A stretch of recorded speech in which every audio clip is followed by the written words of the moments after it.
Alright. Oops.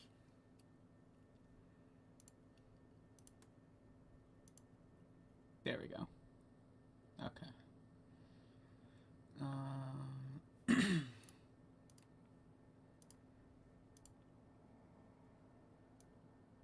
Shooting this up a little bit. There we go. Alright, I'm gonna bring my voice up a little bit more. Alright.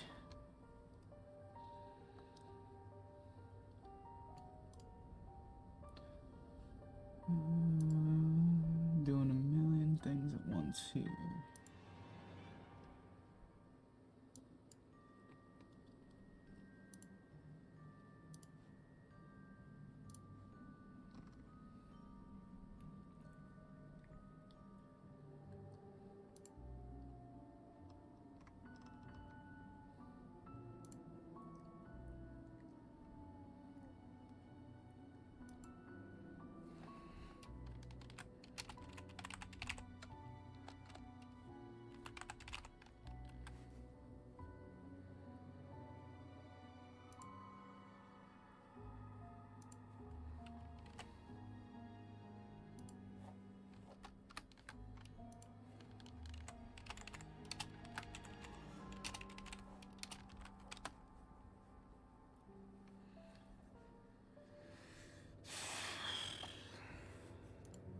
Alright.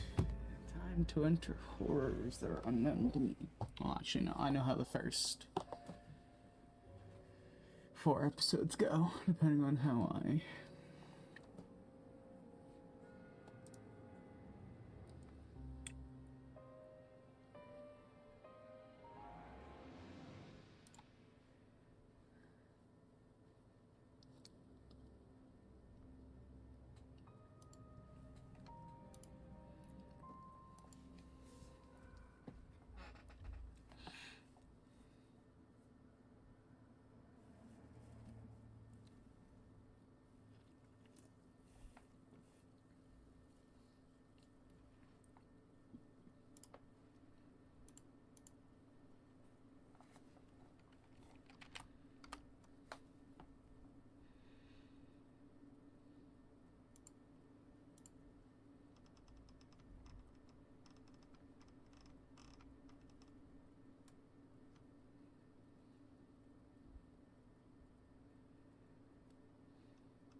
No.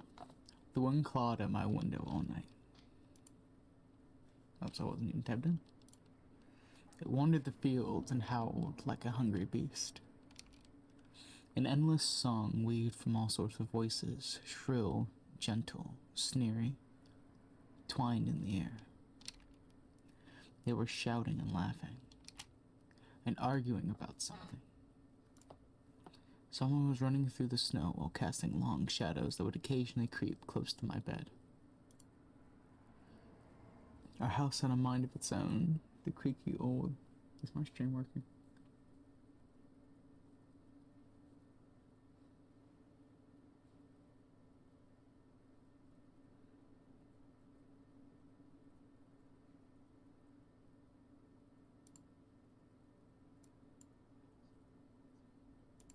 Oh, my stream's not working, god damn it. Why?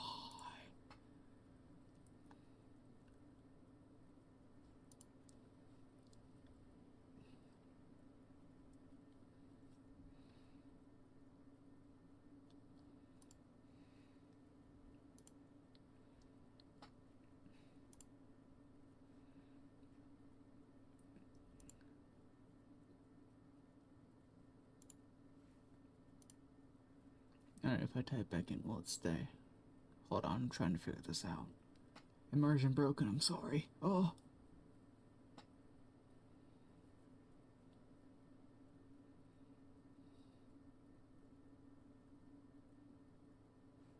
Okay, it's staying. No, it's not. What the fuck? Why? What happened?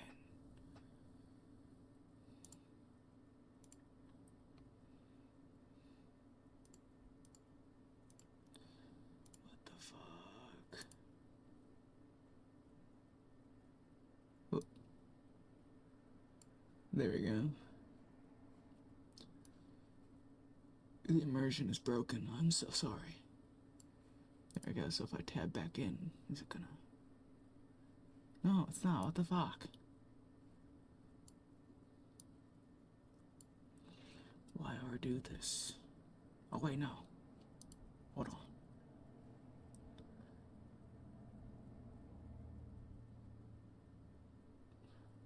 I swear, I'm good at this, please.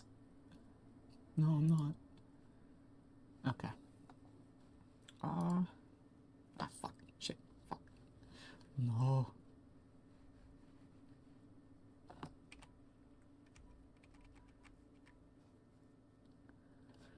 Hold on, we're gonna... Where's my mouse?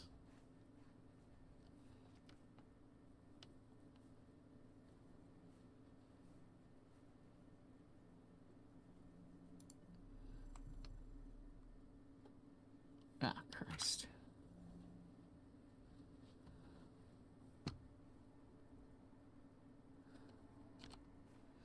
Oh.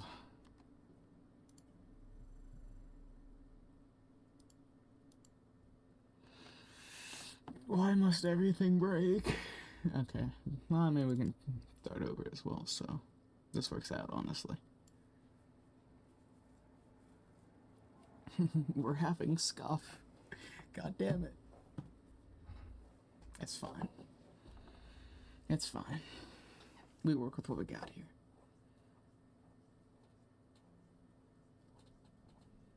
Okay.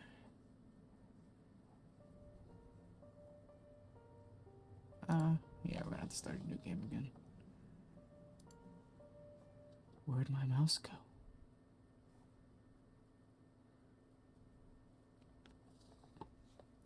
Alright, well, attempt number 2.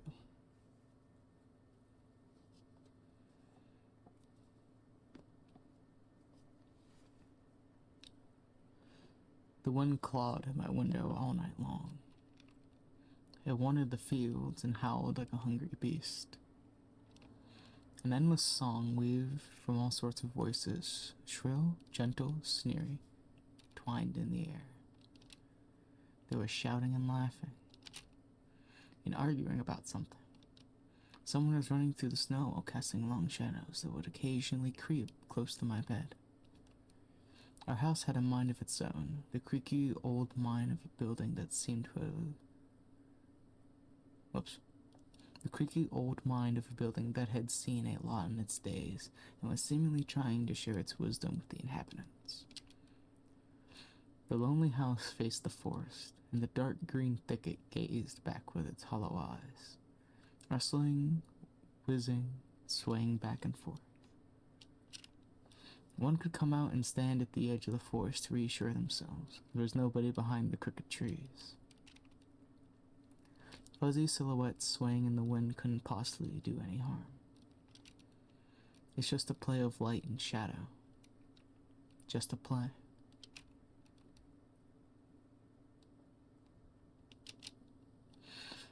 I knew it was just my imagination. I was already 12 after all.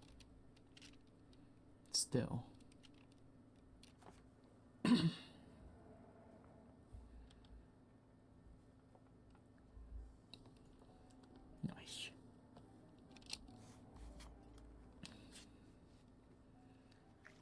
Thankfully, all I gotta do is be the Убери narrator. книгу немедленно.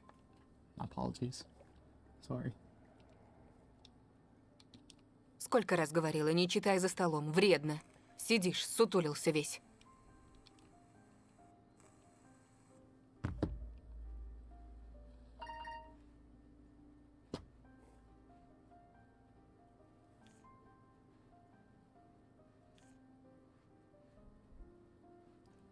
Why does my mouse disappear?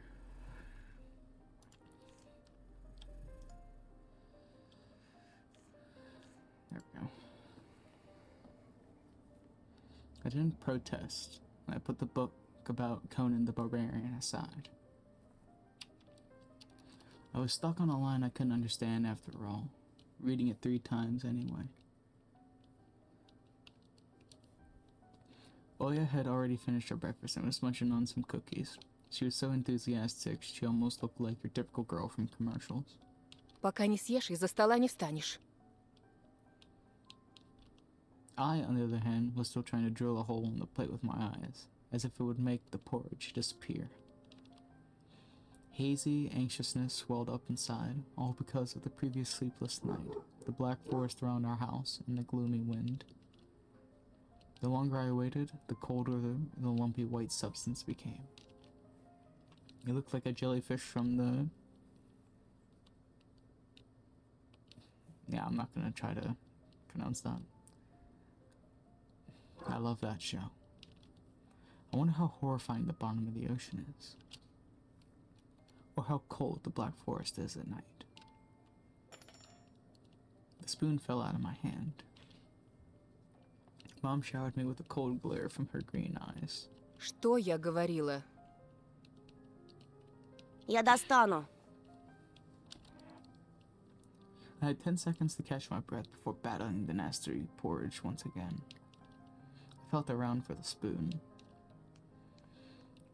What is this carved on the other side of the table? Karina. Huh, that's my mom's name. I guess she carved it out with something pointy when she was little. She sure was a rascal, damaging the furniture like that. She would scold me for a week if I did something similar, though. Should I remind her about it?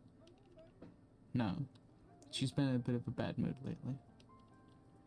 I imagined her being my age sitting under this table. I wonder, was my mom afraid of the dark back then? Or the sounds coming from the attic? Or the thick forest? I imagine my grandma coming into my little mom's room, sitting at the edge of her bed, where Oya sleeps nowadays, and saying this in her soft, smooth voice.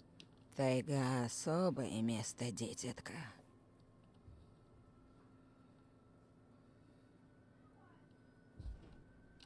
Wait, hold on. Why is that?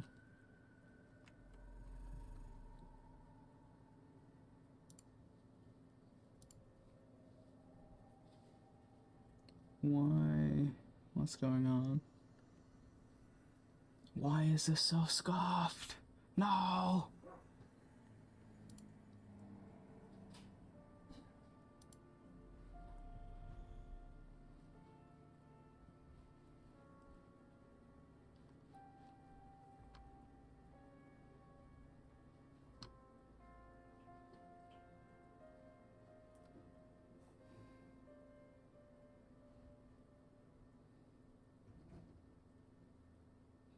Does Tiny Button just not want me to stream it or some shit? What's going on here? I can't even see my mouse.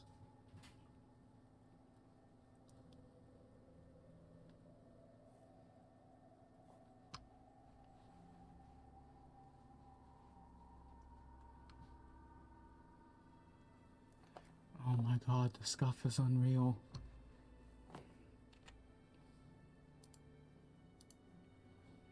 Maybe that'll do it.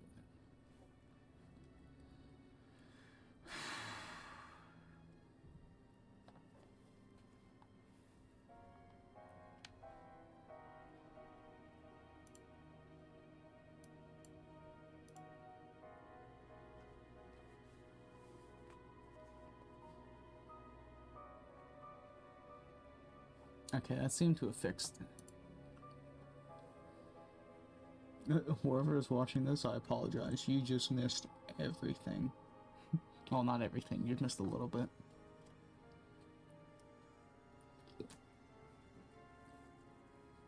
That's fine, though. We're not going for perfection here. Она к тебе присматривается, принюхивается.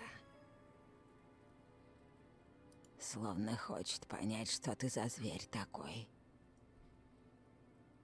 Понравишься, в беде не бросит. А будешь проказничать, схватит за бочок и утащит с собой под землю. Тут и дело с концом.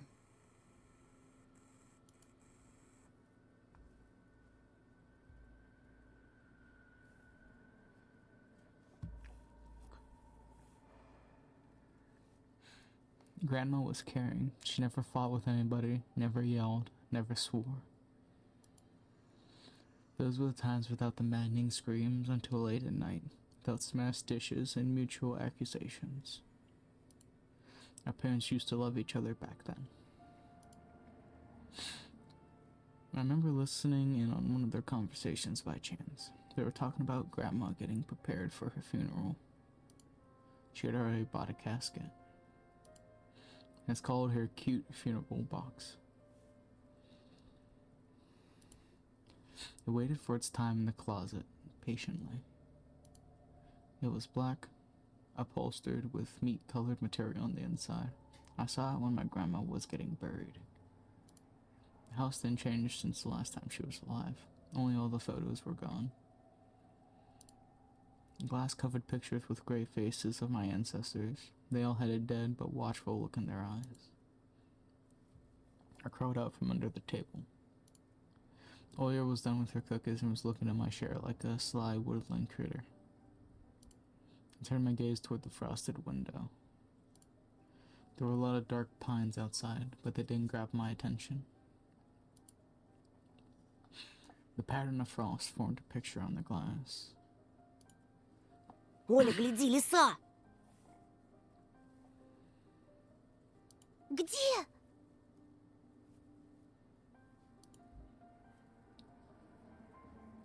It looked almost like those optical illusion thingies they put on the back of student notebooks. A mixture of lines at first glance, but if you blur your vision a little bit and look under a certain angle. Да не на улице, на стекле. Смотри, вот нос, вот. Ну-ка, доедай. Да, да, сейчас. Я ничего не вижу. Живо. Совсем немного осталось. А, вот. Но все равно не похоже. А я говорю, похоже. Не-а. Похоже. Прекратите! Ну что за дети? Now I couldn't see the fox either. It disappeared. Went away. Only the frosty pattern similar to stretched out nettle leaves creeping up the glass.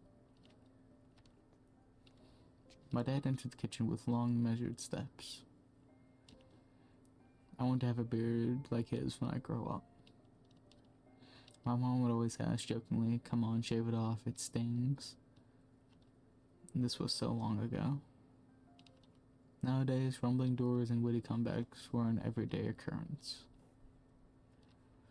Oya always covers her ears whenever she hears something like, "What's the point of all this?" through the wall. "It's all for your sake," Dad would reply, "for the sake of their family." I always caught every sound in fear of hearing the most dreaded, the deadliest word that started with a D. T-I-V-O. I don't even want to finish it.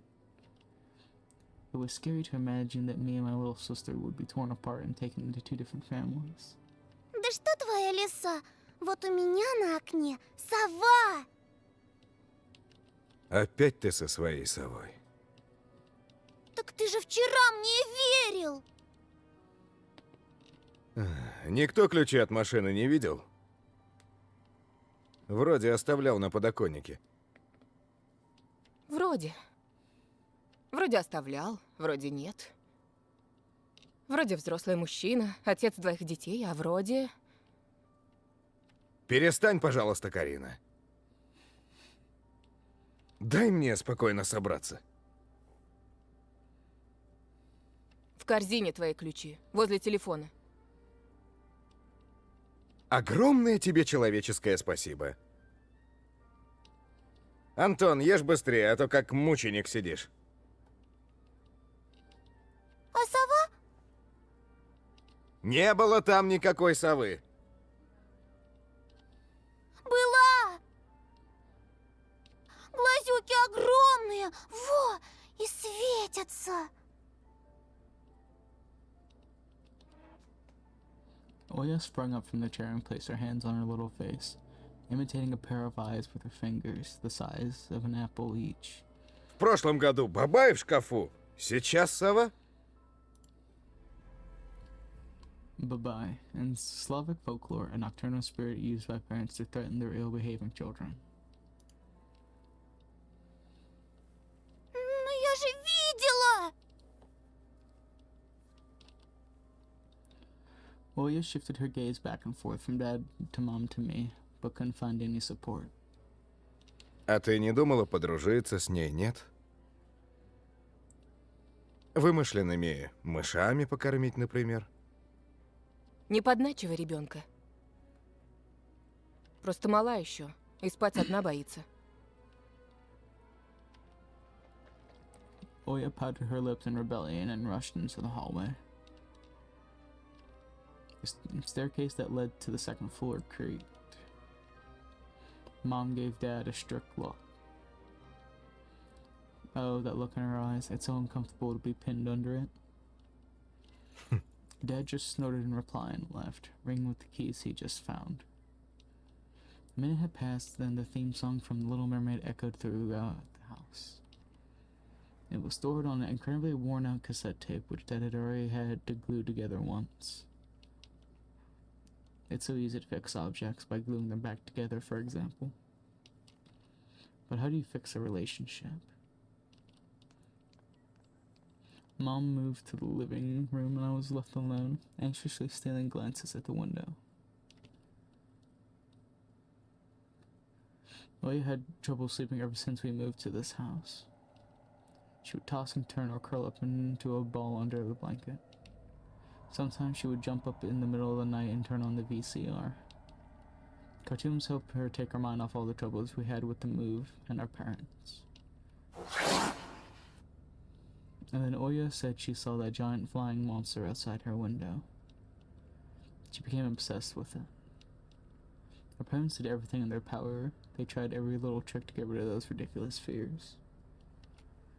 Oya refused to sleep alone and didn't believe that owl was just one of her nightmares. After last night, I was unsure what to make of my sister's words, what to think of it myself. Can nightmares be infectious? That night, I couldn't get a wink of sleep and ended up thinking of what to expect from my new school. There were a couple of days left before the beginning of a new term. My imagination drew long, twisted hallways that led to a classroom full of kids. But all the students behind their desks were simply dark figures, cut out using a template. Circular holes gaped in the middle of their faces, and pairs of eyes blinked inside these holes. It was as if some completely different creatures were looking at me from behind the flat black silhouettes. Their cool glares, filled with icy sneers, made me shiver from head to toe. Will I survive here? Hold on, I need to drink some water. Immersion broken real quick.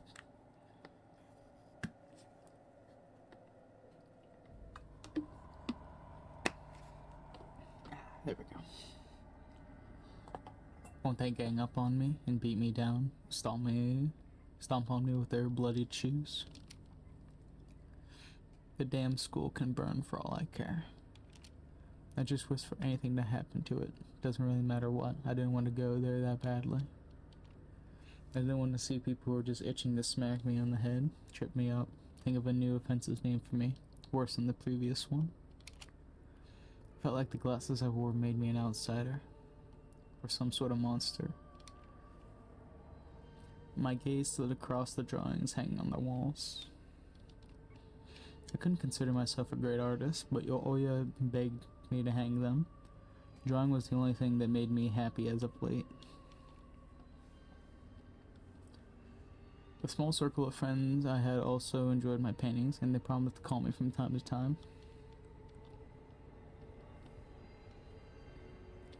Sometimes I imagine my mom picking up the phone and saying in a cold voice, "You've got the wrong number," or "Anton is not around." Anton is not around. I imagine my future classmates lying in their beds just like me, listening to the howls of invisible werewolves outside their windows. Maybe my new classmates will like me after all. But who will ever like a boy with thick glasses?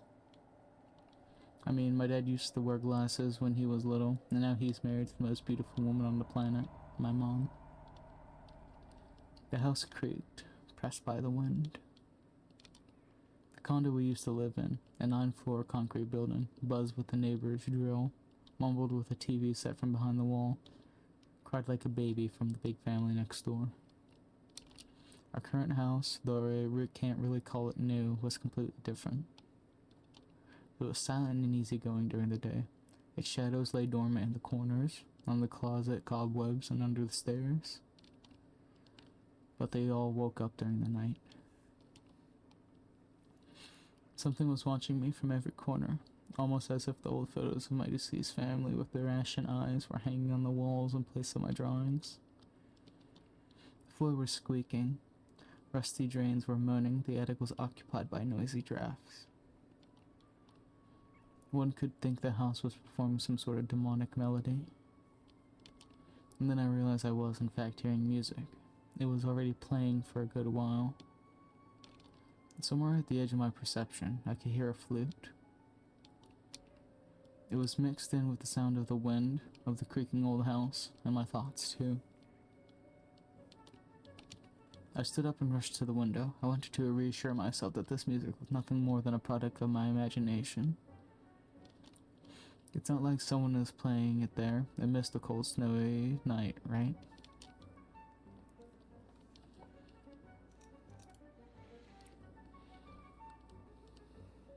Someone was dancing in the field. Black silhouettes I could barely make out, with the dark forest as their backdrop. They jumped around, basked in moonlight, bumped into piles of snow, rolled around and crawled on all fours. Stories about wolves playing under the moon came to mind, but these were clearly not wolves.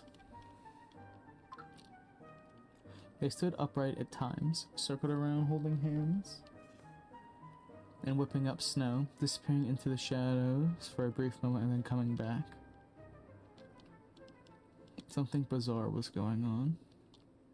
Shadows dancing in the starless abyss made my imagination go wild, making me anxious at the same time. Suddenly, the music had stopped. The dancing shadows froze in place, and I could swear pierced me with their eyes. One of the silhouettes immediately parted from the bizarre shadow carnival and sprinted across the field with giant leaps. It glided on squeaky snow without leaving any prints until it was devoured by the pitch-black shadow of my house, which became even darker and thicker. My heart was jumping around like the bird inside a cage. I shut the curtains with a swift motion and stepped back toward the bed. They saw me. A freezing torrent of fear washed over me. I stood in the middle of a perfectly dark room and listened to some unwanted guest move and scrape around looking for an entrance. The sound moved to the right, then circled around the house. Now my guest would be at the front door. I jumped into bed and covered myself with a blanket as if it could protect me. The shackles of fear locked my muscles. I remember the funeral, my grandma lying there, hands crossed on her chest, her facial features sharp like that of a tin doll. Ants running up and down my legs of chairs that held my grandma's casket.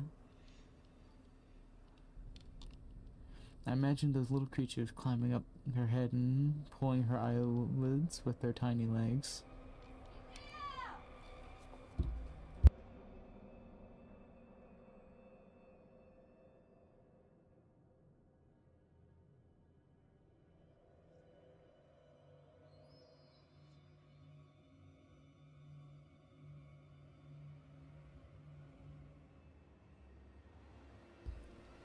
Then her wrinkly eyeballs would once again move inside their sockets, and she'd be able to see her grandchildren. I was chanting the spell she taught me throughout the whole procedure. And now, lying there under the blanket and listening to squeaks and howls, I was repeating the same words. На острове Буяне, в Синем океане, стоит домовина, в ней сало и глина, волосы седые, чертям еда, а раба Божьего Антона не тронут никогда. Бесы забудут дорогу к дому. Мертвое к мертвому, живое к живому. Bizarre sounds had disappeared. I cautiously peeked out from under the blanket and saw curtains waving around like a hanged man. And then the night doused me with a new portion of boiling terror. The sound scratched in my eardrums. In reality, something or someone were scratching at the front door, hurriedly clawing at the wood, demanding to be let in. The door was shut.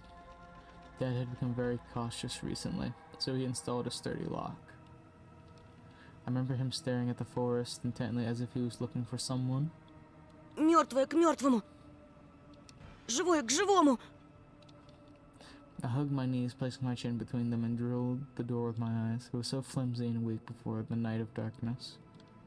And then the doorknob twitched slightly. Then it turned halfway once, twice, as if the person who tried to enter it had no hands. The doorknob tilted once more, and then started clicking violently. My jaw cramped from fear. My wet fingers clutched the blanket. The door creaked and opened. The wind taunted me, moaning inside the tin drains. Now you'll see. The door was wide open.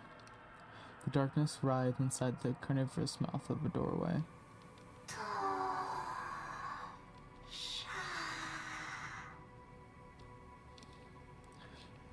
It was as if the night itself was calling out to me, flapping its black wings and squeaking with rusty hinges. I was trembling and snared by the web of darkness that hung in the corners of my room, waiting for the one who weaved it to come out of the gaping black hole.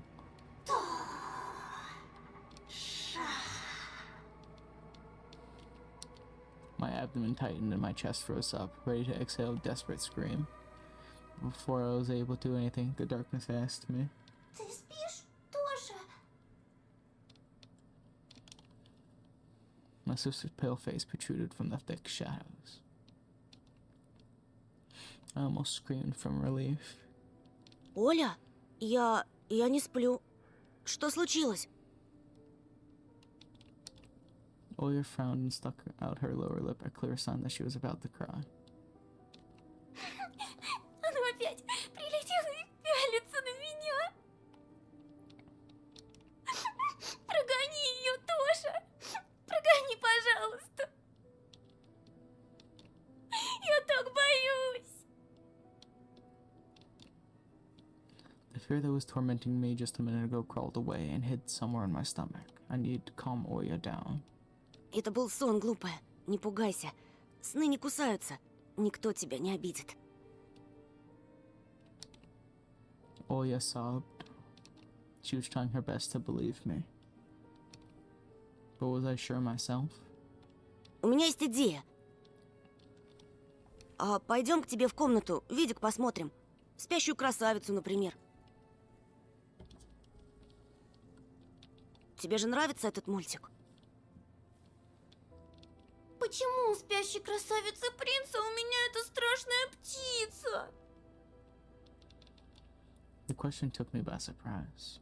Ладно, давай посмотрим Золушку. My thoughts became tangled, fuzzy. What was that? What studied me with its eyes while dancing feverishly under the moon? The darkness was clinging to the window, and it couldn't be fooled by Grandma's old chants. It couldn't be satisfied with a feast of lard and long lashen hair. Тоша, ты идешь? Да, сейчас.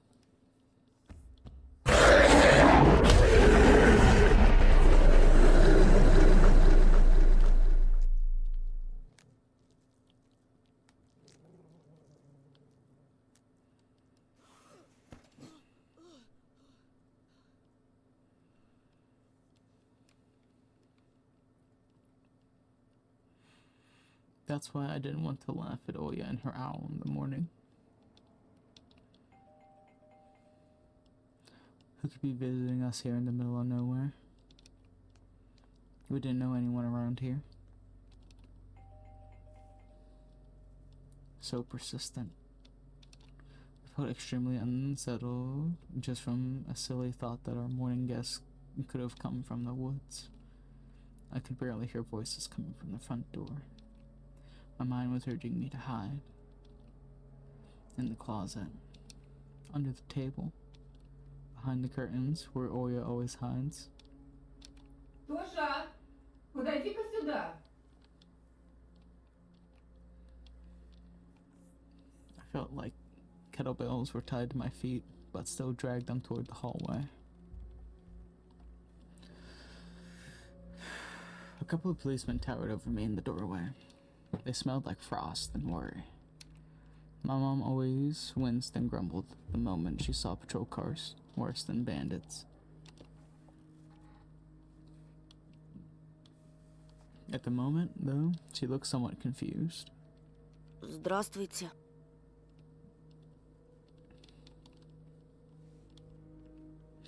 The senior officer, who wore a grim expression, nodded.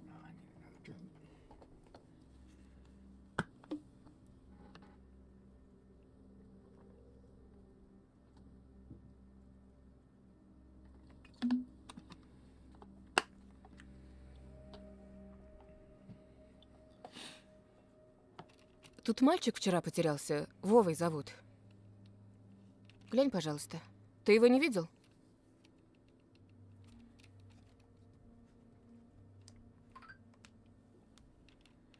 The policeman held out a photograph to me.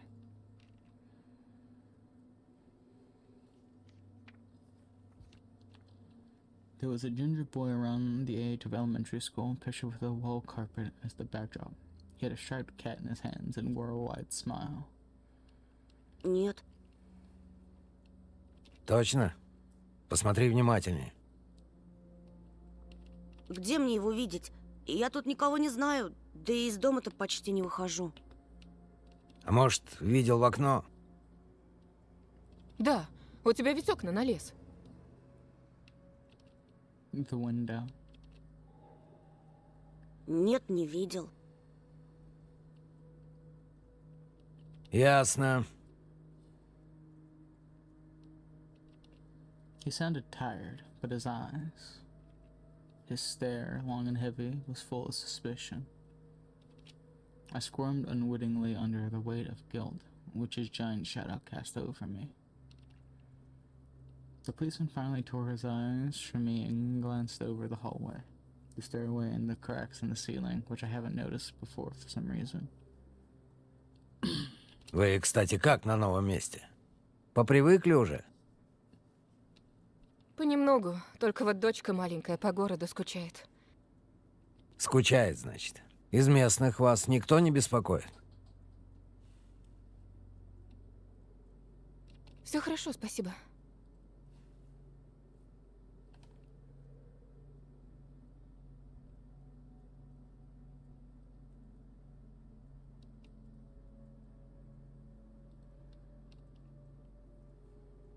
Policeman pierced through me one more time with his brown eyes. My head started spinning.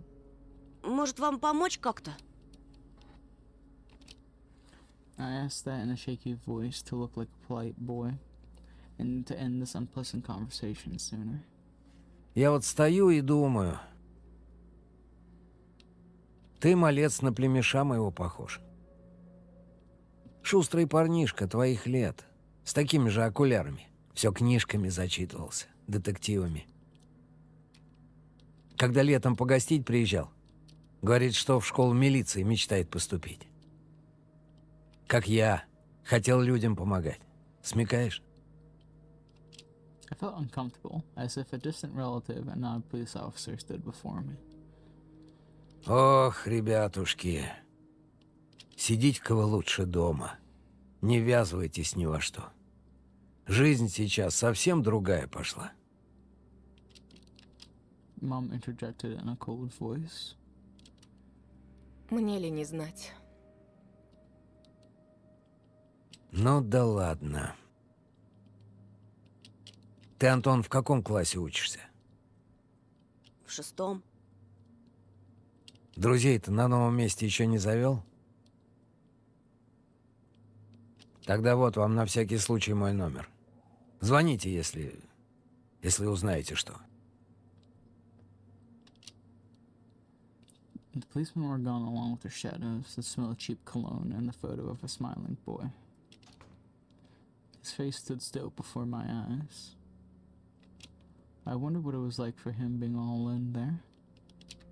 For some reason, I thought of the forest swaying in the wind. What did his poor parents feel? And what would my parents do if I had gone missing? Would they cry and thrash around hysterically? Or would they accuse each other like they always do and forget about me eventually? Мам, а Вова этот в нашем лесу заблудился? Выходит, что так. Бедный ребенок.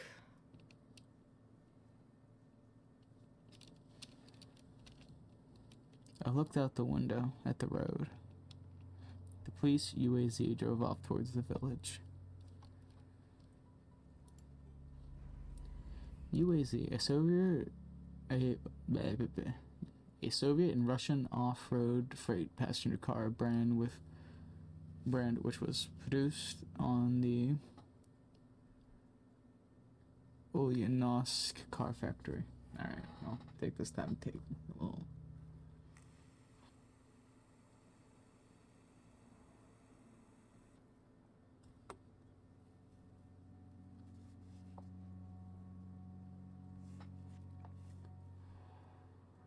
Much better. The officer's nephew came to mind when I was splitting off old paint from the windowsill. I remember all these teenage mystery novels from the Black Kitty series I've read this summer. Now I'm not reading every single one of those. Your average boys and girls invested all sorts of mysteries there. They looked for clues and spied on suspicious people. After a set of amazing adventures, bam, solved any complicated case. There came local celebrities that must have made their parents very proud. I noticed a trail of policemen's footprints that led to the forest.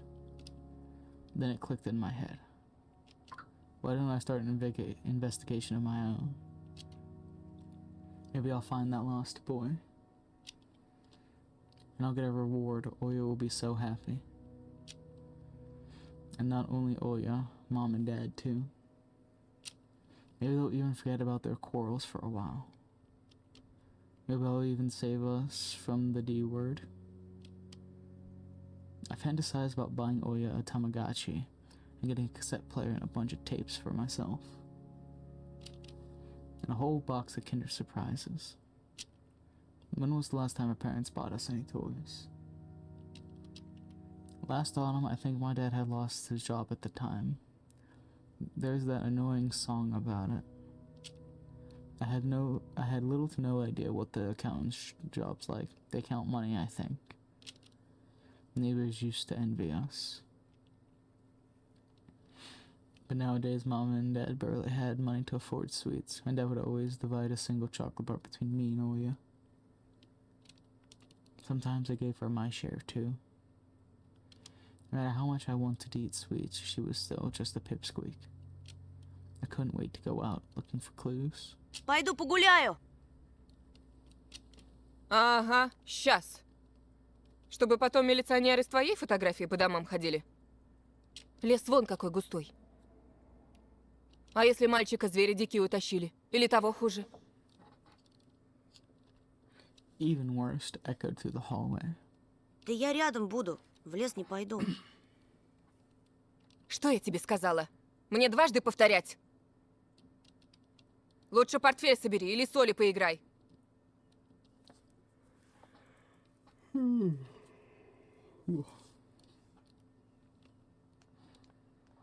sound of splashing water came from the kitchen.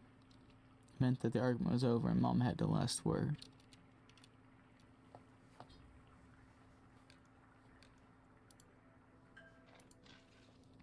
Mom's peg top, a family relic. My mom played with it when she was little, and then she gifted it to me. Oya was the next in succession line. The toy belonged to her now. She stared at the dancing spindle as if it could show her something, a fairy tale or even our future. Now even my little sister was a bit too old for the old squeaky peg top.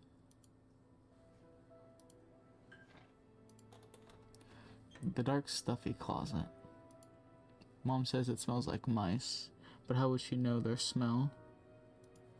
She hates when I stick my nose in there. She was afraid I'll cut myself on the freshly sharpened axe. And Oya can't even be lured close to it. She thinks Babai is living in there. I tried to help her fight her fears once. I opened the door and turned on a dim lamp so she would see there was nothing but cobwebs, but Dad's tools and scratched walls. She still didn't believe me. That I liked to hide in the closet and listen to Oya count outside. 1, 2, 3. Better hide from me.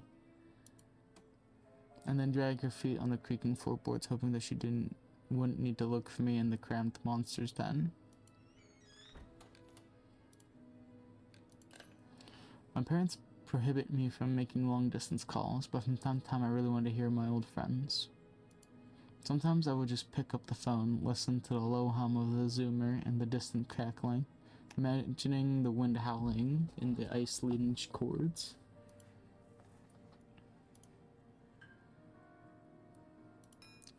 The cross had seen so many people come and go in this house. It was black as if it absorbed all human sins from long years it was hanging under the ceiling. If her grandma died, Mom was going to take it off and hang a horseshoe in its place as a lucky charm, but she cut herself with the cross's sharp corner and almost fell from the stepladder. Dad called out a sign from above and ordered the cross to be left alone in its rightful place.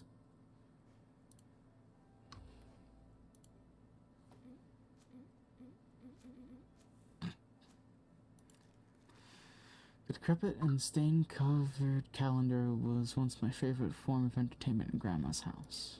I remember waking up and running to the kitchen so I could tear off yesterday's leaf first thing in the morning, as if the coming day would get lost in a taiga forest without my help. One day close to the New Year's, one day closer to Grandma's funeral. I haven't touched this calendar for years now. Since the time they started writing dark and spooky death chants that only made me gloomy instead of funny proverbs and superstitions to be exact. I grabbed the dusty calendar leaf with caution and it tore off effortlessly.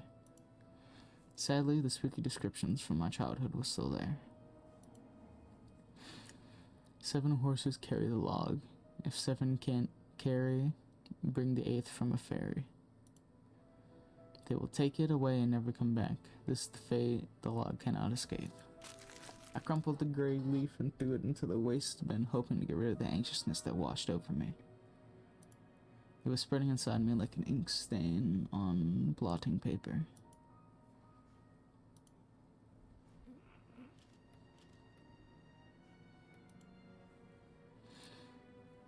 The side of an old ocean freezer was checkered with my childish drawings, Mom's recipes, and all kinds of stickers from bubblegum with dinosaurs that Oya liked so much.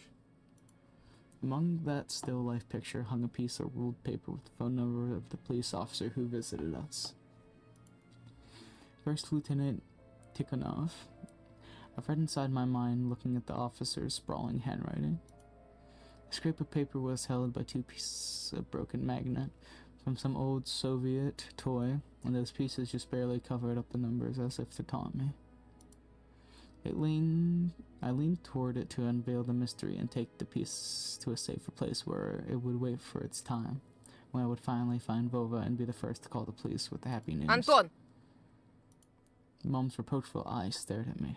Зачем тебе? Не трогай, потеряешь же. Angering my mom was the last thing one, so I lowered my hand.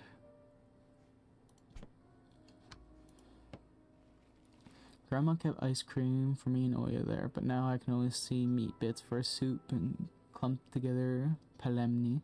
I grew to hate them already.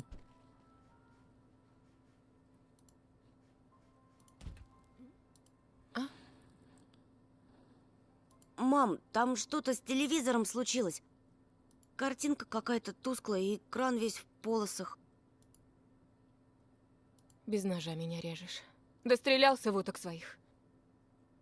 Говорила же, посадите мне кинескоп своей приставкой. Где мы теперь мастера найдем в дыре этой, а? Может быть, просто настройки сбились? Сходи, посмотри, пожалуйста. Нормально же работал с утра. Из-за снегопада, наверное, неполадки. My mom rubbed her hands clean on her apron and went to Oya's room.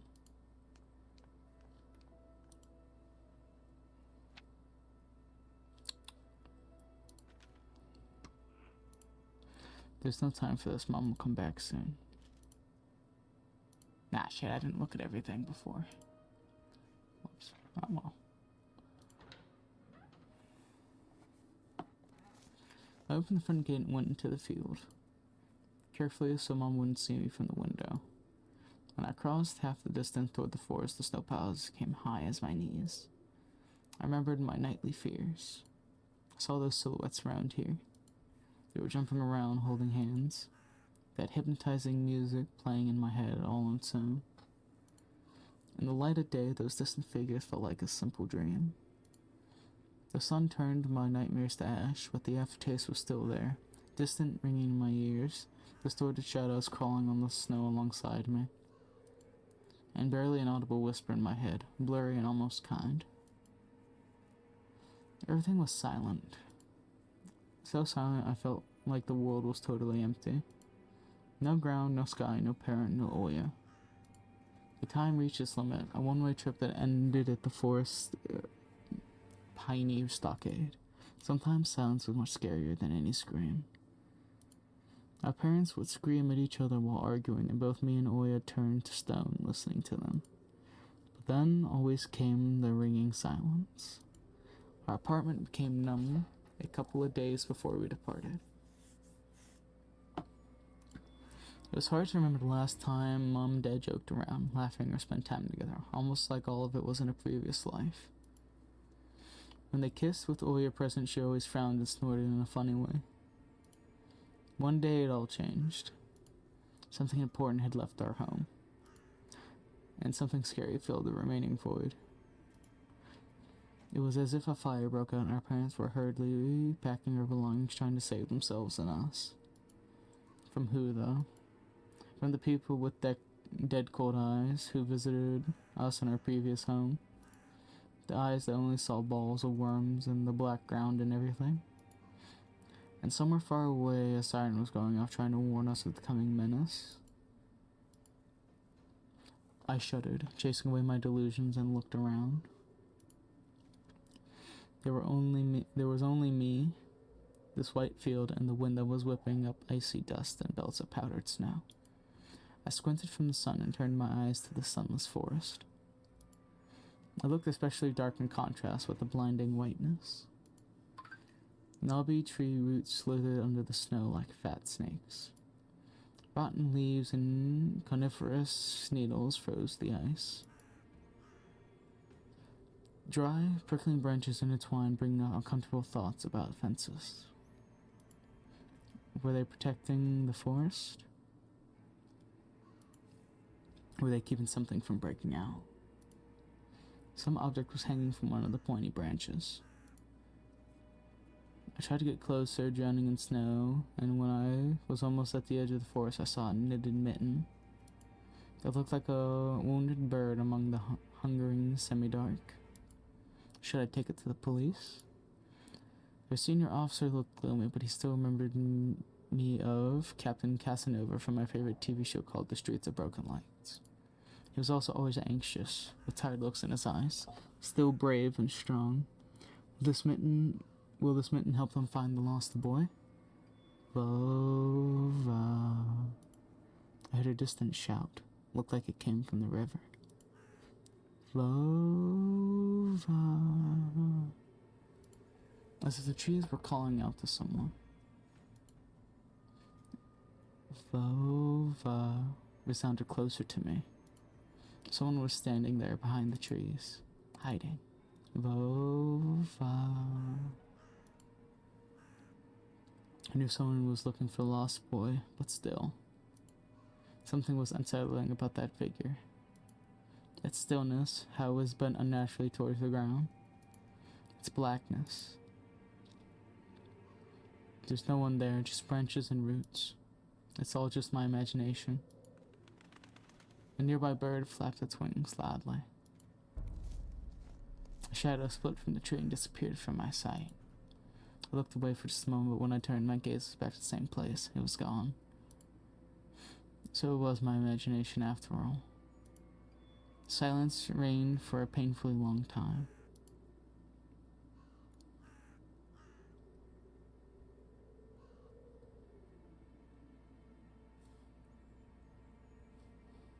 My muscles were tightly sprung and my heart was beating somewhere in my throat. Any noise, any little movement, any small whisper from the thicket, and I'd sprint. But nothing of the sort happened. I looked at the mitten once more. I decided to take the lonely mitten from the branch. Vova.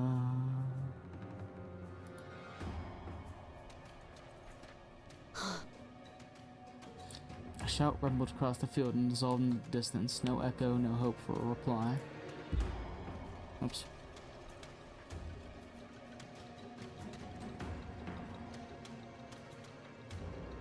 I stepped toward the bristly trees and tried to claim my find. It didn't budge. I pulled harder, the branch cracked and the mitten torn off, landing my hand with a squishy sound. All too heavy, wet. I squeezed it without thinking and something dark spilled from it, forming a tiny string between the mitten and the snow. Steam rose from the snow pile.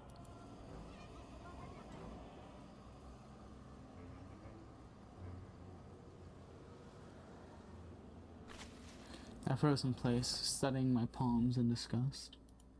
Red. The sound of cracking branches invaded the silence. I didn't think twice before running away. Someone was chasing me from the darkness, breaking pine branches, closing the distance with giant leaps. Snow was slowing me down. Crazy thoughts flew through my mind. I'll get caught. They'll get me. I'll get dragged into a thicket. I'll be gone forever. But there was one more voice, probably one of reason. It gave me strength, it spurred me on. You can do it. Don't stop. I heard an animal roar behind me. It was so loud my ears went numb. I felt like the snow had come in a pack of hungry beasts rather than a single one. Their nostrils sucked in the freezing air. They sensed my fear. Two giant wings flapped above my head. An enormous shadow flew over the clearing, a hoot, a wheeze. The roars were coming from all directions now. From the dried up raspberry bush, from twisted pines, from under the windfall. Hurry, run, don't look back. It felt like I was inside a nightmare. The snowy clearing became vicious and quicksand. I was stuck in place. I pulled my leg from the mushy trap, just to be caught in a new one, even deeper than before.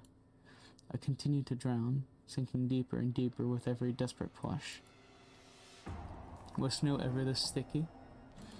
I screamed in horror after realizing this wasn't snow. Someone or something in the snow pile was clutching my pants. I gathered all my strength and rushed forward. The pressure on my leg was gone, my boots slipped out of the hole, and my soles were on a hard surface again. I rushed a clear path with one jump, and from there, ran to my house. Its gloomy facade didn't look threatening now. That house was my line of defense from the shadows that flapped their wings and the creatures that were hidden under the snow. I tipped over the doorstep and slammed into the door. In all my hurrying, I still managed to notice the claw marks.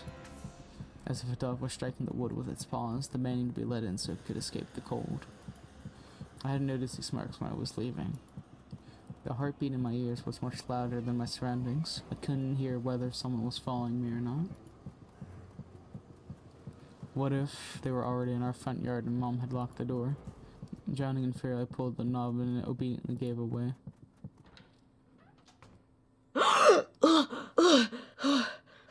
I rolled into the hallway and shut the door behind me.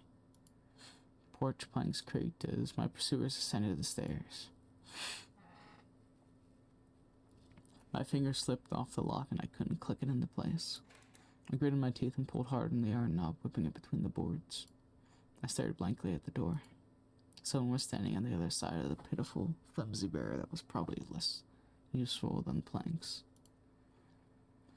Wheezing breath reached into the house and crashed at me in waves. It smelled of pine and sweat.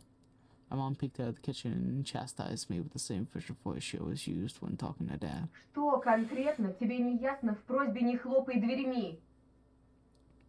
Я случайно.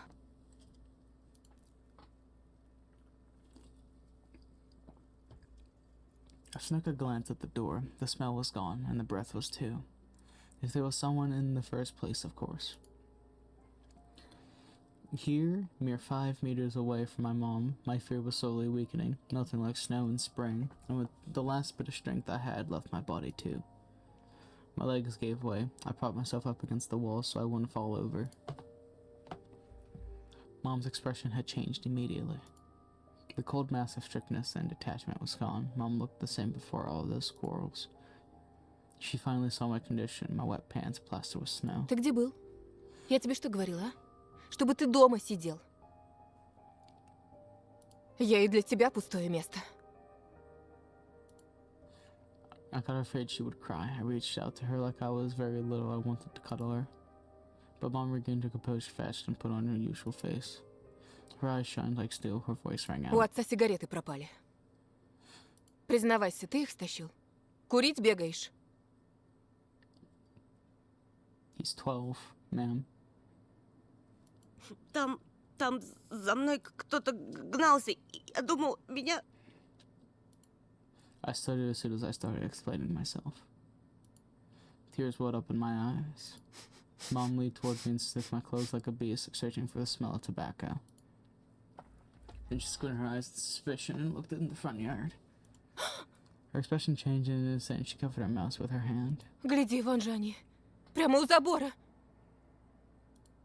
My heart started thumping as if I became prey once again and my pursuers were following me in the field. Whoops.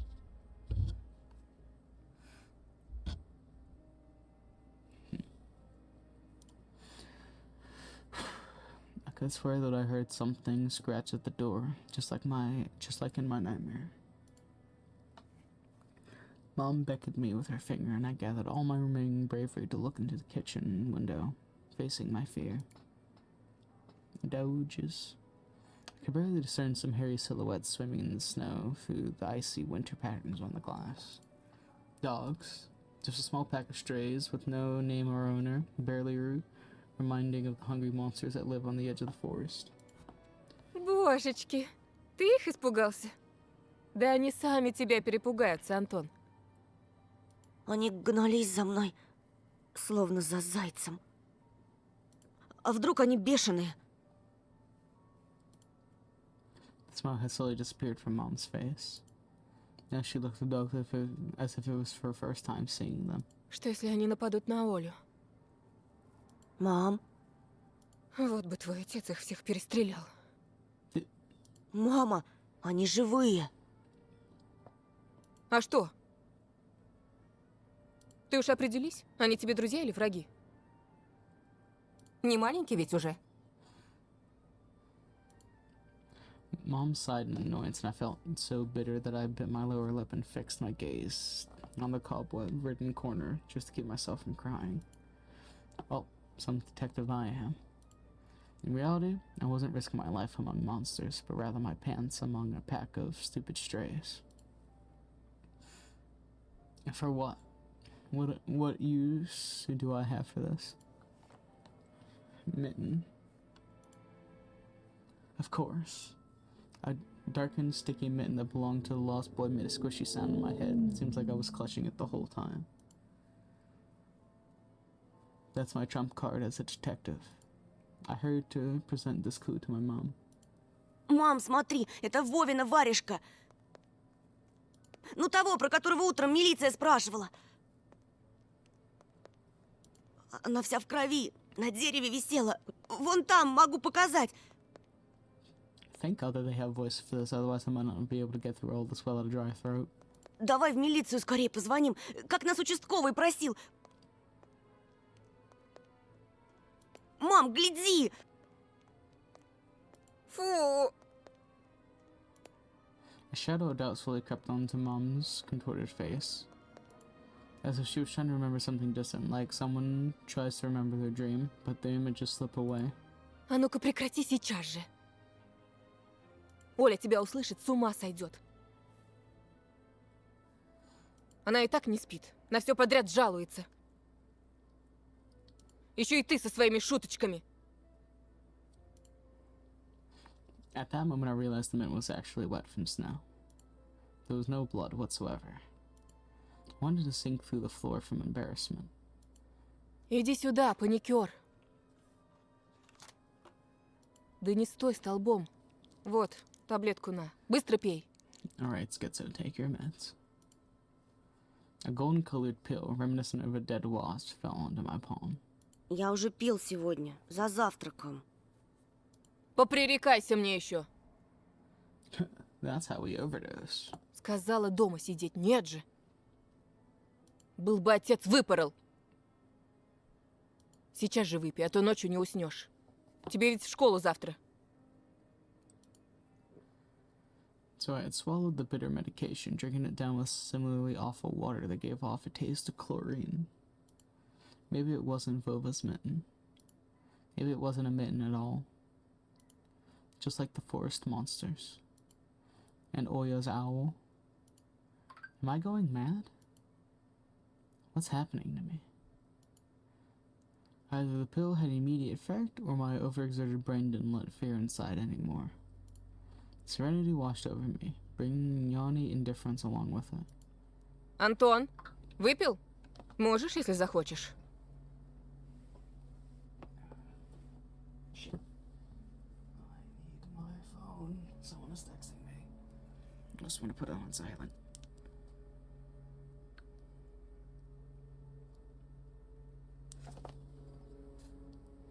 Alright.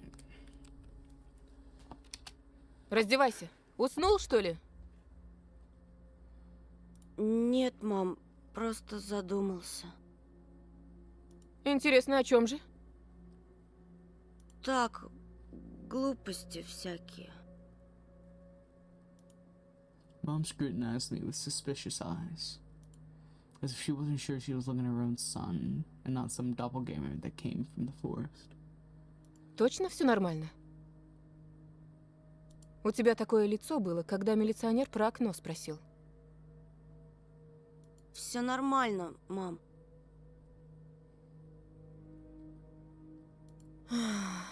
She heaved a deep sigh. Хорошо.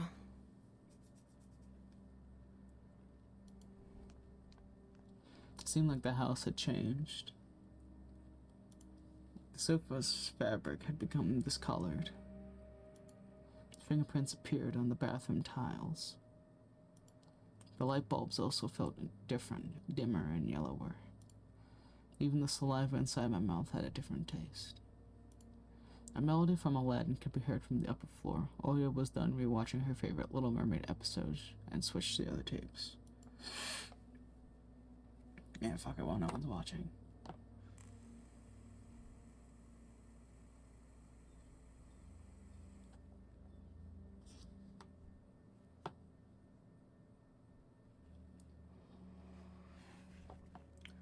I slowly changed into my home clothes, stopped before the sink and studied my reflection in the mirror, like I was trying to solve one of those spot the differences puzzles. Then I went upstairs. Jafar's and Lago's voices died down. I walked past Oya's bedroom and slipped into my own.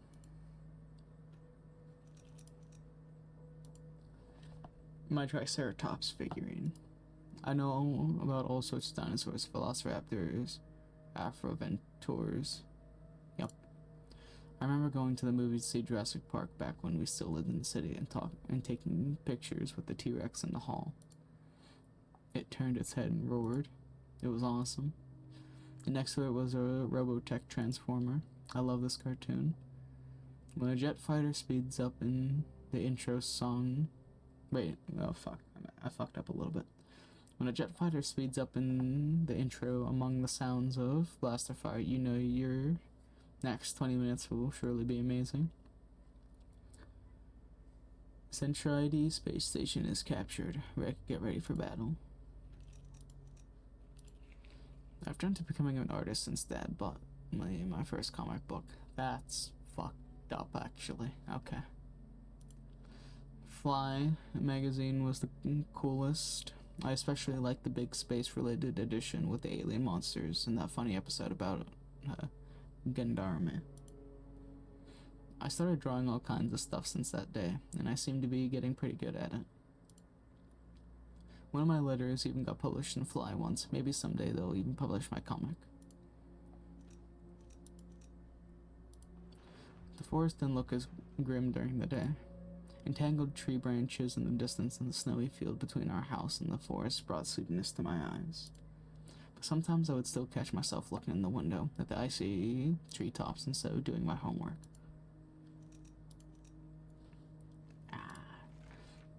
Monsters, Ghosts, UFOs.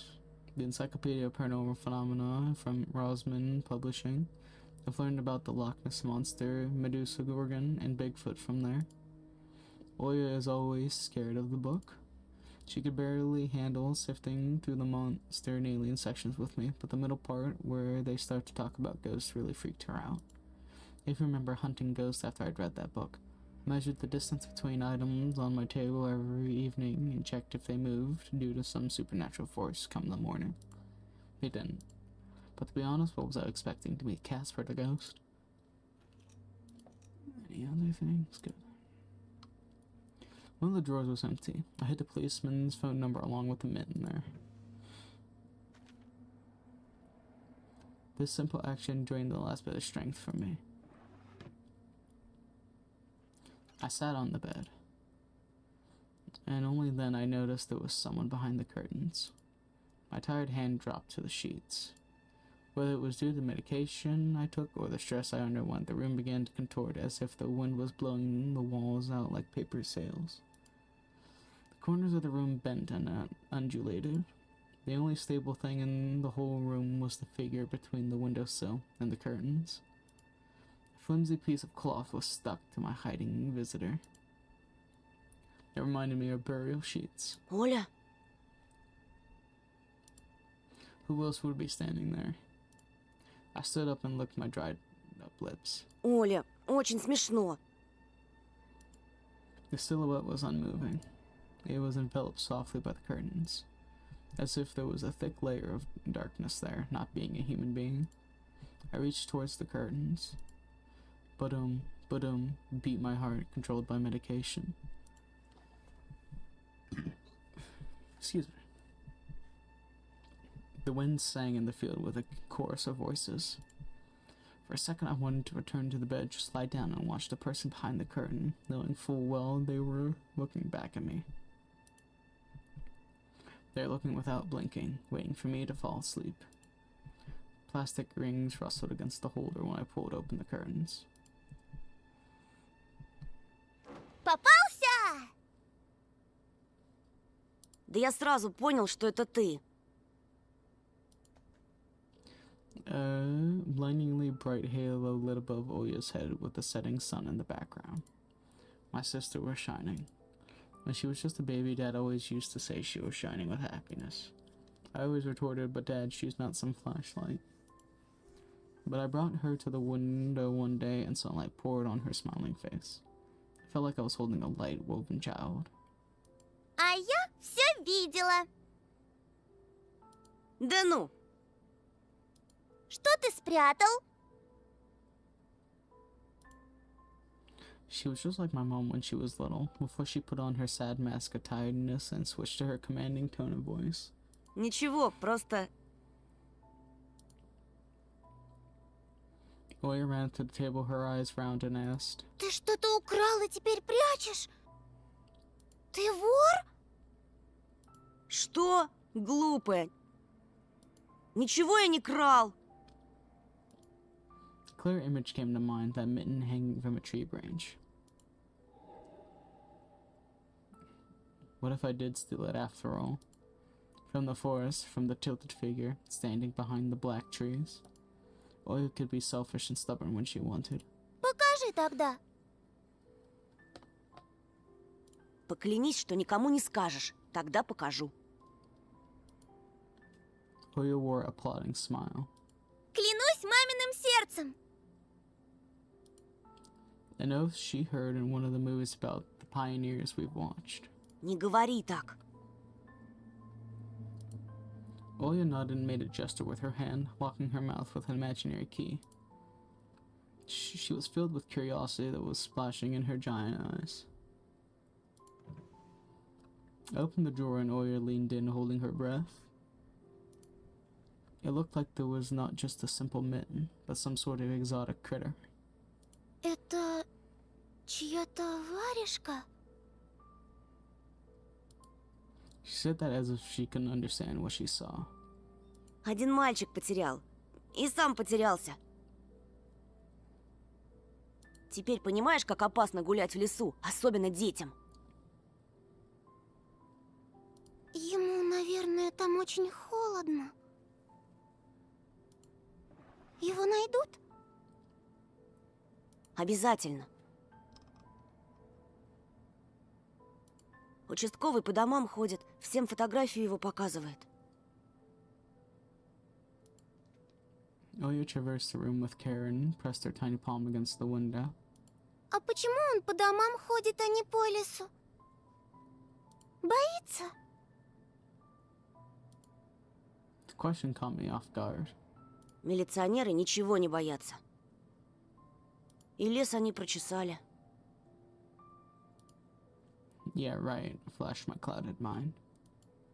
Did they really check every nook and cranny where darkness, cold, and whispers of icy branches dwell? If that's the case, how did they miss the mitten? Or did it appear later, for me? I changed the topic, as if trying to get Oya as far away as possible from the forest thicket.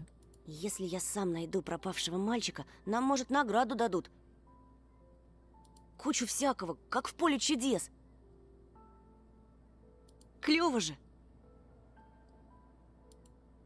Oya wasn't listening to me. She was piercing the forest with incredibly adult eyes, uncharacteristic for her. А что, если эта сова его утащила? Ерунда. Не может сова поднять человека. Но вот что... I was picking my words with utmost care. I forced them out of my overexerted brain.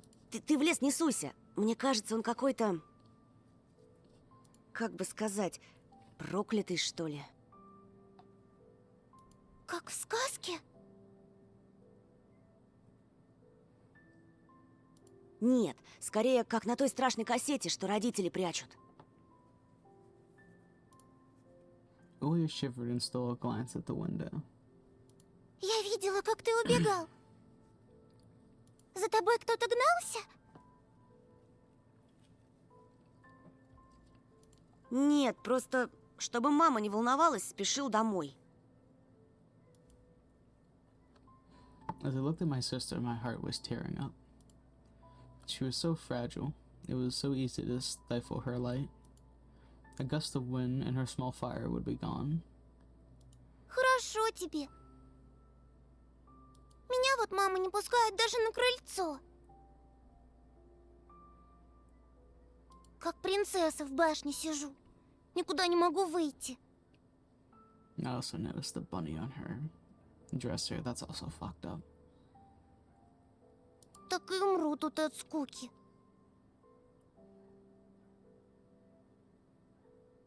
Не придумывай.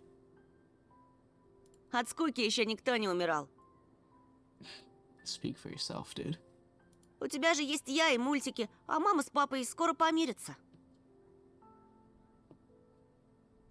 Знаешь, что бы я загадала на следующий день рождения? Чтобы родители тоже в детей превратились, и мы бы все вместе играли, как раньше.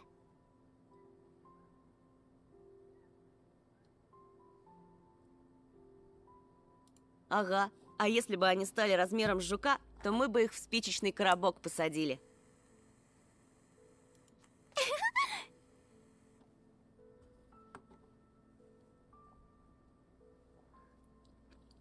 Oya giggled and tugged at my sleeve. Тоша, пойдем Аладдина смотреть? Fatigue won over my desire to be with my little sister. I was washed over by some sort of heinous apathy. Вымотался я. Что-то не хочется. Ну пойдем. Мне скучно одной, а мама занята все время. Можно выбрать другой мультик, который ты еще не видел. Да я все наши кассеты наизусть знаю. А вот и не все. Ты Питера Пэна не видел. Помнишь, ты уснул на середине? А там потом такое. Ну пойдем, пойдем. Давай попозже. Рассказать тебе, чем все закончилось? Утром расскажешь. Утром не захочу. Придумала.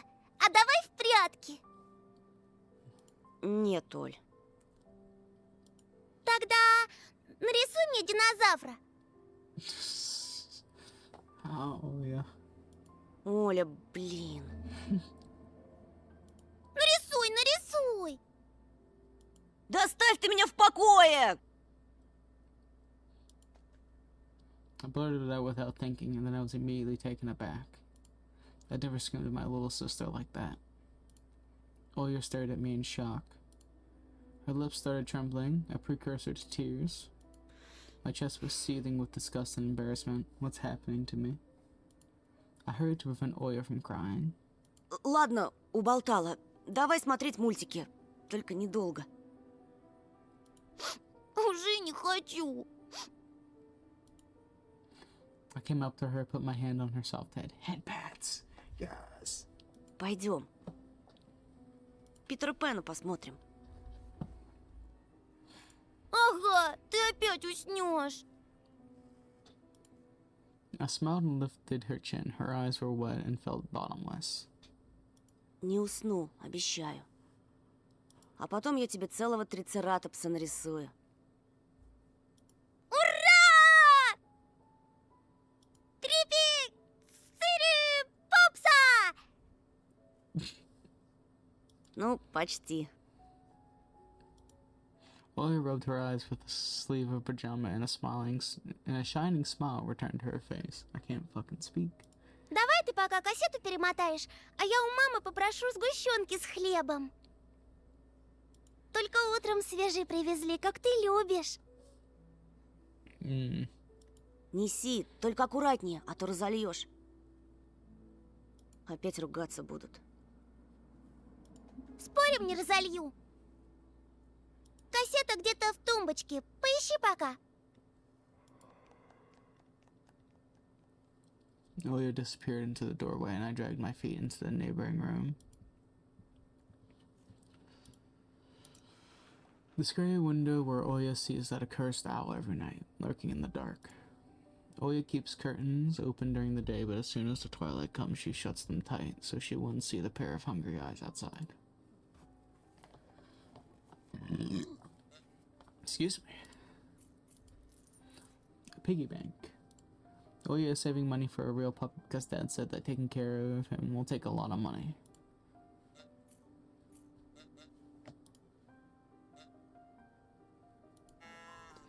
Oya's countless toys.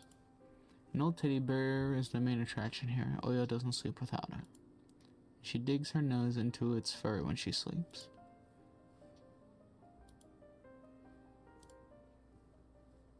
The old photon TV was gathering dust in the corner. All that was left was clicking the button on the front panel. The tube warmed up and a familiar white noise started dancing on the black screen. I almost reached out to turn on the VCR when the noise calmed down and a blurry image appeared for a moment.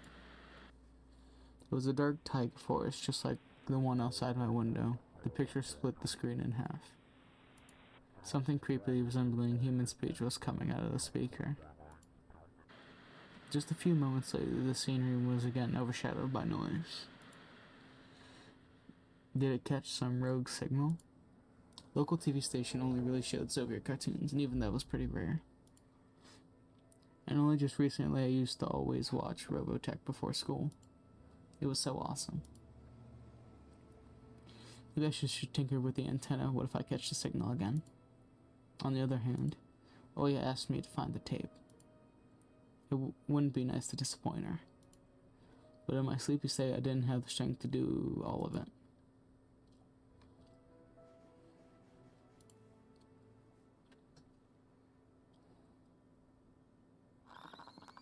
The picture finally cleared up. But the moment I rejoiced at finding the weird signal again, Stevie started coughing, a voice barely coming through the cacophony. Видели его часто. Именно тогда. Small snowy hills were lined up on the screen, pierced with rickety crosses, and a male voice was narrating with a slow, mournful voice. Стояла беспросветная кладбищенская ночь.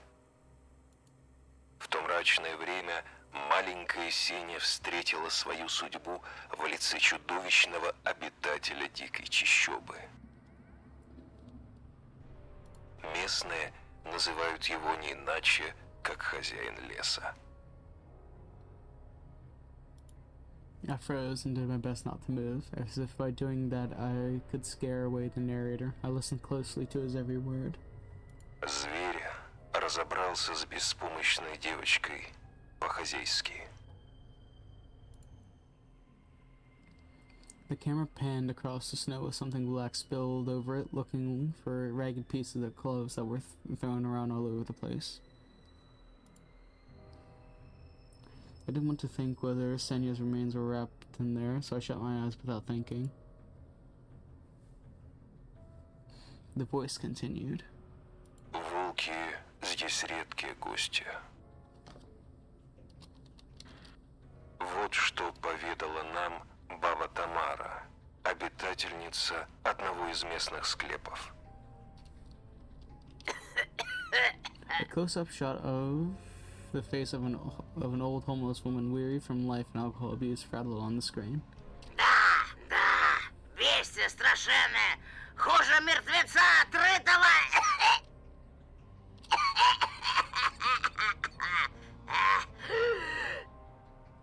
The woman splattered saliva all over the rectangular mic. И смердит еще, как немытый. The rest of her comparison was swallowed up by the sound of a horn. Не припомню я такой вони. Стояла эта тварюга там, где ты, милок, сейчас стоишь, и таращилась на меня прям посередь дня. Здоровенно такая, глаза стеклянные. Obscenities were covered by another beep. Говорит, что если тебе этот дьявол заприметить, то сунет в мешок к себе и дел с концом. Но меня он не трогает. Ха-ха.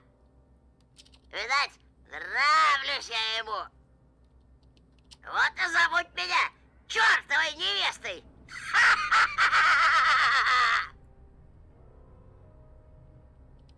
Что правда, то правда. Epic roast. Опустившимися до звериного образа жизни хищник брезгует, предпочитая детскую невинную кровь. Теперь все чаще хозяина леса видят в поселениях на периферии нашей родины. Torn between believing in what was said and shrugging it away, I decided to record the remaining part of the documentary for some reason. I quickly grabbed the tape that was on top of the TV and put it into the VCR without even looking at the cover. I pressed record, turning the sound up and paid attention to the slipping signal. Хозяином леса его прозвали не просто так. Ему подчиняются все звери, пернатые и лохматые. Они предвестники появления самого чудовища. Если слышать его вдалеке, то, скорее всего, Он знает, где вы живете. Если порог дома истоптан звериными следами, а за окном караулят птицы, прячьтесь, он уже идет за вами. А если однажды ночью, проснувшись, вы увидите глаза в окне, то скоро, скоро, скоро, скоро, скоро, скоро, скоро.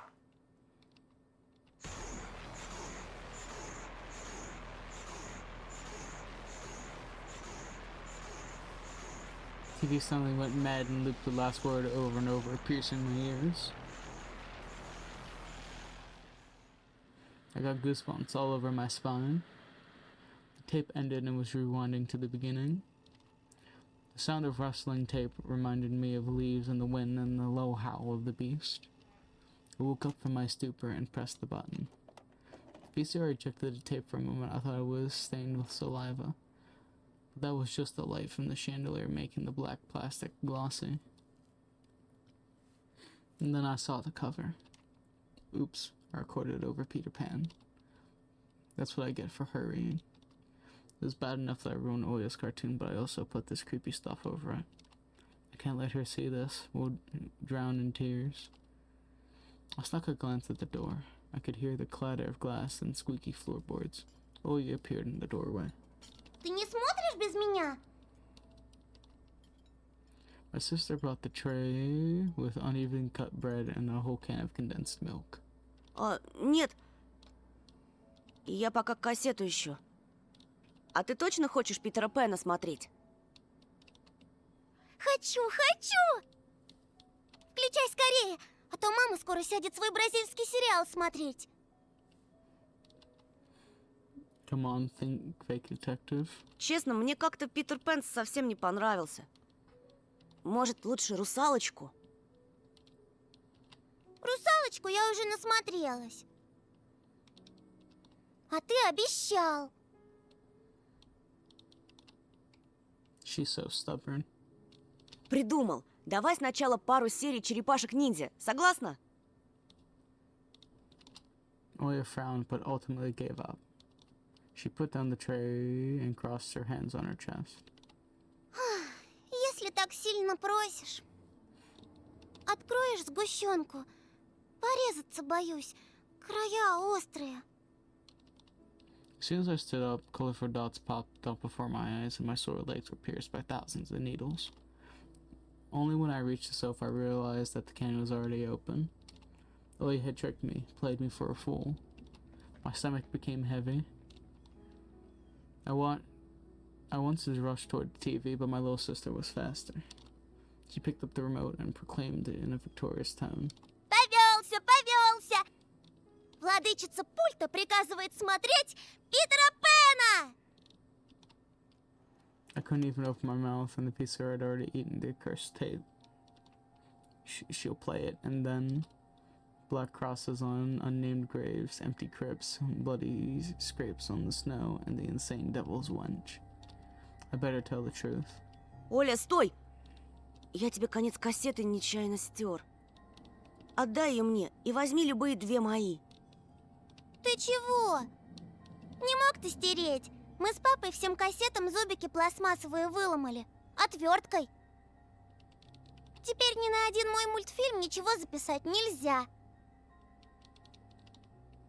Melissa suppressed the triangular play button on the remote. I squeezed on the inside, awaiting the out-of-this-world voice of the narrator, but I saw the duel between Peter Pan and Captain Hook instead. I sighed in relief. My head heavy as a leaden ball now rested in my hands. Oya smiled in joy. She put the tape on rewind and started spreading milk over her bread. And when the cartoon started, she forgot about everything in the world. As if she really got transported to Neverland like she always wished. To be honest, I also imagined myself there, in a land where no one ever ages, And no one argues over little things, where no one listens to fights and the sounds of broken plates at night. And also where Peter Pan kills the lost boys whenever they grow too old. But now Peter Pan's land was especially far away from me. My thoughts dragged on, stumbled upon the horned beast that awaited me among the trees, and the narrator's mournful voice haunted me, sliding over bushes and ravines. Like a winged carnivore would track its prey. I felt like I was dreaming with all my eyes still open. Then my sister's scream pulled me back to reality. Тоша, скорее, штору задерни! Зачем? Никто же на тебя не смотрит. Уже темно, а когда темнеет, прилетает сова. Я боюсь. I got out of bed, fighting my drowsiness, and closed the curtains. I did my best not to look outside towards the treetop, toward the taiga forest, which seemingly drew closer and closer. Of course, it was just a visual effect from shadows of branches scraping the snow. Тоша, мама думает, что я напридумывала про сову. И папа считает, что раз я маленькая, это значит врушка. А сова есть. Вот честная-пречестная, есть она. Ты же мне веришь? Что она там и каждую ночь прилетает I swiftly grabbed Oya's hand and looked her in the eyes. I was trying to transfer at least some of my courage and determination. But I really have those qualities. Я тебе верю, слышишь? Ты только родителям больше не рассказывай про сову. У них и так хлопот по горло, они только рассердятся. Ты мне говори, если что случится. И в окно не смотри. Но она хочет, чтобы я смотрела. Перехочет. Притворись, что ее нет и не было никогда, что она выдумка, как родители говорят. Ей ждать надоест, она улетит.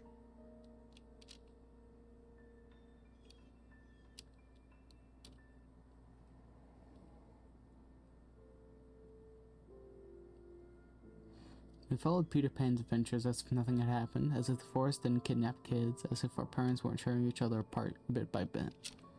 Captain Hook was running away from a crocodile, and Captain Pan was headed to London on a gilded sailboat. But by some miracle, I lasted longer than my little sister. Oya's eyelids had drooped.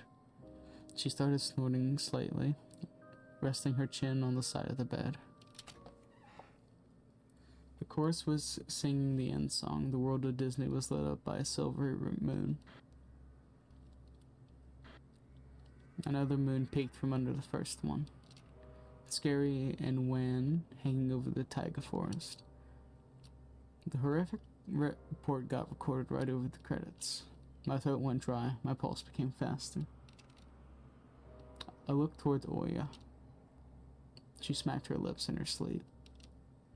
I squeezed the remote with all my might, ready to press stop at any moment.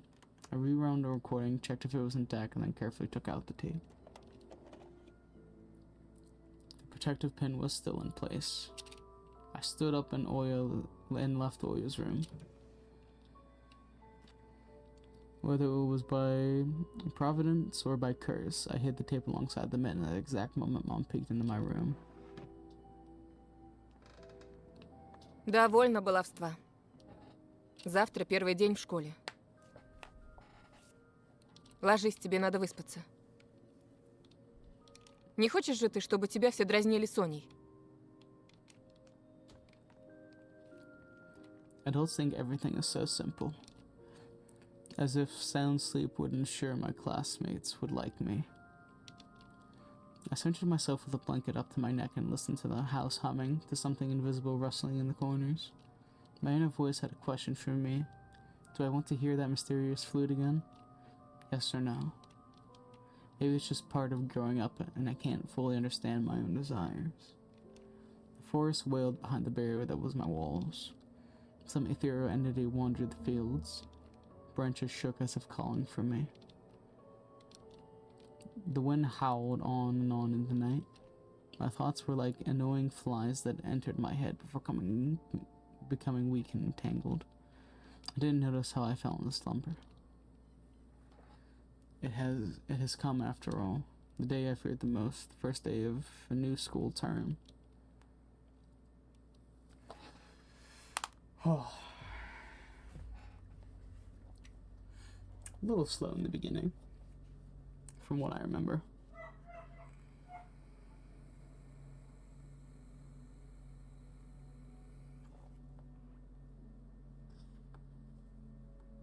I think it's like episode 3 is when it really starts to pick up.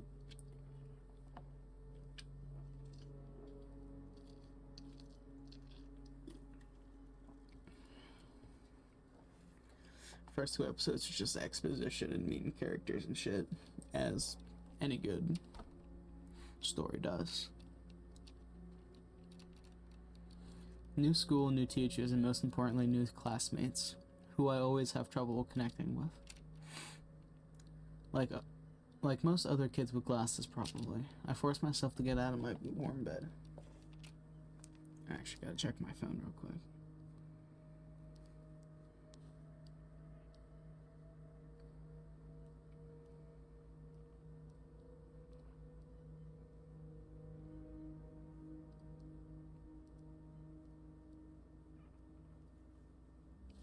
Okay, nothing of importance. Dad would usually drive me to my old school, but this morning the bedroom of my parents was silent. Did they sleep in? Maybe it was a good thing. I didn't want to get the daddy's boy reputation from day one. My parents were probably still tucked in, dreaming about the good old days when everything was so simple and easy. Sweet dreams, even if far removed from reality. I silently sneaked out to the first floor so I wouldn't wake up anybody, especially the peacefully sleeping Oya. I did my best to step on the middle of every floorboard. I used to play like this even in our old apartment. If my soles touched the space between the floorboards, it counted as stepping into lava. The clock was spurring me on with its hands. I need to hurry, faster, faster. I was too fast, so I needed to circle the hallway once again. The boiling lava was bursting out of the cracks between floorboards. I needed to watch my step to survive at any cost. Hippity hop, like a frog jumping on molehills, like a fearful bunny in a grove full of wolves. I made a sandwich in the kitchen, shoved it down my throat, and drank it down with cold tea. My appetite was as good as of someone being led up the scaffold towards the guillotine. I lowered my gaze and saw that one of my feet was standing on 2 floorboards at the same time. Burnt to a crisp, huh? I moved my foot. Disgusting little snakes flew in my belly. The fear of getting hit and being called nasty names. The clock clicked. I need to go. It was dark outside, fitting for an early winter morning. This darkness never fully left the houses around here. I took my time tying my shoes, buttoning up the puffy down jacket, trying to delay my unpleasant exit into the semi-dark, into the unnerving unknown. I rubbed my glasses for good luck, though I couldn't remember a single time these thick pieces of glass brought me any good fortune. The sky was akin to a giant bruise. On the east side of it, a black cloud was swelling up. It licked up stars from the sky and extinguished the rising sun. Darkness was plastered all over the treetops. The cautious cries of birds got tangled up in the thicket. I locked the front door with a long key that I wore around my neck. My parents made me wear this noose, afraid that I, being a total klutz that I am, would lose the key otherwise. The wind whizzed on the other side of the gate and invited me into my new life towards dubious adventures. And tagged alone like an old buddy pushing me in the back. Wide shadows that pines threw out covered a third of the clearing. Upon reaching the edge of the forest, I hid my nose in the coat's collar. I was squeezing through the thin firebreak, my hair ruffled up and my back hunched over. Tall trees stood on both sides of the tiny trail. A snowy blanket rustled over my feet, and the canopy of intertwined branches above my head cut me off from the already sparse starlight. The night had no plans of moving away from the forest. In this darkness, trees reminded me of a shaggy old woman that smelled of burial earth. Their trunks turned into cracked, wrinkled faces with holes in the middle as their mouths. If I lost focus even for a moment, mold-covered witches would drag me into the forest depths. Then my parents would be walking around these parts, screaming my name. But the dead can't answer the living. Or can they? A sense of panic was growing in my chest. I was fine with Dad carrying me into the school in his hands by now, if it saved me from watching the darkness rise up from the ravines like black dough. It felt like someone jumped into the bush behind me, so I turned around. As soon as I started walking faster, I heard the snow squeak behind me. The forest took a deep breath in it with its giant lungs. The windfall cracked. The wind and the birds were left behind in the field. Now I can only hear the forest creak.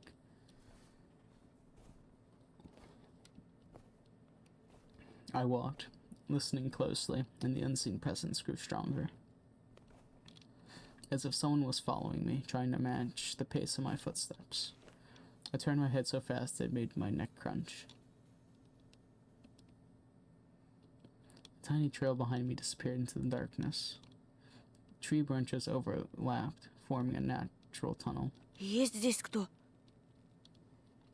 The question escaped my lips and dissolved into the unending creaking sound of the wooden idols, the pines around me. Why did I think going through the forest alone was a good idea? I'm either going mad, or someone had intentionally lured me away from home. Distant lights granted me a smidgen of hope. A country road. I ran there as fast as I could, as if afraid that the trail will shrink. I can't fucking speak. Clawed hands will grip me by the shoulders, turn me around and make me look at the faces of hungry forest denizens. In the end, nobody stopped me. I almost flew to the decrepit wooden bridge, disbelieving my luck. The bridge's supports bathed in spring, a tarry ice and cold. I put my hands on my knees and looked up at the forest, then snorted, trying to calm my breathing. The thicket was pretending to be asleep. It looked peaceful, lifeless. The remaining part of my commute lied through a snow-laden road, illuminated by sparse lamplights. I chased away bad thoughts and ran as fast as I could, from one circle of light to another, seeking protection from electric lamps. Just like that game where you need to be the first to proclaim I'm protected. It's just in this case that protection was flimsy at best, with darkness writhing outside its bounds. Then I noticed something remarkably eerie. In a place where the light from an inclined lamp couldn't reach, a hairy, crooked shadow came alive with a guttural roar.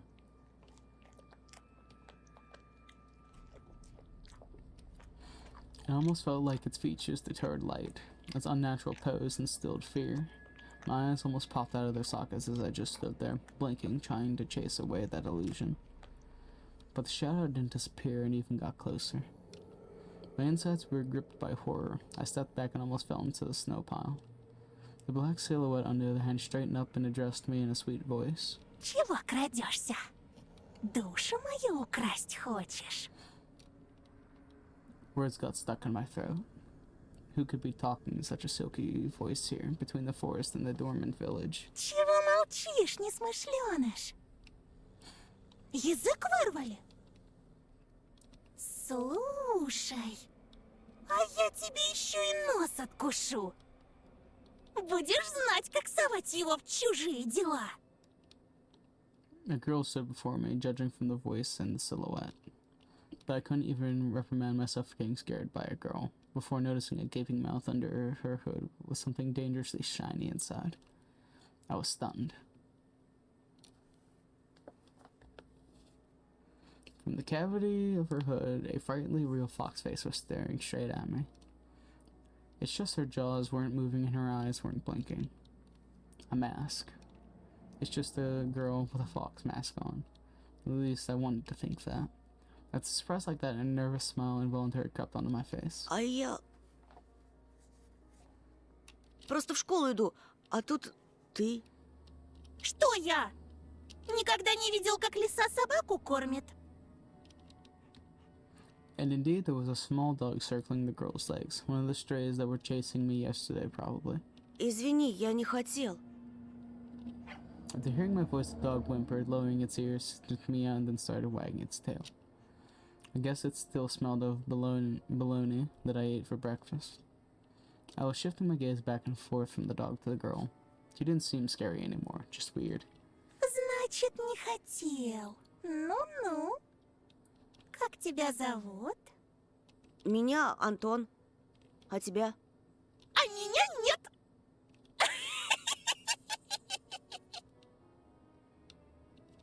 She's weird, definitely has a couple of loose screws, don't we all? But she has a nice voice. My astonishment had turned into a mix of happiness and relief. This girl I didn't know was definitely human, if a bit eccentric. I was also a bit angry at myself. The foxy girl was walking through the darkness without problem, and I shuddered from every little sound. I could just walk away, and this girl hadn't piqued my interest. The next time a police officer asked me about my friends at the new place, I'll tell him that I befriended a talking fox. Ты здесь живешь? В поселке? The fox giggled and purred. She spun around so hard that the hem of her coat lifted up. Нет, глупый. Лисы не живут в поселках. Хочешь сказать, ты живешь в лесу? Из какой норы ты вылез? Конечно! Лисам среди людей не выжить. Пока они лисы. Her jokes were also weird. Just like her carnival mask, paper mache, with fur glued onto it. The dog reminded us of its existence with a loud bark. I unfastened my backpack. Dad would sometimes throw food in there without my knowledge, cookies, apples, or even my favorite crab sticks. He called it a gift from the bunny. The stray strolled toward me with mincing footsteps, with a pleading look in its eyes. Fox did definitely treat it something, but it was probably still hungry. Зачем ты так вырядилась с утра пораньше? На утренник идешь? The girl shrugged, throwing silver snowflakes off her nose, and her human form along with them, turning into a genuine beast. A real fox, agile, cunning, dangerous. A moment of hesitation and you'll be ripped to shreds, tear you up and gulp you down without breaking a sweat. I couldn't help but just stand there as a stump. Until I heard her calm, melodic laughter hidden underneath the beastly mask. Видел бы ты свою маску, сладенький. Sweet, did she just say sweetie? I got embarrassed, went red up to my hair roots. We'd seen a fox in a zoo once when we went there with Dad, but it had patchy fur and was gray and skinny. But this girl was a fiery color and furry, just like in fairy tales. I was still rummaging through my backpack. My fingers that were searching for the dog's treat stumbled upon some soft crumpled object. Ничего. Скоро проснутся настоящие звери. Спроси-ка лучше у них, где они взяли свои человеческие лица. The girl's shadow was dancing in the lamp's light. The dog yapped in agreement.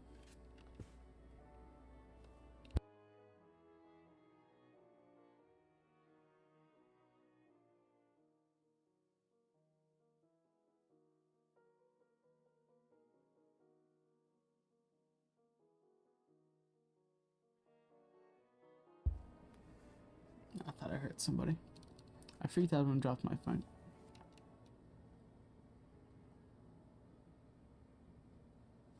Hold on, I'll be right back.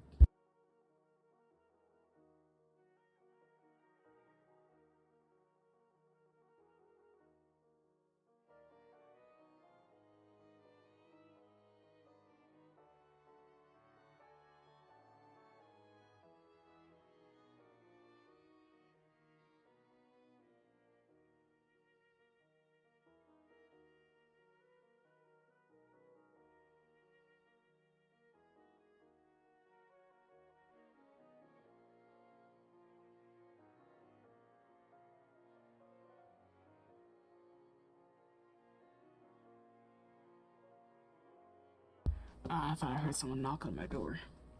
I freaked out and dropped my finding in the snow without getting a proper chance to examine it. Cold wind instantly covered the hole it created with snow. The dog rushed to dig it out, wanting to get its treat, and the fox just snorted. Now I was so embarrassed I wanted to sink through the snow. It was still dark outside of the electric circle. On the contrary, the darkness seemed to be even more thick. All neighboring houses were sleeping deeply in its inkiness.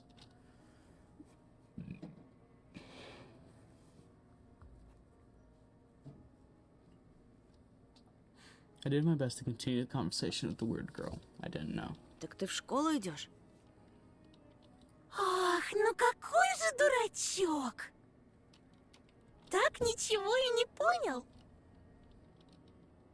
Well, I was trying to be friendly, but she can't stop mocking me, calling me a dummy and all. I should have just moved along without paying any attention to this weirdo and her stupid dog. А ты чего обзываешься? Не хочешь отвечать, и пожалуйста. Никто не требует. Still, something froze me in place, tugged me toward a dark figure. A mysterious appearance, her voice that was velvety and just languid enough. I was intrigued and excited. I watched her as people watch fires burn. Ой, да не дуйся. Гляди-ка лучше. Ты нравишься Жульке. The dog was digging through the snow with sharp movements, snoring loudly. The fox turned around and looked at the windows of nearby houses, at its timbered front through the white mist. The tip of her fake nose was shining under the lamp's light. И не только ей. I went red again, like a boiled crayfish this time. Is she talking about herself or someone else? I hoped that the semi-dark would be able to hide my embarrassment from the girl. I cleared my throat before asking. А кому еще я нравлюсь?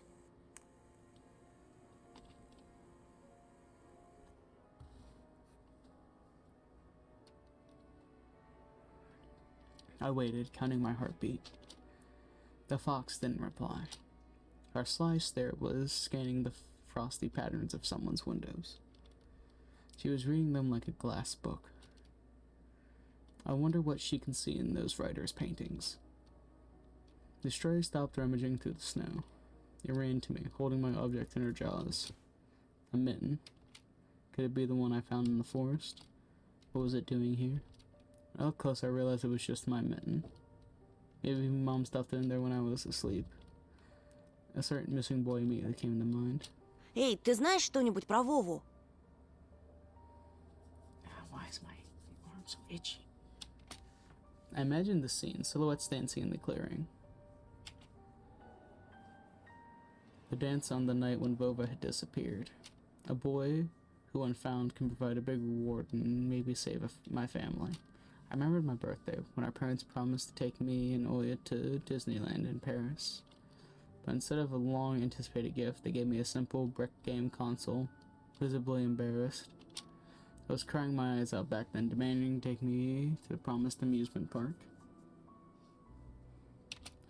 That was the first time when Mom and Dad had a big fight. My greediness shattered their relationship. If only I could fix everything, gather everybody I love and take them to Disneyland. В ночь, когда пропал Вова, я, кажется, видел, как кто-то похожий на тебя плясал под моим окном. It couldn't be true, but I felt like her mask had become even more sly. The fox was sniffing me out. А что? Ты тогда испугался? За себя или кого-то еще? Oh yeah, as soon as I thought about my sister, my chest tightened and cold sweat steamed down my spine. Ну так слушай меня внимательно, мальчик по имени Антон. Это большой и страшный лес. The fox girl stepped forward menacingly. И я не единственный его обитатель. Другие звери уже знают о тебе. Берегись нас. Этой ночью мы опять придем.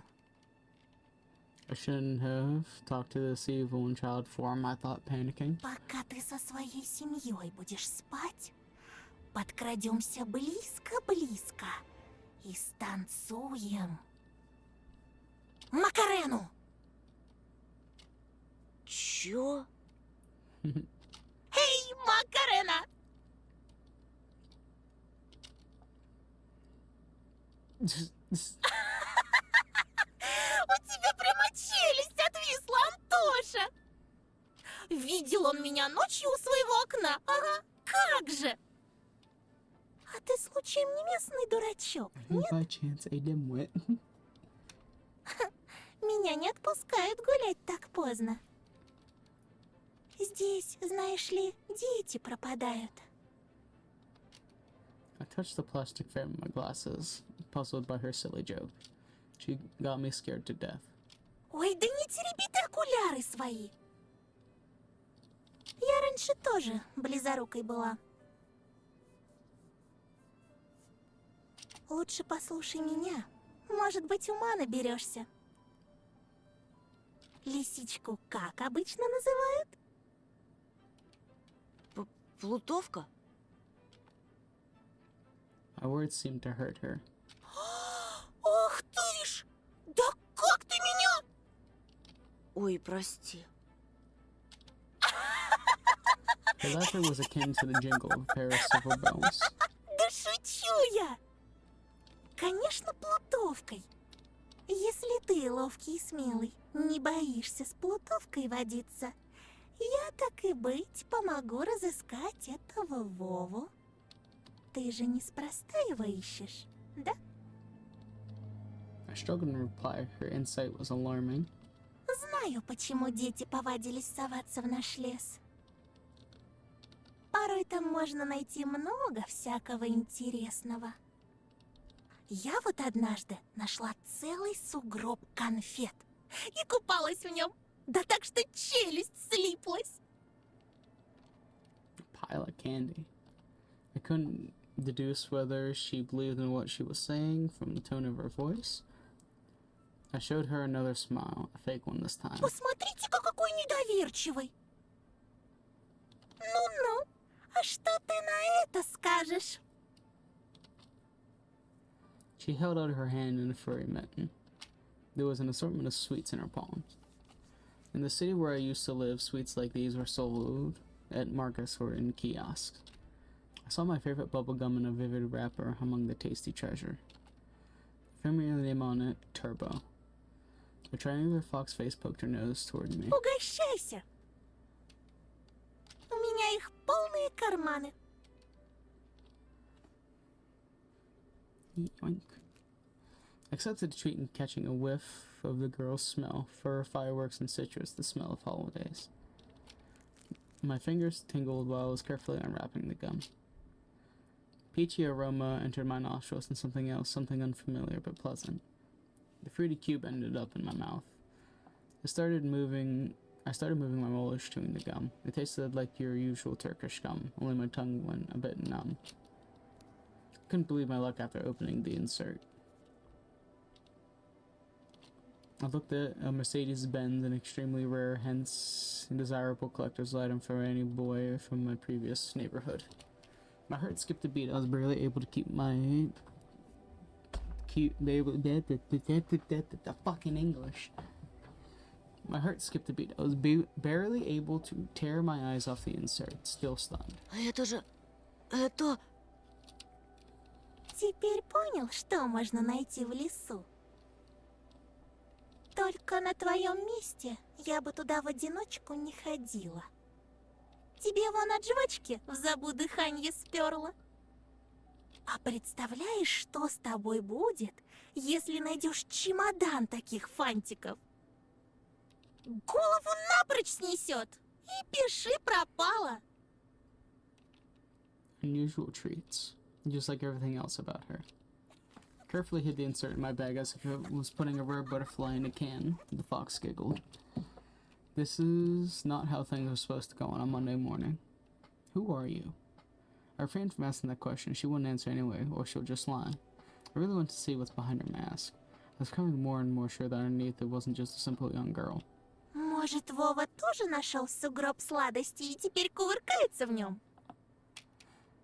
Слушай, Вдруг он решил остаться в лесу? Тогда, наверное, ему очень холодно в одной варежке. The wind caught her words like smoke from a fire and carried them deep into the darkness into the creepy thicket. The trees behind me creaked with their bony branches. Или с ним что-то случилось в пути. Что-то страшное. The forest reacted to her words, became alive. It sniffed me out, perking up its ears, just like a curious beast. The fox girl pierced me with her eyes again. Дикие звери? Это, по-твоему, страшно? Ну, не знаю. Не знает. Уж не с двоечником ли я подружилась? I didn't like being called a dunce, yet being friends with her sounded nice. Я хорошист. Бел да пушист. Пойдешь со мной, хорошист Антон? Найдем твоего Вову и сам его спросишь, что он нашел в этой пуще. Ведь пока мы вместе, никто тебя в лесу не тронет. Вот увидишь. Worms of worry writhed in my belly. Better run, whispered my mind. Я тебе не верю. Ты думаешь, я врунья? Yes. Да и пожалуйста, мне никогда никто не верит. Hey, devs. You misspelled else. That's just a small nitpick. I'm sorry. The girl sounded hurt, although I didn't know she was genuine about it. She turned around as if she had immediately lost all interest in me. The gum felt bitter now. Remembered my dad's favorite saying, "Where are your manners, son?" Indeed, this fox was kind to me. Не обижайся, пожалуйста. Лисы бывают и добрыми. Ну, как в сказках. Мне бы только понять, что ты за лиса. The girl giggled, hiding the nose of her mask in her hands. Тогда пойдем со мной в лес, и ты все обо мне узнаешь. Но не сейчас, а когда рассветет. А то тебя, бедного, всего аж потряхивает. Того и гляди, кондрашка хватит. Айда, провожу тебя до школы. After hearing this, the dog barked and the gray man stopped messing with the men. I leaned in, trying to grab the piece of handwear that almost ran away from me. Ну, если тебе по пути... We went towards school, and wait a minute. We went towards the school in the lost dawn. Here and there, the lights came on in the houses of in the windows of houses we passed. Jesus Christ! As if their inhabitants were sending us warning signs. Silhouettes lurked behind curtains. Dogs let out occasional barks. Spirals of gray smoke rose from the chimneys. TVs bustled and dishes clanged in kitchens. We watched the village slowly rise from its slumber while carefully treading the snowy wheel trails. I walked in the left one and she took the right one. The dog was following right behind us. I expected the fox to bring up something weird again, but she stayed silent all the way to the school, as if playing with me some game only she was privy to. She would only giggle from time to time when the dog sneezed from the snowflakes that fell on its ice. I was the first one to break the silence. Так как тебя зовут? А, ну конечно. Имена, имена, имена. Людям непременно надо вешать ярлыки на все подряд. Ну и как бы ты назвал такую лису, как я? Даже не знаю. Но я читал про лису по имени Алиса. А что? Я не против. Пусть будет Алиса. I couldn't understand if she was joking or not. I turned around as if looking for an answer from the dog, and from the dark sky devoid of dawn. My silent questions were left unanswered. The school's outline was already in our sight, a giant brick box stuck in the endless night. Lights in the windows didn't bode well for me. The warden trees were guarding the schoolyard. Screams, childish laughter, and someone's whistling tore up the silence. I went here with Mom when we just moved here, and the place looked cozy at the time. Empty corridors that smelled of polish. Puffy snow outside. Second time I came along to get the books and just kept on imagining my peers rolling down the railings, greeting schoolers, running to the library, and teachers marching down the corridor with the air of self-importance around them. High schoolers were smoking in the entrance in track pants and wool caps perched on their foreheads. Their appearance destroyed the last hopes for a cozy school. Their stingy eyes and teeth yellow from nicotine, their smirks, all of it had the same gloomy effect as the cloudy winter morning. Absorbed by my thoughts, I completely forgot about my companion. После уроков жду тебя на заднем дворе. Возле повешенного. Возле кого? She just ignored my question. Не опаздывай. I hesitated. Blowing hot and cold again, Mom always said that when I would have trouble choosing between two options. Think about Mom helping me Я reply. после школы сразу домой. Эх, Антоша, Антоша, это я тебя так просто отпустила. Другие же незаметно подкрадутся со своими улыбочками и вцепятся. Клещами не оторвешь. Попомни мои слова.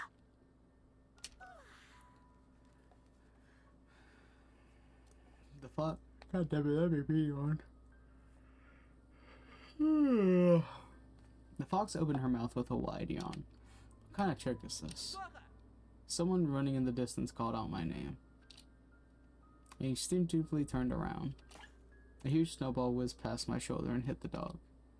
It whimpered and ran towards the spring. The darkness devoured it. The fox girl was also nowhere to be seen, dissolved in the frosty air. Or was she hiding in my shadow? I gulped and swallowed the gum. Unlucky. After taking a deep breath, I went toward the school, toward the cutlets, and dough toward the light raining down onto the snow.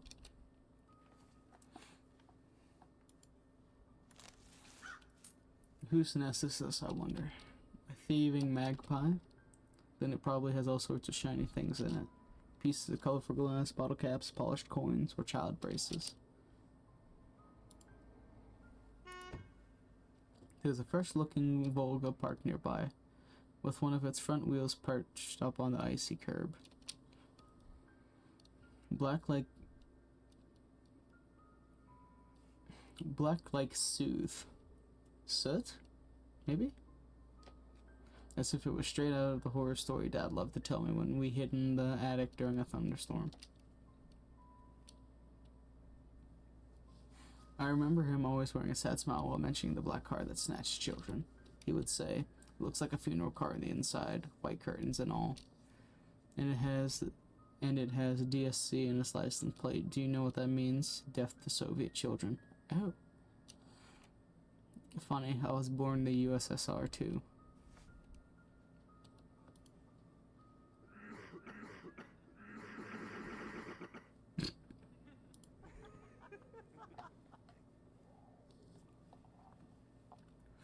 Buzzing crowd of upperclassmen with their winter hats tipped to the side. I better not draw their attention. A tall man was standing near the gate, puffing out clouds of smoke into the wind. He didn't look like a teacher. Was he a PE guy, maybe? I carefully studied his face, that it looked like it was cut from a piece of granite, and his hair lip that was holding down a cigarette. He was playing around with car keys and staring back at us. The light from the cigarette was reflected in his eyes that were sitting deep in his eye sockets. I froze in place. The hulking man lazily tore off his eyes from us and walked towards the road. See you.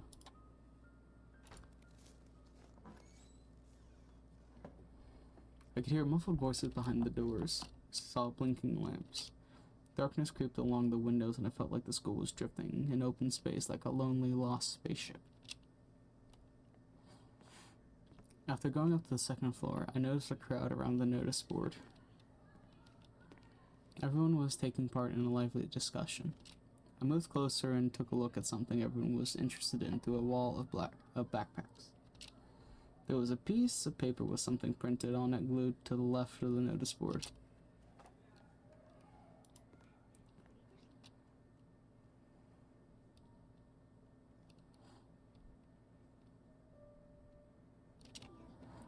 child missing.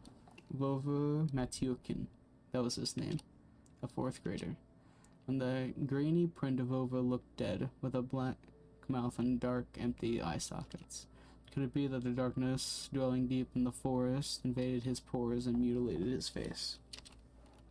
A plastic toy gun couldn't protect him from the whispering branches and the howling wind. Empty eyes of the lost boy pierced through my soul as if pleading. Unable to meet his stare, I turned around and rushed to the window, took a seat on the windowsill. The corridor was slowly filling up with children, in groups of few. Nobody paid me any mind. In the darkness of school toilets, child voices were hammering a nursery rhyme.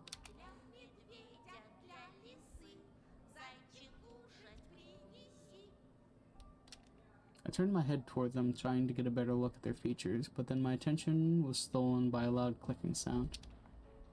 A female teacher marched down the corridor with her chin raised up high.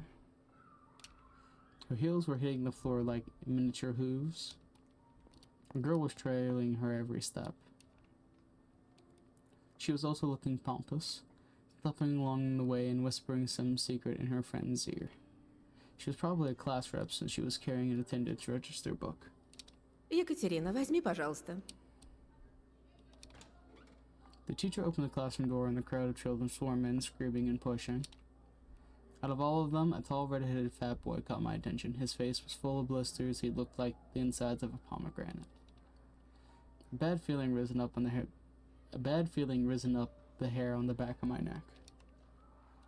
I've seen boys like him before, unsettled eyes, cackling laughter. The girl, who was a smaller copy of the teacher, warned the boy with a wave of her hand and entered the room through the clearing in the crowd. Some other guy stood in the way of the crowd, and the redhead immediately shoved him. Топай речь, мудила! The boy flew headfirst, flailing his hands, trying to keep his balance. The fatso burst out laughing, and a couple kids joined his nasty cackling. Their laughter sounded like someone was snipping with huge garden scissors. The classroom sucked all of the kids in. The corridor stood empty. I went to grow roots and stay on the windowsill.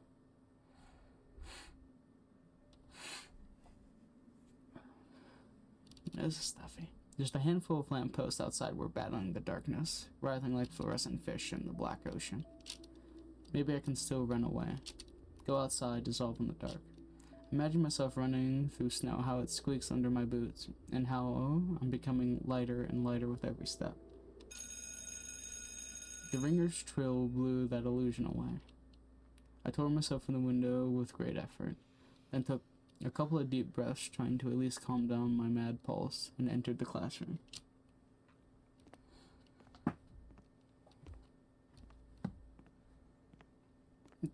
The prim teacher looked at me over the frame of her glasses, clearly annoyed. Я новенький. Мне вот сказали к вам подойти. The snowy forest trail was winding in front of my eyes. The pines rustled, but it didn't sound predatory anymore. She buried herself in the register and flicked through the pages. А фамилия-то как? Петров. Громче говори. Чего мямлишь? Петров. Нет такого. She measured me with long and heavy stare, as if trying to see if I was lying. I wanted to sink through the floor. Hazy faces observed all of that from the left. The classroom breathed and snorted in unison, like a living organism, like a dangerous beast. Ты не ошибся? Нет такого в списке. My knees chose the worst time to start shaking, and I felt dizzy. I clutched my fists so hard my knuckles became white. Мне сказали, 204-й кабинет, Лилия Павловна, 6-й В. Apparently everyone in the classroom took my words for some sort of joke, because they were all laughing. Что за бардак? The classroom fell silent. The kids hid their smirks for a better occasion. Понаберут студентов. Только знают, что губяки свои малевать. А я разгребай, значит. А бумаги-то кто заполнять будет? Не первый раз ведь уже. Подожди здесь. Сейчас. Сейчас я им устрою. The teacher flew past me, mumbling something to herself in righteous anger, and I was left standing at the center of the classroom. Like a convict in front of a firing squad, I lowered my gaze, feeling the mocking stares from all around the classroom directed at me. They prickled my skin, dancing on it like laser sights. Once again, I imagined running far away from this place, fighting the clawing wind soaring high above the pines in one long jump. With the wind in my back as my only companion, the eyes of my teacher classmates were asking, "This new boy, is he one of us or an outsider?" Somebody whispered something and stifled laughter rolled through the classroom. Доску вытри! It was easy to guess who was the main prankster here. Эй, очкарик! Ты чё, не только слепой, но еще и глухой? Доску вытри, говорю! My knees weren't the only shaking part of my body anymore. I was trembling from head to toe and prayed for the teacher to come back sooner. My prayers were answered by the powers that be. Ну что мне с тобой делать-то? Куда сажать, а? Давай-ка сядь, наверное, с Семеном. Он все равно один. Еще чего? The fatso put his backpack on the seat behind him in defiance, scratching his belly and smirked. Ты опять за старое? Снова бабушку в школу вызывать? The classroom went silent. А чё она мне сделает? Не она, так я тебе сделаю. Рюкзак убрал быстро. Simon didn't move a muscle. He started studying the portraits of writers on the wall, looking bored. I needed to do something to resolve this somehow to save myself. I cleared my throat and continued in a stifled voice that sounded nothing like me. Я могу за последнюю парту сесть. Там, кажется, свободно. The teacher snorted loudly. She looked at me, then at Semyon, then back at me. Ладно, садись пока туда. А с тобой, Бабурин, мы еще поговорим. Чтобы подошел после уроков. Будешь по классу дежурить, ясно? Semyon forced out a twisted smile. Juicy pimples were growing on the tip of his nose, ripe for the taking.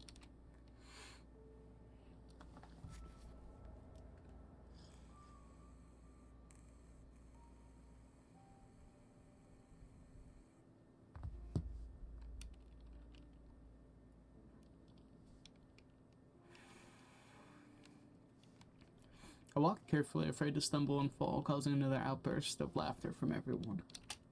I took my seat at the back, at the last table where I was met with a pile of old posters. The outcasts took their seats and the class was ready to start. Вот и хорошо. Начнем урок. Тема: традиции русской и мировой литературы в рассказе Зощенко «Не надо врать». The fatso turned back to me, his stare informed me of the coming days, weeks, and months of bullying. "I've got my eyes on you," said his watery look.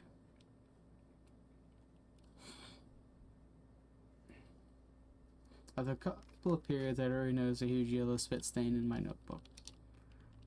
Then at the cafeteria, the Simeon accidentally spilled a glass of compote on me. Then he flowed his hands around after exiting the toilet so some of the liquid from his hands would get on me. Just before the final period of the day, Simeon pushed me into a buzzing crowd of girls from our classroom. They made way, cursing, but I couldn't hold my balance. I ended up ramming my face into the girl I took for the class rep before right in her chest. I immediately stepped back, dying from Прости, ты в embarrassment. порядке? Then she suddenly put her hands on her hips. Нет, ну вы посмотрите на него. Облапал меня прямо у всех на глазах. Я сейчас все маме расскажу. Тебя из школы выгонят, извращенец. There was some sort of sadistic pleasure in her eyes, as if she was the child who was about to put a lit-up match to the Schaefer beetle. Я нечаянно. Меня толкнули. Все видели. Слепых среди нас нет. She stared at my glasses while showing me a creepy smile. I started to fume on the inside, but Simeon's laughter cooled my head. Толкнули? Чё, правда? He swaggered up to me, enveloped me in the smell of sunflower seeds and rotting teeth, and then pushed me to the ground. Вот так, да? И что ты сделаешь? The bully towered over me, as if saying, "Come on, hit me, let me see you try."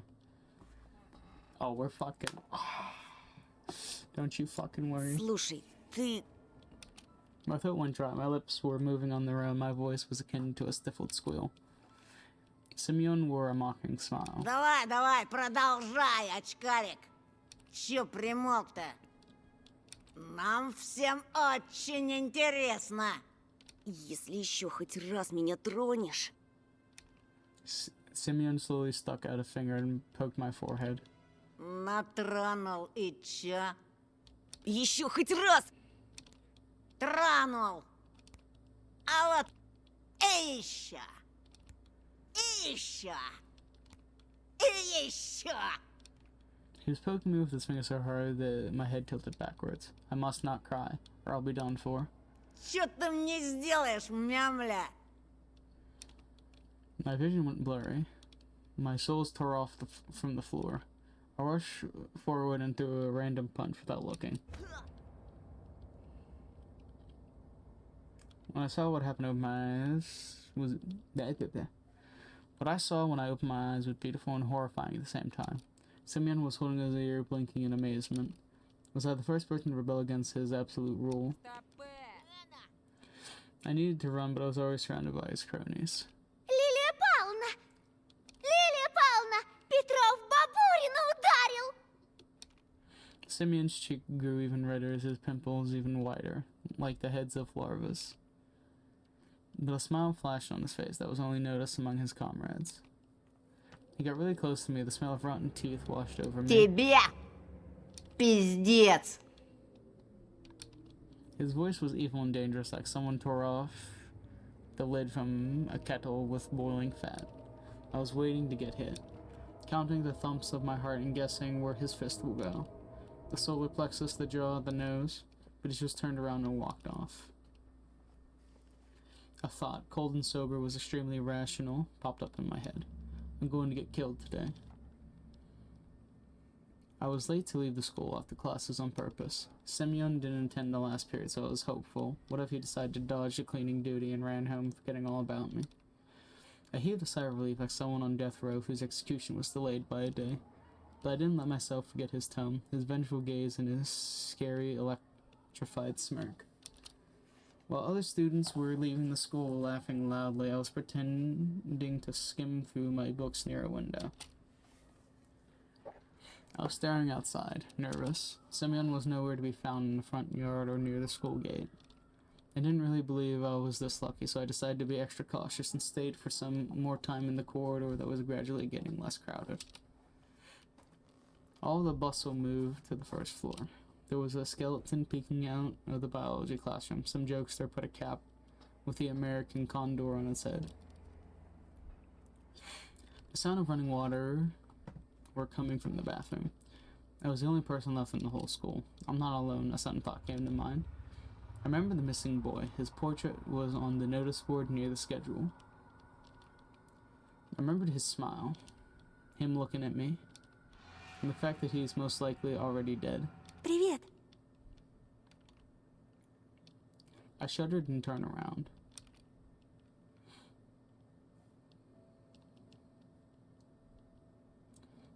At first my eyes stumbled upon the black violin case.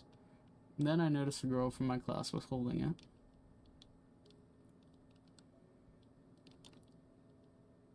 She sat in the first row of the second column. I swear I caught her looking at me a couple of times. Excuse me. I was sneaking glances at her myself. Sometimes it just feels nice to look at something pretty. The spring, the sky, or a girl that's not in the crowd that laughs at Simeon's jokes. She wasn't whispering the dirty laundry of other people to Kaya. She spent all the breaks just like me, staying in the classroom or looking in the window or drawing something in her green notebook. Здравствуй. I turned red and pretended I was studying the pattern on the wooden floor. Круто ты ему врезал. Это вышло случайно. Почти. I started shoving books in my backpack to at least put something in my hands. Вроде Семен раньше таким не был. Он к нам недавно перевелся. Бабушка мне его по секрету сказала, что он словно взбесился. Семена даже старшеклассники побаиваются. Представляешь? А ты вот молодец. Не струсил. I mumbled in reply. Yeah, right. Me brave. A hero that has been standing around the hallway to avoid a beating. The girl looked at me with her clear, attentive eyes. А ты за рекой живешь? В том деревянном доме? Ну да. Там, наверное, страшно. Да еще через лес идти. Я бы так не смогла. I shivered at the mention of the forest. I thought of intertwining branches of a snake-like trail of endless darkness that spread like mold among the crooked trees. So I straight up lied. Да не так уж там и страшно. А что тебя так пугает? She smiled after a brief pause, as if brushing off a daydream. Да так, ничего. Меня, кстати, Полина зовут. А меня Антон. Ну, это я знаю. Слушай, Антон, She stumbled as if trying to decide whether she should continue. а что ты делаешь после школы? My chest felt prickly after her innocent question, yet somehow it felt pleasant. Ничего такого. I stumbled and didn't finish my sentence.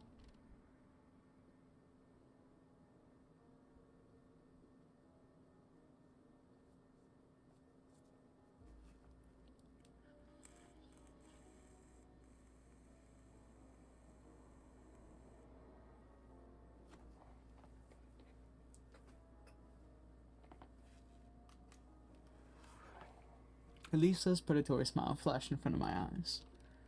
The playful eyes and the slits of the mask were probably just the product of my imagination, though. What if that fox girl was waiting for me after the school? Or was it another of her weird jokes? That was wild. I wonder if she's hiding a big red tail under her coat. I suddenly got covered with beads of sweat, like after a PE class. I wanted to take a shower as if just thinking about the fox girl made me dirty, soiled my clothes, lured me into the forest's embrace. У меня сейчас занятие, скрипка, а потом я свободна. Дедушка мне репетитора нанял. Наш учитель музыки, он же скрипач, а здесь, в поселке, ему некому преподавать. Только мне.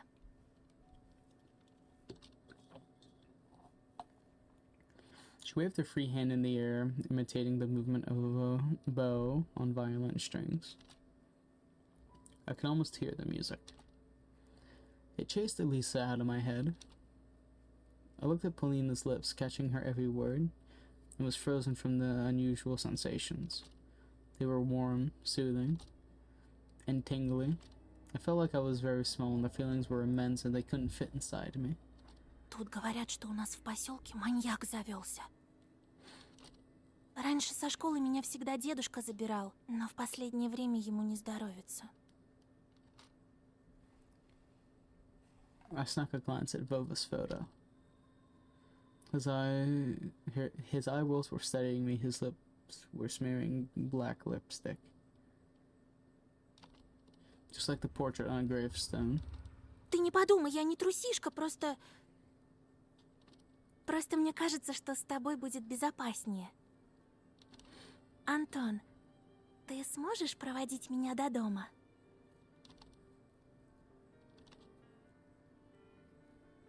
Finally, everything that I read about in the adventure books, everything that I dreamt about was seeping into my life. A mysterious crime, a beautiful stranger, and a heroic duel. A duel. Thinking of Semyon instantly sobered me up, returned me back to earth, and it started shaking under my feet like a deck of shit. If only I could rise to the occasion in front of Paulina. Because No matter how brave I was trying to act, it was obvious for both of us that I wouldn't be able to stand a chance against a big guy like that. And him knocking me out won't even be the worst of it. The worst part is that Polina will see all of that. And she'll laugh at me like everybody else. No, I don't need anybody to see me in such a shameful state. Сегодня вряд ли получится. Ты же знаешь, Семен, скорее всего, караулит на школьном дворе.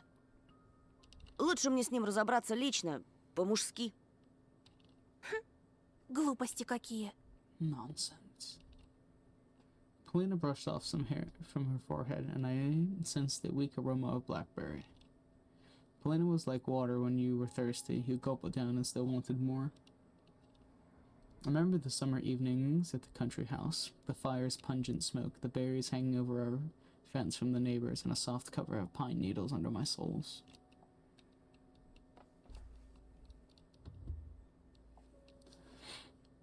Those few peaceful days when I felt completely safe. My mom resting in the hammock, my dad putting meat on a skewer. Could I have foreseen the upcoming catastrophe in the crackle of the coals, in our parents' laughs, and the smell of the fleeting July? Could I have seen how fragile that world was? Думаешь, этот дикарь будет честно драться? Со своими дружками набросятся всем скопом, опомниться даже не дадут. Polina suddenly flashed a devious smile. Но если мы пойдем вместе, это их ошарашит. Я же не только первая скрипка на деревне. Я ведь еще и девочка. Слышала от знакомого хулигана, что он никогда не нападает на кого-то в присутствии девушки. Представляешь, у них кодекс чести такой. A delinquent, you know, I thought, worried. Is he better than me? Taller? More handsome? Ой, мне на музыку пора. She made a couple of steps and stopped. Amazing. Polina didn't look like those beauties from the magazine posters, or the actresses from the movies. But in the flickering light of the ceiling lamp, she looked much more alluring. А ты играешь на чем-нибудь? My parents bought me a guitar a couple years ago. I immediately remember my meager attempts at making music. Change. We're all waiting for change. Sui's song echoed my thoughts as my desire to change something.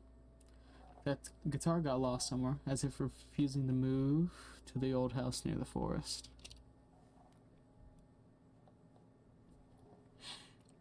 I think my parents gave it away to someone that needed it more. Увы, не играю. Жалко. Ну ладно, я побежала. До свидания. Пока! Her shot was captured by the loud echo. Her shoes echoed through the school hallways. Пока! I wasn't sure if Polina heard me. I looked out the window again. The schoolyard was empty, just a couple of grade schoolers throwing snowballs at each other. Nobody who looked like the hulking Semyon with his cronies. This was giving me hope. What should I do? Polina could become my friend, the first one in this new place. Besides, she may be in real danger of meeting her killer, and I'll be her defender, her knight. Even though my inner voice was hesitant and was about running away from killers lurking in the woods at night, Polina was worth the risk. The cunning red fox was also intriguing. She promised me to help look for Vova, and this will bring me a reward. More money will also guarantee peace in my family. Gifts for Oya.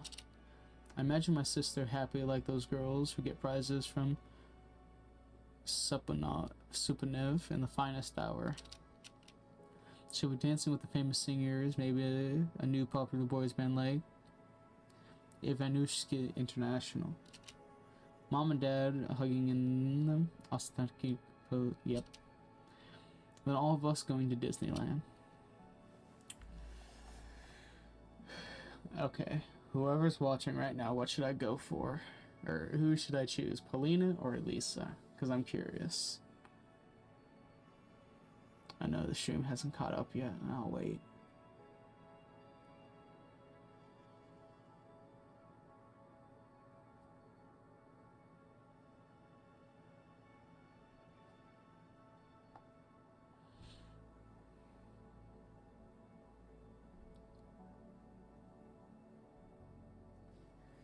You should type in the chat which one. Whoever's watching. Unless you have me muted, which fuck.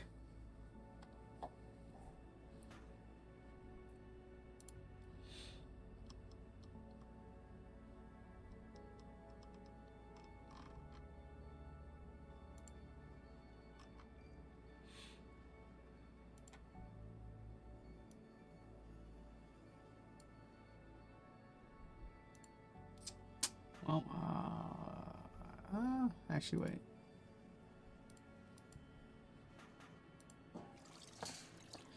An abandoned zinc bucket with a rag on the bottom of it, filled to the brim with murky tap water.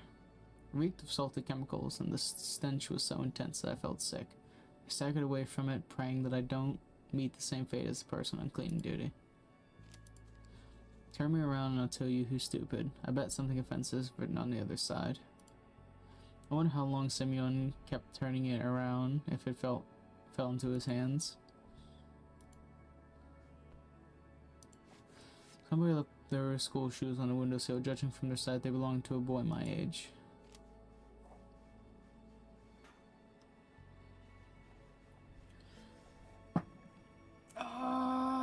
You know what? Actually, wait. I want to look up something real quick. Because there is a...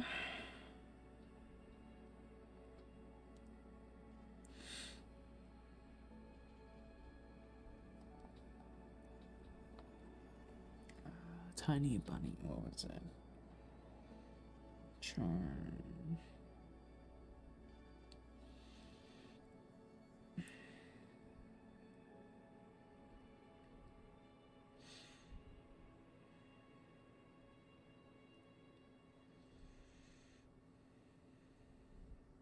Wiki, I guess. Okay, there is a wiki. Thank God.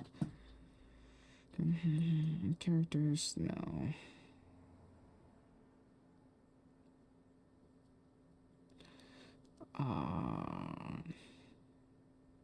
Chapters? I clicked on characters like a retard. No, that's characters. Chapters doesn't fucking exist. Other collectible items.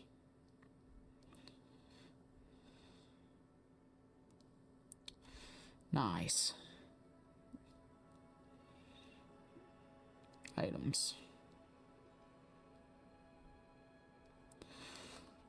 Oh, fucking... Alright.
If you're wondering what I'm doing, I'm trying to figure out how.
Oh, so much reading.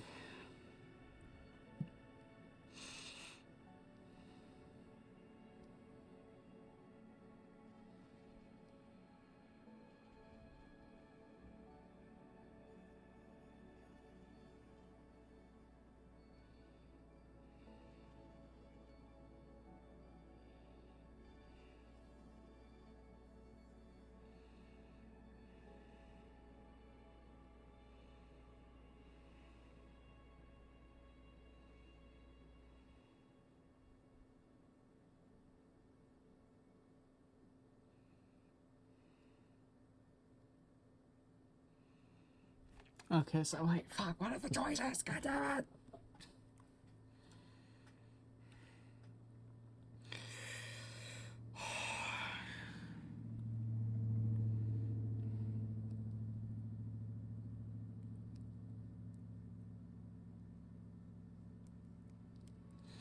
I'm trying to figure out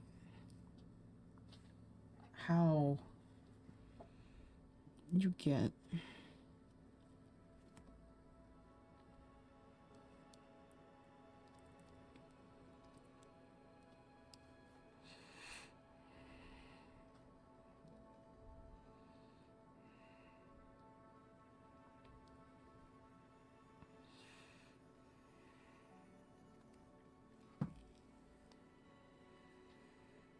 um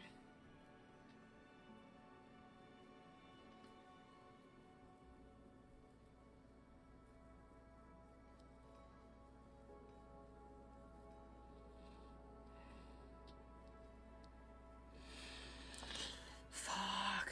Do I go with Paulina or that charm necklace because I don't know what it'll do.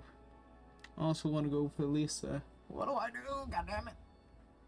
Hold on, wait. I have an idea.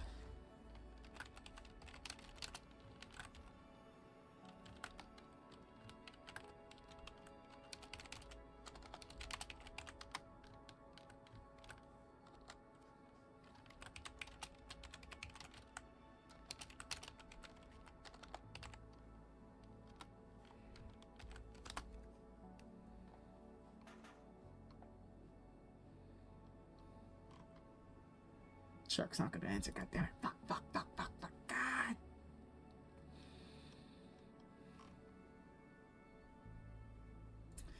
I don't know who's watching, but please choose one. Type in the YouTube chat. For the love of God, I need a choice here.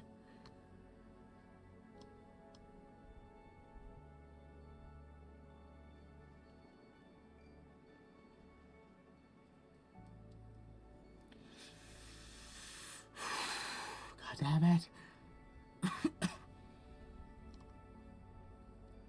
Who the fuck can I message? Why is no one awake? God damn it. Oh, fuck.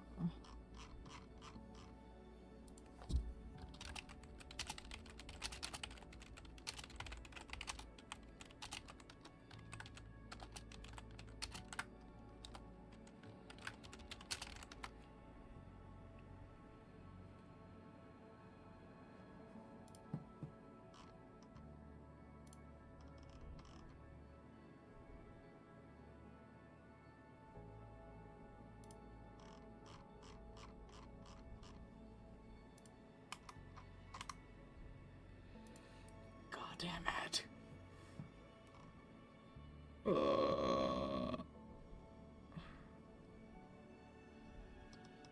Shit. Fuck. Fuck. I don't know. I really don't know.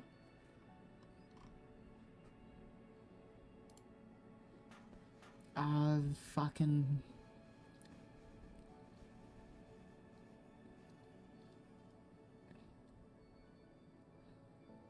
On one hand...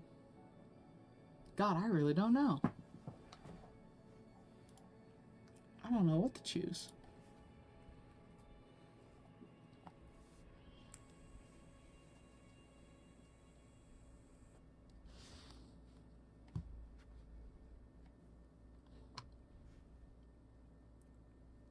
Actually, hold on.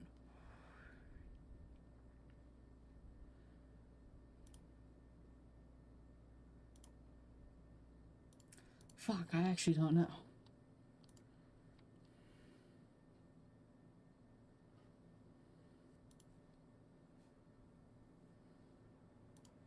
Shit. I actually really don't. On one case, I guess either way, Simeon goes missing.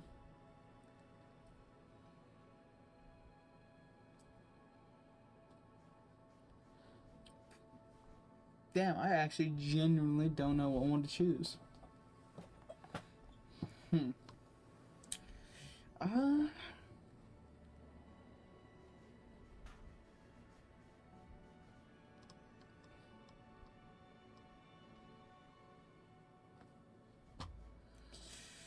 Fuck it, we're going to Lisa. I should have saved. After closing my backpack, I ran downstairs.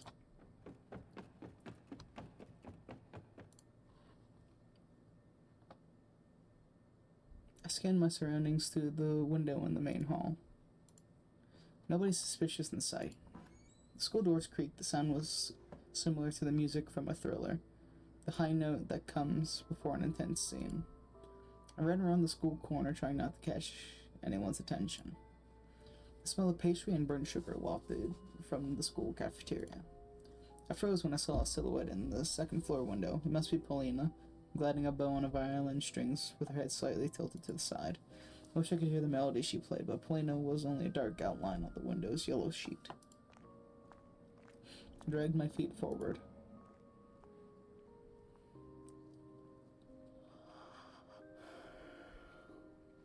Bastard. The net on a football goal in the yard fluttered in the wind. The same wind that hurled small white whirlwinds through the field. Somewhere nearby, an invisible tractor was humming, scaring away the crowd of cawing birds. The hum of his engine sounded like the howls of hungry beasts that chased me through the snowy desert. Elisa and her scary mask also came to mind. Right now, in the light of day, it was really hard to believe she was real. What did she say back then? At the backyard, near the hanged man. What does she mean by that? A forest squirrel jumping on sunflower seeds. Someone from the school probably feeding her. Interesting. Извините. The silhouette turned around the corner and walked deeper into the dead end, leaving cigarette smoke in its wake. It was an adult, a teacher maybe? I looked at the wall. There was a hanged man drawn under the thin black line of resin. Someone played the hangman here. Something was scribbled on both sides of the man: escape, fear, truth. Ближе, мой сладкий. It took me a while to realize where the sound was coming from. My eyes strolled through the cul-de-sac at the school backyard, through windows and snow. One of the snow piles started trembling, like a volcano before it erupts. No. In the blink of an eye, the white crust crumbled and the fox jumped at me. She made a gracious bow, enjoying the effect her appearance had on me.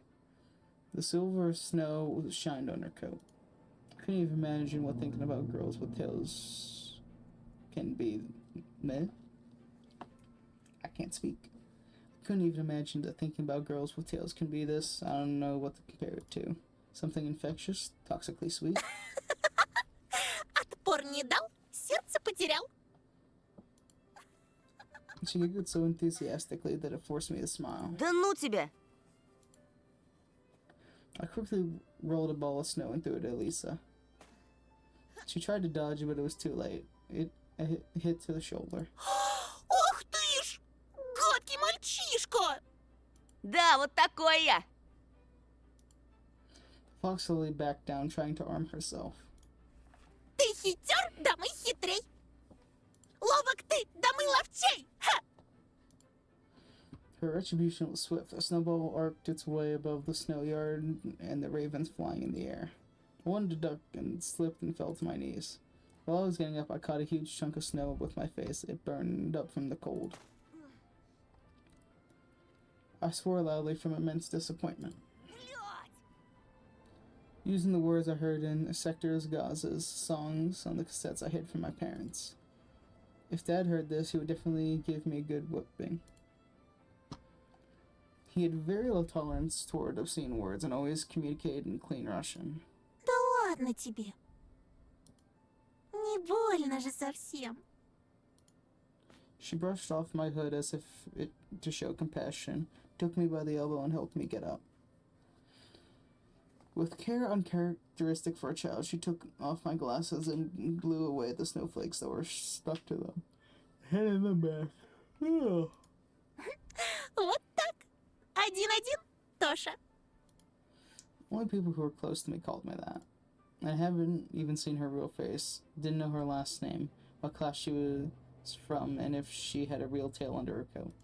Желаешь отыграться? Мы хотели поискать Вову, помнишь? Лучше поторопиться, а то меня родители станут искать.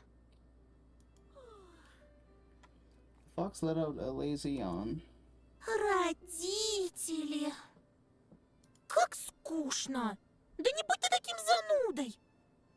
Давай чуть-чуть поиграем. Все равно тебе дома тоскливо. А ты откуда знаешь? Тоже мне тайна. Со взрослыми да в 4 стенах тоска смертная. Всегда. У меня от стены взрослых нервный тик. Вот. Ah.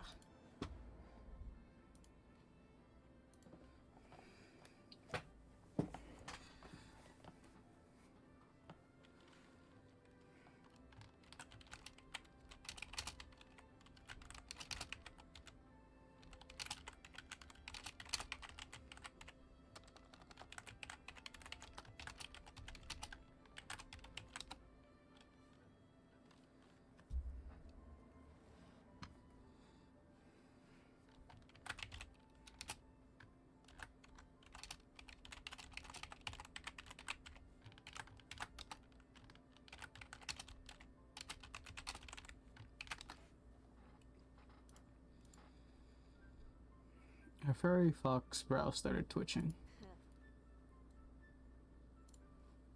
I faked a laugh in reply, unsure whether being able to move parts of her mask like that was genuinely funny or not. Ну же, Тоша, решайся. Я же вижу, ты хочешь поиграть. Если победишь... Fox girl got dangerously close to me and stood on her tiptoes, almost touching my face with her rough little nose. Playful fire danced deep in her eyes. She smelled nice, like berries and saccharin. Oh, I'm getting messages.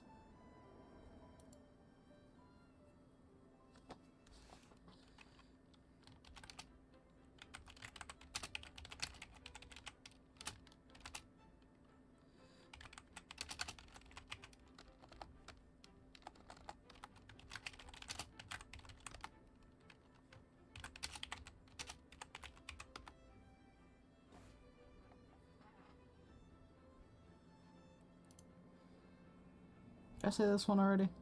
I don't remember. Is this smell of independence and true freedom? I mean, the kind where all you have to do in your life is run wild and eat sweets.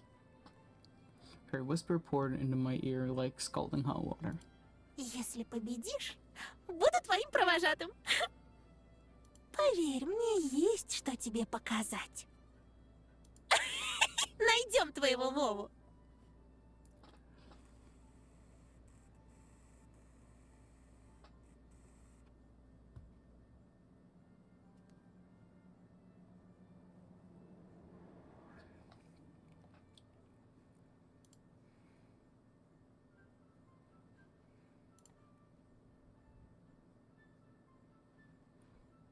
I felt as if a giant invisible spring bent inside me. I'm not bad. I'm out of it. I'm texting on Discord as well. Damn it. My stomach hurt, but the sensation was somehow not exactly unpleasant. It was so weird. I just had a conversation with Paulina, and now Elisa was going to drag me along with her. I felt like my mind was becoming blurry, splitting in two, like those gravestones on the TV record. А если проиграю? Душу из тебя выцарапаю, неженка!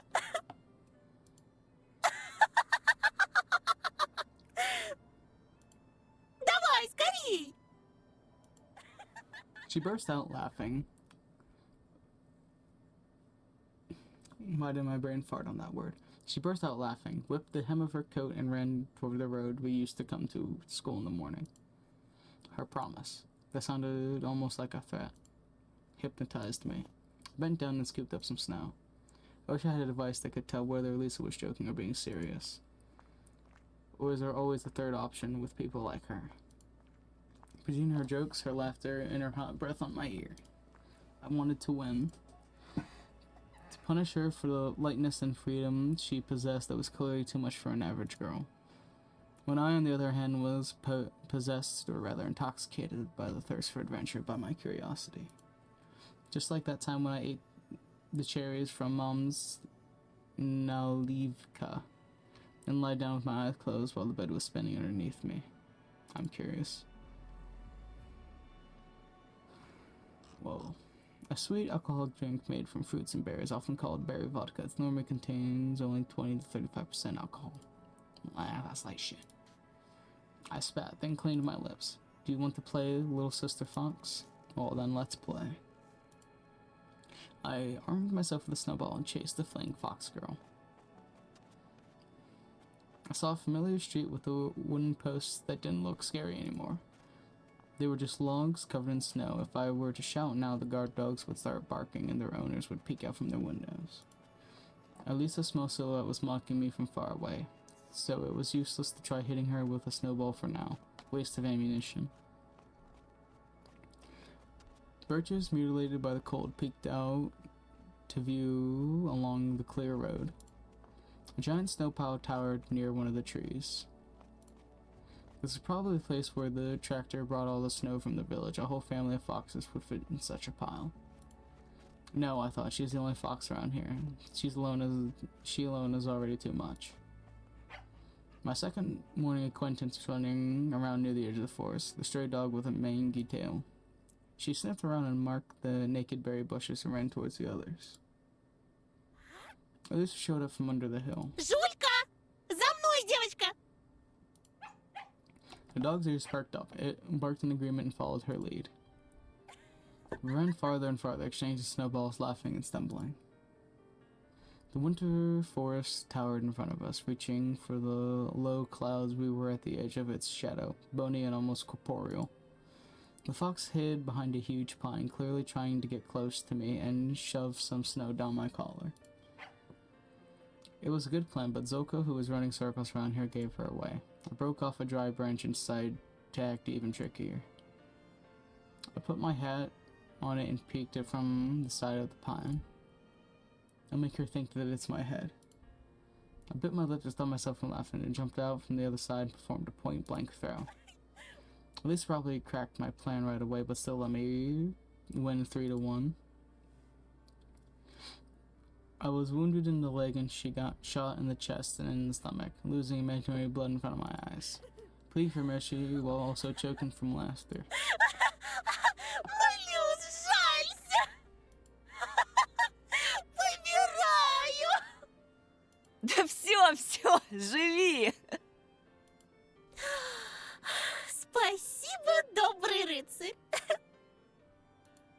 She pretended to bow to me, then grabbed 2 handfuls of snow like a dying warrior, threw them my way in a last-ditch effort. I dodged her attack easily, laughing uncontrollably and being mad at the same time. I finished her with 2 precise shots. Живи, живи! Научил бы меня жить, раз умный такой. Молчи, ты умерла уже! Тоже мне помеха. Давай сыграем в кое-что поинтереснее. She dashed behind the tree after blowing snow in my direction. Раз, два, прилети, сова! 3, 4, 5, время поиграть! I hesitantly moved toward the windfall. 6 да 6! Дыбом волчья шерсть! I thought I was a real tail gliding across the bushes. I rushed to the intertwined branches that helped Elisa hide as if something was pulling me there. I had to move them, tear them off like spiderweb. Branches sprang back in my face, but it felt like they were caressing my cheeks and not hitting them. I was sweating, but still had a lot of stamina left. I'll make sure to catch you, little fox. Elisa's voice was wandering among the windfall. 7! 8! Бьем копытом озимь! А я тебя недооценила. Думала, ты просто мальчик. Confident that she was behind the dry pine, I rushed to intercept her. But the local acoustics tricked me. Her voice was already echoing from the other side. А ты зайчик! Шустренький, хорошенький! A snowball flew at me from the shadows, whistling near my ear. Я тебе дам, зайчик! Дай мне зайчика, дай! A bright fox fur coat flashed near a rotten stump. I rushed there, jumping over a ravine. Зайчик, выходи скорей! Мясом накорми зверей! The furry collar that flashed from every tree was the most important thing in the world for me. My lips started trembling as if I was a cowboy chasing its prey. One jump in the fox was in my brain, so smooth and desirable. Все, ты победил!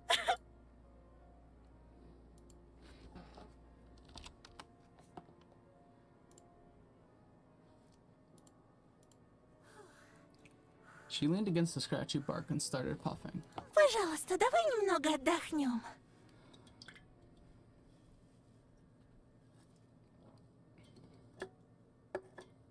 Ты слишком быстрый, слишком сильный, лакомый слишком.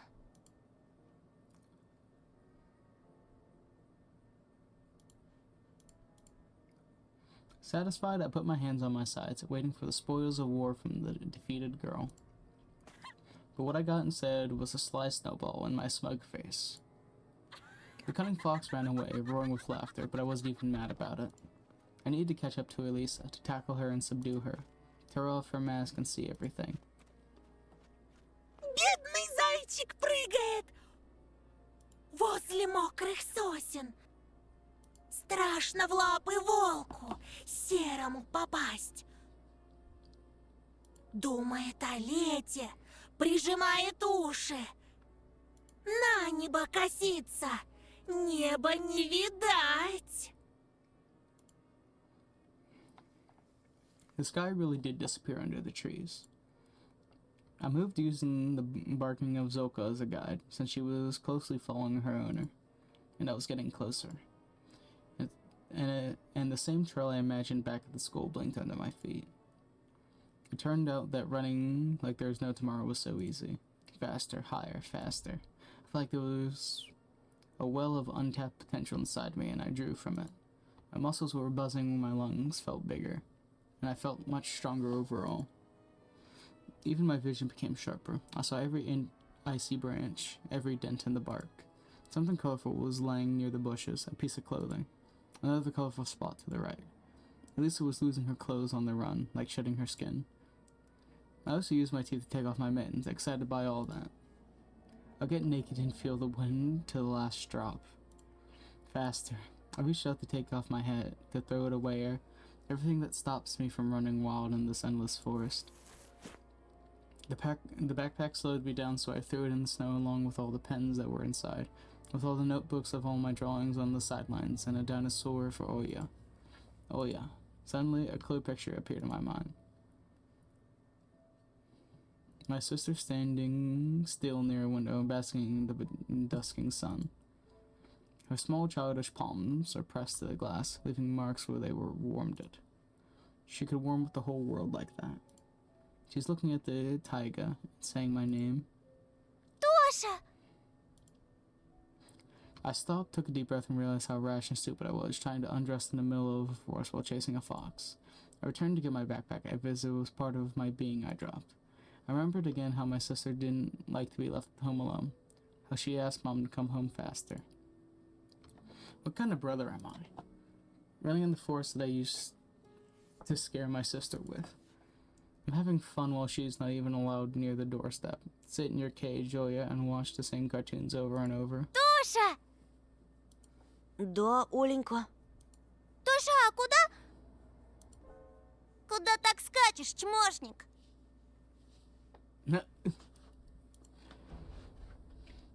From the darkness behind the pines, just like cavemen from their cave, appeared smirking Simeon with a bunch of his cronies.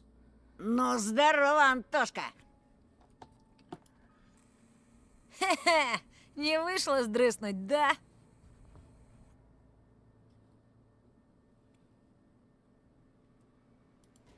Очкарик в жопе сарик на. Surrounded me like carnivorous pride, making me step back. The smell of sweat and tobacco attacked my nostrils. The inside of my mouth felt salty, as if I'd licked a battery. Алиса! The name of my companion turned into a stifled cough. Pines were swaying back and forth like sullen guardians. I was frantically looking everywhere. I dreamt of finding that fox among the trees, expecting her to come to my rescue. But only the wind replied to my pleas. Где Алиса? Что вы с ней сделали? I shuddered after hearing my own voice. It sounded unnatural, rough and scary. Какая еще Алиса? У тебя чё, кукуха поехала? Не ссы, ща вмиг вылечим. The pathos spit through the gap in his teeth and pushed me so hard that I hit my back against a tree. Ну как, полегчало? It can't be. Did Elisa really lure me into this trap to these bastards? No, I can't believe this. Глядите-ка, пацаны, а здесь он не такой борзый, как в школе. Ага, вылитый терпиловна. Ты, сука приезжая, не на того руку поднял. Simeon was moving toward me, readying his fist. In that moment, the other delinquent in his track pants made a loud whistle, and the hulking boy lowered his hand. It was unexpected. It seems like Bargain wasn't the leader of this gang. In reality, they were all listening to the boy who was looking like a small carnivore with very strong and sharp teeth. Probably decided to have some fun at my expense first. Слышь, Гондон Батькович, это что ли твоя Алиса?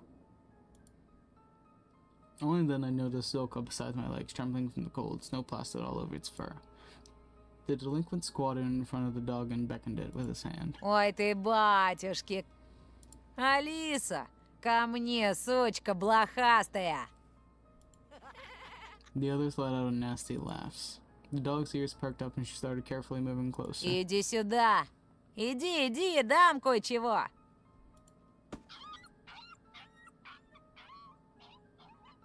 The dog didn't even have a chance to sniff him when this animal abuser caught it by the ear and kicked it right under the tail so hard it flew into the nearest snow pile, squealing. The whole gang burst out laughing, and my heart got encrusted in ice. Even the birds that were perched up on tree branches let out frightened cries. At the edge of my vision, I saw something flash in the illusionary twilight of the sleeping forest. Or were that just bushes moving their icy branches in the wind? Ромка, она ж больше срать не сможет. Давай теперь я. Второй раз ебану минус на минус даст плюс. But the stray was already nowhere to be seen. Чего ты, баран? Втолкуй его на очкарику, где его место. Только так, чтобы он понял. Ага, за ним кофякна. Этот очкарик тебе при всем классе всек. Да без Б.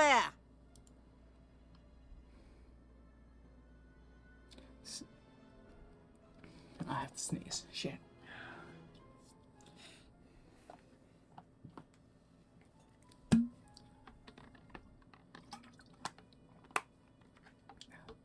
Simeon brought a sizable signet ring with some geometric shape carved in it up to my face. Ща, парашник, я тебе этой печаткой так заряжу. Клеймо на всю жизнь останется. Where did all my inner strength and bravery go? Stop, a wheezy whisper left my lips, and my head tilted forward, hitting Simeon's fist. Red sparks flew from my eyes. Беша, подсоби! Simeon gave me a rough push toward the bastard with the slanting eyes, and he tripped me. I fell on the sharp crust of ice, and the fact that stepped on my hand prevented me from getting out. Painful groan escaped my throat. Слыхали, как заныл? А ты случаем не педик? I started to lose breath from anger and resentment. The pain was growing. My ear was hot and pulsating from pain from shooting through it, like it was cut off and a ball of metal was sewn in its place. Че молчишь, Антошка? Отвечай, ты педик?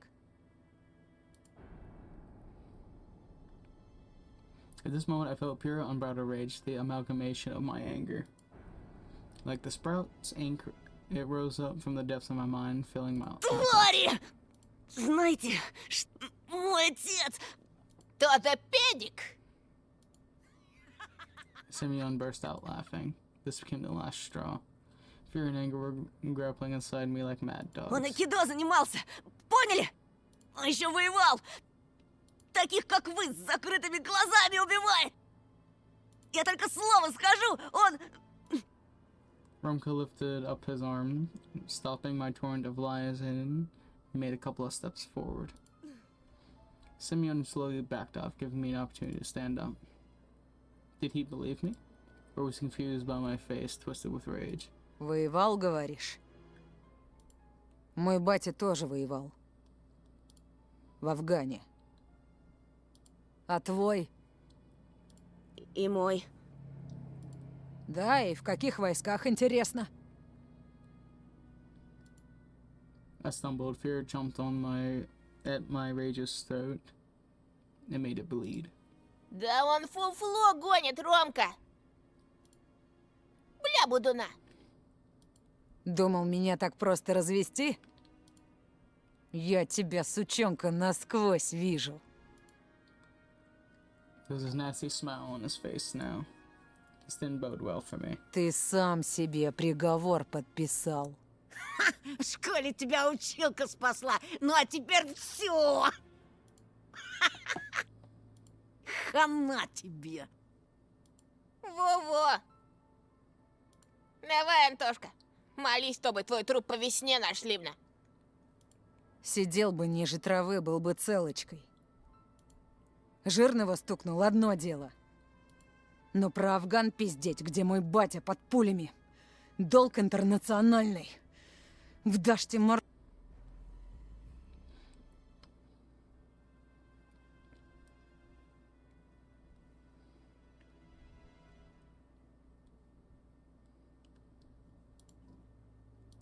Сёма, ушатай-ка его.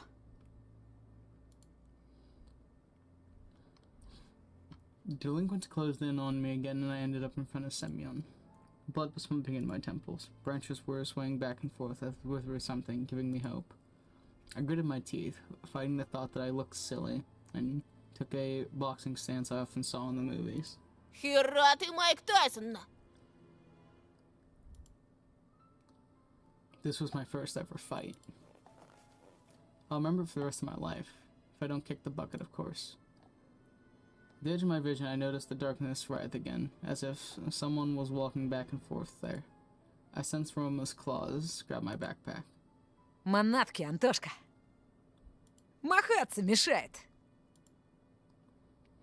I was about to refuse, unwilling to cooperate with the bastard, but then he fished a butterfly knife out of his pocket with one smooth motion, as if it spun it as if showing it off, and then put the blade to my neck. Слышь, Фрей, расслабься, а то больно будет. I let a cloud of steam instead of words. Rumka pulled with all of his might, and my backpack ended up in his hands, calm and relaxed. An insidious smile on his face, he looked into my Ты от backpack. нас что-то скрываешь, да? У меня в школе какая-то крыса сменку подрезала. Ща поглядим, может, это был... Опачки! Rumka gave me a dubious smile. Так-так, а что это у нас здесь? My text and notebooks fell in the snow. He was holding my backpack in one hand and something weird in the other. It looked like a mask.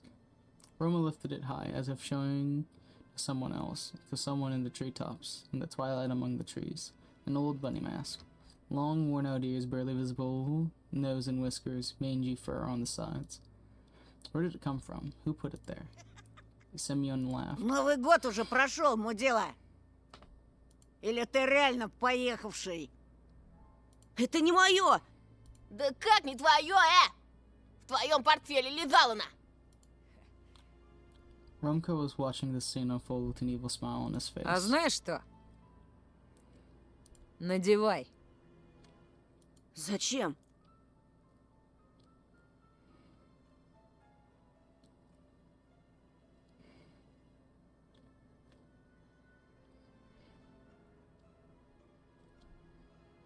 Надевай, говорю. Попрыгаешь перед нами, зайчик. Давай, давай! Или без штанов домой пойдешь на. Anything but this. Yawn. Notice someone from our class will pass by. Не надену. Сёма, надень-ка на него. Biash rushed to his friend's side and took the worn-out mask from him with a buffoonish bow. Then he passed it to Semyon, who was already rubbing his hands in anticipation. I looked around the pine woods, as if waiting for help, as if the shadows that writhed around us would take pity on me and take my side.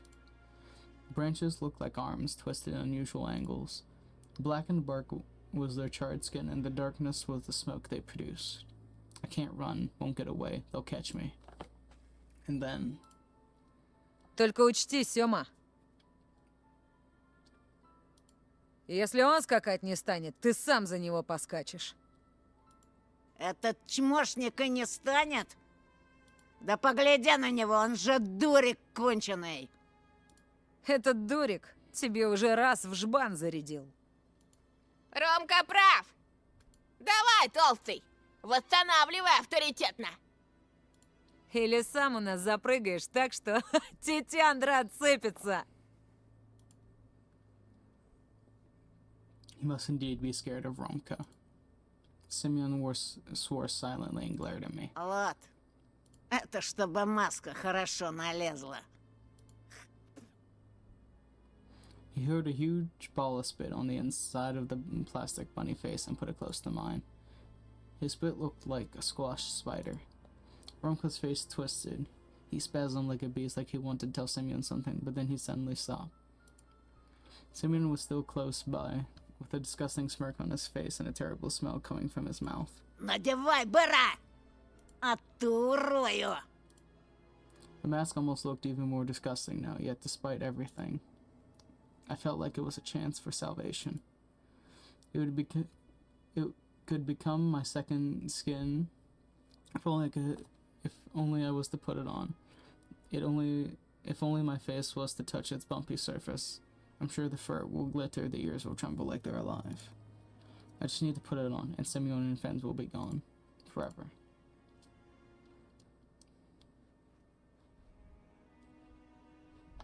Ooh. Now I'm telling him to fuck off. For some reason, Romka's disappointment with Semyon made me feel brave. Something was wrong in their crew, some old disagreement. I should cut this old wound open. I need to get into their heads, right into their skulls, their warm brains. Знаешь что, Семён? My voice was smooth and determined, with huge surprise. I stepped forward and calmly proclaimed, Иди нахуй. I felt like the whole world was paused for a second and then unpaused right away. Semyon's pupil smiled, the mask fell out of his meaty hands. It took a while to process my words, looking stunned, as if he was trying to solve a difficult math problem, but the answer he got made him mad, judging by the bulging veins on his forehead.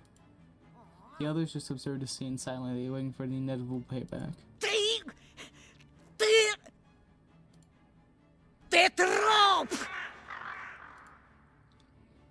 His voice tore off icy crust from the nearby branches. It rained down with a melodic laugh, and then I heard whispers from the treetops, from holes in the ground, from animal layers, as if Lisa was in one of the snow piles, like a prompter in his booth trying to get through to me. With no sign of fear, rather with a tinge of playful rage, that's how this low hum sounded to me. I stared into the clearing between the trees. A spot of orange flashed there. A fox, an absolutely regular fox, stepped out of the bushes. I blinked in bewilderment. The animal fell on its tummy, and it was staring back at me with its burning eyes. Its furry tail was sweeping snow left and right, raising the white powder. На меня смотри, падла! I was still looking past them at the fox that was smiling at me. She grinned with all her teeth and digging a hole in the pile of snow, moving her paws as if dancing. Her sharp face was covered in snow, her whiskers were trembling. The fox put her face to the ground, shining platters of her eyes filled with liquid silver. I returned my gaze to Simeon's twisted face. He was growling something unintelligible. The fox backpedaled and disappeared into the darkness, and the forest breathed at me, whispering,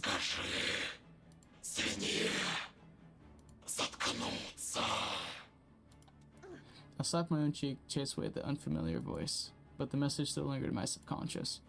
This hint was my chance. I stared intensely at Simeon's nose. He was almost oinking from anger. I directed my words at him. Заткнись, свинья! Simeon looked paralyzed, as if the medium Alan Chumak hypnotized him, stripped him of his will. I felt the aftertaste of Lisa's gum in my mouth. Berries. I felt like I pulled a card for some greasy deck and it turned out to be a trump. My brain was at its limit. Polina's words about Simeon getting worse since he moved here flashed in front of my eyes like subtitles in a movie. All the pieces fell in place. My joker went flying into his pimply face. I was speaking slow on purpose, dragging out every syllable. Есть у меня подозрение. Ты не просто так перевелся в новую школу. Сбежал, да? Как крыса сбежал. Потому что сверстники бывают жестокими с теми, кто не такой, как они. С теми, кто толще их, например, слабее. И ты решил издеваться над другими, как издевались над тобой. I saw Simeon's Adam's apple twitch. It was like a pump-action rifle getting reloaded. Ты отыгрываешься за старые обиды. Хочешь казаться тем, кем не являешься. Но знаешь, ничего не меняется по щелчку пальца. Знаешь, кем ты был? Force held its breath, listening in fascination. Знаешь, кто ты есть? Пацаны, Biosha was about to come to his friend's aid, but Romka stopped him, whipping out his controlling look. Biosha turned around and put his hands in his pockets. Продолжай, Тоха. Romka's words ricocheted from the rough trunks. Знаешь, кем ты будешь всегда? Simeon looked around helplessly. Второе имя, настоящее имя, которое дали тебе одноклассники. откуда ты? Romka and Biasha looked at Simeon like he was their prey now. I even thought I saw them lick their parched lips. The wind was also full of anticipation, dragging my scattered textbooks across the road. Свинья! My thunderous scream echoed through the forest. Trees and ravines enjoyed it. The echo repeated over and over, doubling, even tripling it. Romka grinned with all of his teeth. Simeon's hand fell to his sides. He was on the brink of crying. I used this to my advantage. I threw the strongest punch I could muster. It was much stronger than the one in school. I rammed my fist into his scarred face and it produced a cracking sound. His pimply cheek danced like jelly under my fist. Simeon let a sigh and plopped onto the icy road. He was touching the place where I hit him, still oblivious to what just happened and how it had come to this. After looking at him for a while, I realized I was smiling.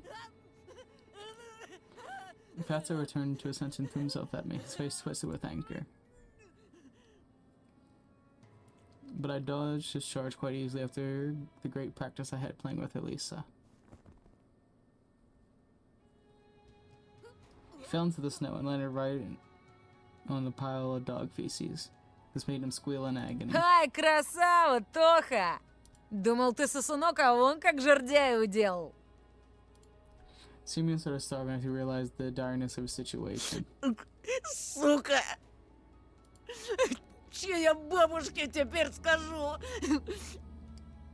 Она меня убьет, когда увидит.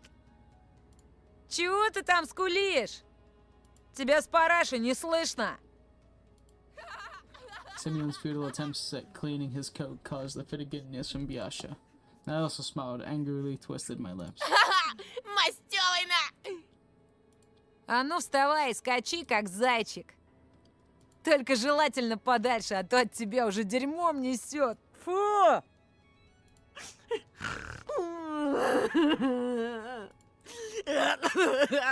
Идите вы все нахер! His eyes, red from tears, stopped on me. I didn't even have the time to erase the smile from my face when Simeon lunged at me like a hawk and clawed at my face with his twisted fingers with gnawed fingernails. I threw a kick toward the layer of fat under the coat. At the same time, the world became fuzzy. The black trees and the faces of my classmates all blurred. А чё на это скажешь, сука? He threw up a hand holding my glasses victoriously, but his triumph was short-lived. Two blurred silhouettes rushed forward. Simeon's former friends. I heard the familiar sound of someone being slapped around. Не по-пацански поступаешь, гнида! А ну гони линзы назад! Дерись по понятиям, на! Judging from Simeon's sighing and grumbling, he didn't agree to his friend's terms. Вы чё творите? Ой, бля! На лоха позорного меня променяли! Ой, ой, ой, ой! Да пошли вы в жопу! Тоже мне друзья! Or even friends anymore, getting beaten up. A huge figure tumbling in the snow barely managed to break out from the rain of punches. It ran for the hills, dissolving into the twilight. Завтра в школе тебя выцепим, хрюндель! Точно, точно! За базар ответишь, на! Горло тебе перережу, слышишь? Romka and Biasha started throwing pieces of ice at the fleeing Simeon, and then switched to hurling mockery. Свинья! The snow rustled. Two boys, clearly out of breath, approached me. I was finally able to make out their faces clearly. Мои очки. Блять. Romka cursed under his breath. Гондон этот стащил. Зато мы ему всыпали одну сына! Завтра вот с таким фуфелом припрется, отвечаю!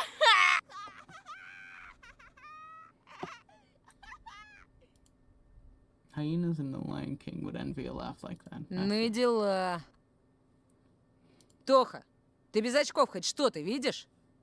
Немного. A hand holding a red rectangle protruded from the mist. Romka was offering me a cigarette. Угощайся. I squinted, trying to make out the brand, even though I didn't know anything about cigarettes. I haven't tried smoking yet, and didn't really want to start. I wonder if they'll keep hanging out with me if I want to adopt all their habits. After a moment of hesitation, I shook my head. Спортсмен, что ли? Ха. А ты в глаза долбишься? Не видел, как он Семёна четко вмазал? Да базара ноль, Mortal Kombat на! Тоха у нас Рокки Бальбоа! Тогда уж и вон драга. Курим одну на двоих, гони Жигу.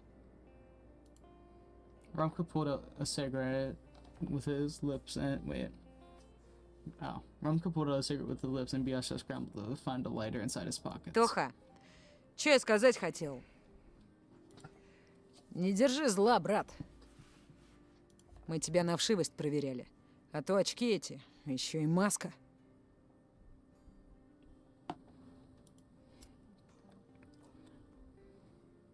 Biasha lit a giant tbilisi, and Romka smacked his lips, taking a long puff of the cigarette. Меня, кстати, Ромка зовут.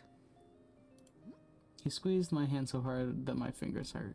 His palms, full of dry, torn blisters, implied that he wasn't wearing a tracksuit for nothing. Это вот Бяша. Ты не очкуй. Со свиньей мы лично пообщаемся. He let out a cloud of smoke in my face, which instantly made me cough. Ага. Пойду пока сумку соберу, а то темнеет.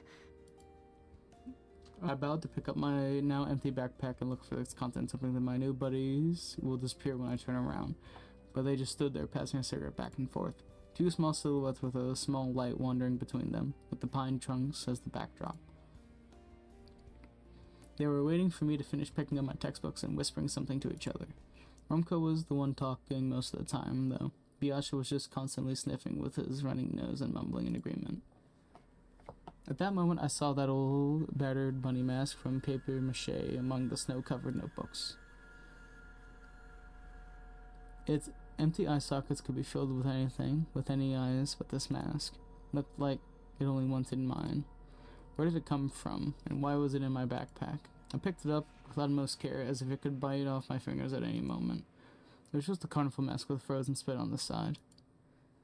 Still, something felt wrong about it. Something was writhing inside it underneath the layers of old newspaper. I could hear 1,000 of tiny bodies rustle in the trembling fur.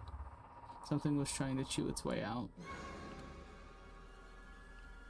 Maggots. Готов, Тоха? Romko's voice pulled me out of my nightmarish delusion. I threw the mask away in horror, somewhere I won't be able to see it anymore. My innards were twisted from disgust, but I stood up, trying not to show it. Whether those maggots were real or just one of my delusions, I didn't care. All of this was too much for a single day. I wanted to get home as soon as possible. Ладно, пацаны, мне пора уже. До свидания. I held out my hand toward the two silhouettes to say goodbye. A couple of dark, thin lines trembled in front of me. They stood without moving, as if studying me. С кедрами закорешиться решил. Мы здесь, вообще-то. I realized that Ronko's voice was coming from behind and turned around embarrassed. Деревья хреновые, кенты.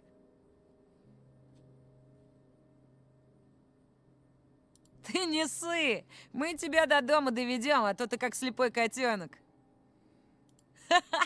Так здесь живем и сгниешь.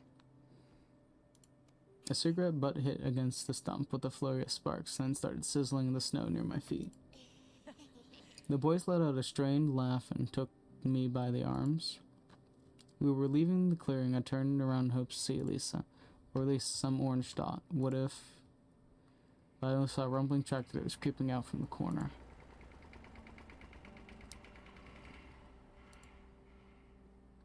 A silhouette appeared on the side of the road out of the fog. We made space to let that person through. Because of my blurry vision, the twilight semi-dark, it felt like it was a ghost floating towards us. When the silhouette got close, I was able to make out the features of an adult man. I recognized his dumpy outline. He was smoking at a school in the morning. The man gifted us was a busy stare of his cold eyes and moved forward, disappearing into the darkness. Нет горба, зато дайте губа. I was afraid that the young man will hear this offensive rhyme, but he was already too far away. We continued our journey. We're going alongside a still fire road in silence. The silence felt oppressing, coupled with my lack of vision, so I spoke. А почему тебя Бяша зовут? The burette kid just smirked in reply. Потому что я волк в овечьей из Курина. Брешешь. Пургу гнать — это он умеет. А звать его так, потому что блеет, как овца. Все после того, как из черного гаража живым выбрался. Yasha's face contorted at those words. I could see it even through the veil of blindness. He swayed and started mumbling something unintelligible. Видишь? С ним так всегда, как об этой херне заговоришь. Ты сейчас о чем? Ты серьезно про эту страшилку не знаешь? На черной улице. В черной подворотне стоит черный-причерный гараж. И он знает о тебе все. Где ты живешь, что любишь, с кем дружишь. Наверняка слышал о пропавших детях. Это тут не первый год происходит. Все местные знают, кто здесь замешан. Даже взрослые. Вообще, везет тебе. Ты вон в лесу, считай, живешь. Он к тебе так просто не сунется. Тупо сечет, что среди деревьев будет выделяться. А у нас эта хрень может где угодно поджидать. Иногда в конце переулка или возле дома. А еще идешь такой себе ночью, и тут раз! Он стоит, где совсем недавно пусто было. Дверь открыта, внутри мрак. И тут как? Biasha pulled his cape over his head and started howling on a high, trembling note, trying to silence Romka. Ладно, ладно, проехали. I was trying to process Romka's story, but I couldn't figure out what to think of it. During the short time I've been in this snow-laden village, I realized one thing: a lot of people here had some sort of experience with something that they couldn't explain. I looked at Biasha, who was pit-pattering to the side. Тоха, а вот скажи, нахрена вы-то сюда переехали? I heaved a deep sigh while looking at my feet. Somewhere down below, the tips of my boots scooped up fog. I spoke words that I recited countless times. У отца тут новая работа. И мама в поселке раньше жила. Давно еще при Союзе. Здесь же нечего делать, только гнить. Ну или как Бяша, по лесам шастать. Biasha fearfully showed his face from under his hood, like a snail crawling out of its shell and listened in. Он у нас турист. Летом целую неделю в палатке жил. Здесь, рядом. Прикинь? Хотя от мамки его звезданутой я бы сам в лес сбежал. We kept on going, but it felt like it was the forest that was sliding by. Pines were the black keys, and the space between them the white ones. The thicket was playing its old and creaky melody, the melody of roots, bear caves, and forgotten taiga skates. Snowflakes flew around, creating a disturbing illusion that somebody was wandering the forest. Somebody tall, unnoticeable, ready to camouflage as a tree or a snow pile. And then, when nobody paid attention anymore, they'd just continue moving along the road. But it was just a trick of the light. There was no one there. At least I wanted to think that. Romka suddenly stopped and said, Слышите? В лесу кто-то бродит походу.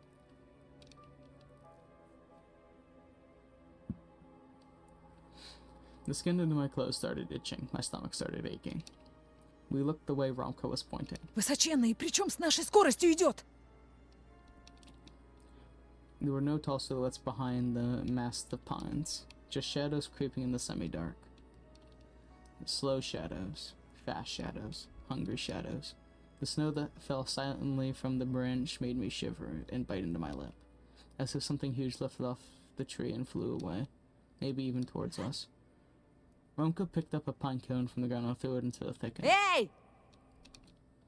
His shout ricocheted as if it hit a tightly sprung drum. The echo mocked Romka, then the silence reigned again. Кто-нибудь видел? I shook my head. The only things I could see were the vertical strokes of trees, the darkness, the snow, and the hazy silhouettes of my companions. I remembered the rough textured trunks, the spongy lichen, and the icy bits on the bottom of the ravines. Пойдемте скорее, а то вечереет. I was again grabbed by the elbows and dragged along towards the forest, toward the pointy spires of branches. The sun had finally sunk behind the green peaks. The darkness writhed, spread its shoulders, and started spreading like smoke. It started snowing, thick, sticky flakes, white flies following the scent of dead meat. My vision had become a small island, awash by dark waters. I was grasped by the same worrying feeling I had in the morning. I felt that somewhere far away, at the edge of my comprehension, I heard a very calm and silent flute playing. The sound was fragile, like ice in March, above the dormant waters of a bottomless lake. I scraped inside of my ear with my finger to get rid of the auditory hallucination. The forest was silent. I imagined a child walking at night under the watchful eyes of pines. А вы знали Вову Матюхина? Мальчика, который пропал недавно. А разве мы не его ищем, сладкий? I shuddered and stopped, staring at the person who was guiding me. At Elisa, her unchanging Fosmax. The girl was gently holding my elbow. Что ты здесь? А ведь я тебя потерял. Потерял, потому что зазевался. I squinted in suspicion. И давно ты за нами идешь? Что значит давно? Я всегда была рядом. Да и за кем? За вами. I stopped and looked around but couldn't find Roma or Biasha. And then I felt her cold finger on my wrist. Пойдем же. Мы собирались искать Вову. Without a chance to catch my breath, she started dragging me along through the forest. I was enveloped by the smell of tangerines, coffee, and firecrackers. I felt like I was a small kid again, being led into the unknown. I saw the dark silhouettes of trees ahead. The bushes, hedgehogs were wary, showing us their spikes. Something rectangular appeared in our way like a small box. I became petrified. I touched the edge of my eye, pulling back the eyelid as if I was trying to correct my vision. The garage made of metal rose upright from the windfall. It was big, no, huge, impossible to move without special equipment. Its walls were painted black, even blacker than the darkness around us. The fox sniffed around, and it seemed like her mask twisted in disgust. Это здесь. The worried voice of my companion scared me even more than this horrifying metal box. Здесь? Я слышу его запах. Может, Вова играет с нами в прятки, и он решил спрятаться внутри? I felt like I saw smoke from tentacles that split off the garage, searching for something in the wilted leaves. Those tentacles slithered along the snowy bank, getting close to our feet. And there was a scary screeching sound from the other side of the huge black metal gates. Somebody or something definitely waited for us inside. Did we got it? I thought that my nervous movements were similar to that of a marionette dangling in the hands of a puppeteer. I stepped toward the garage, holding my breath.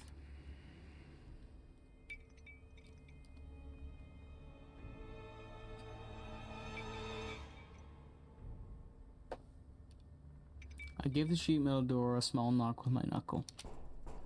Knock, knock. And then jumped back. For a moment, it seemed like someone growled in pain inside the metal walls. I heard a rusty meat hook strangle on thick metal chains, awakening someone huge who crawled to open the black gates. Nothing happened. My heart was racing. Still nothing. Knock, knock. I hesitated to turn my back to the garage. A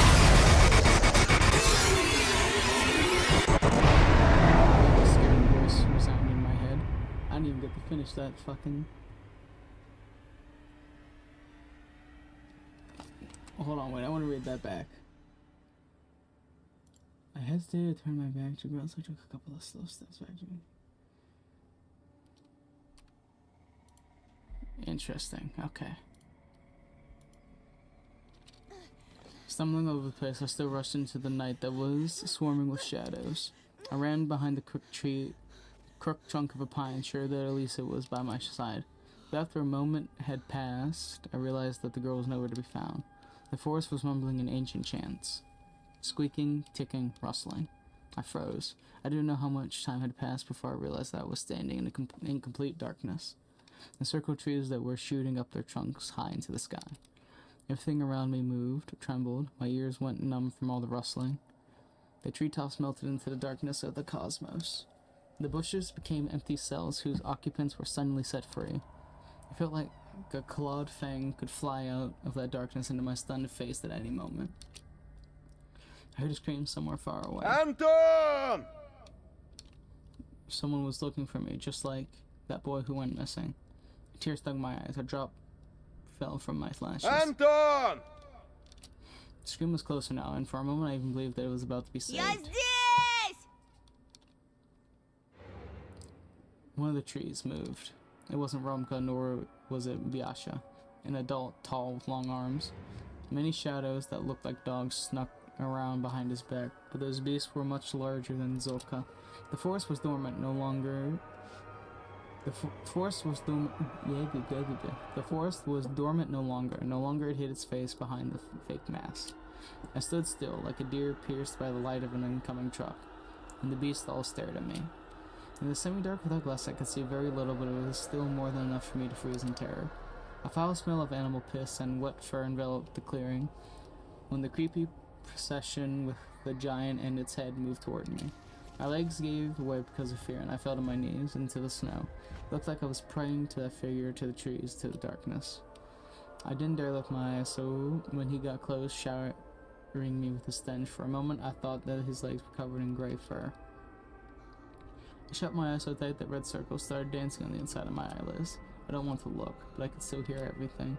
His breath was akin to sandpaper that was scratching at my ears. His voice was deep, hoarse. No, it wasn't a voice, a roar.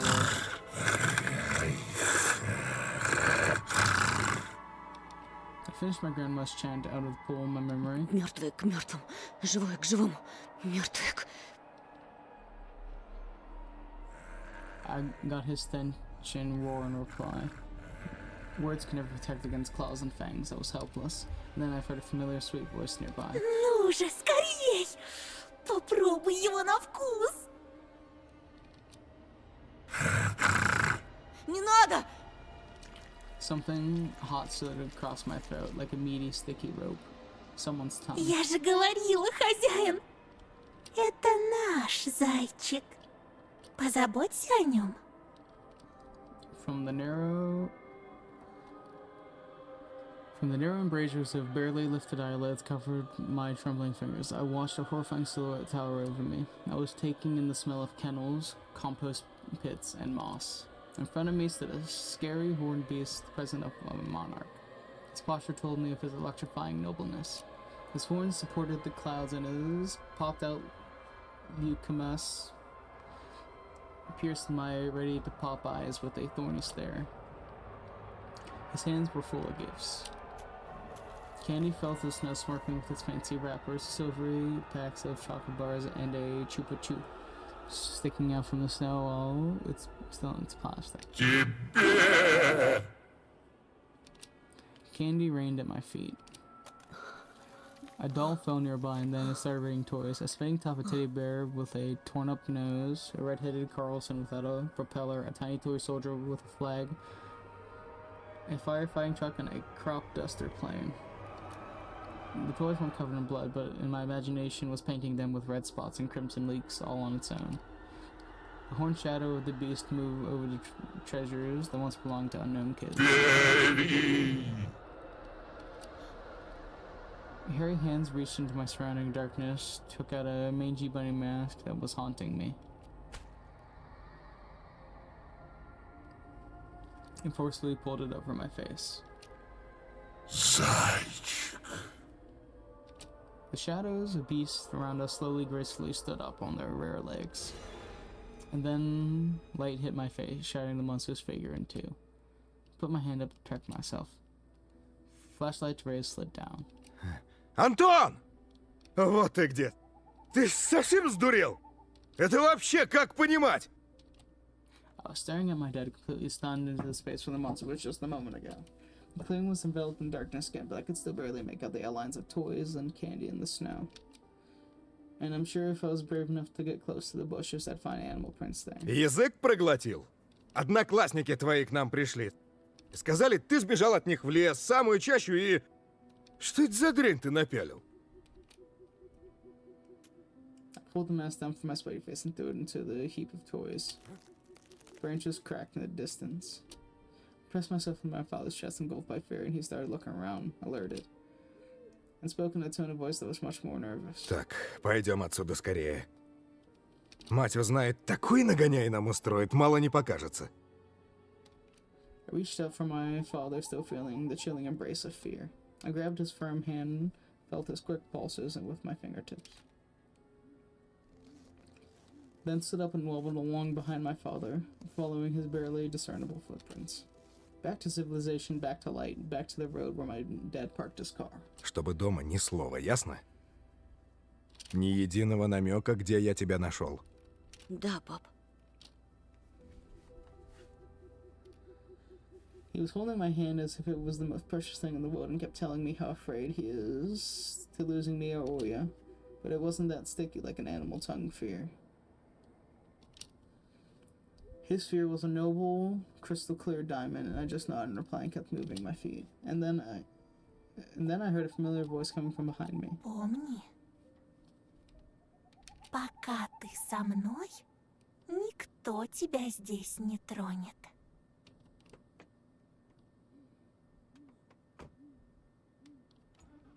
The car sped toward our house.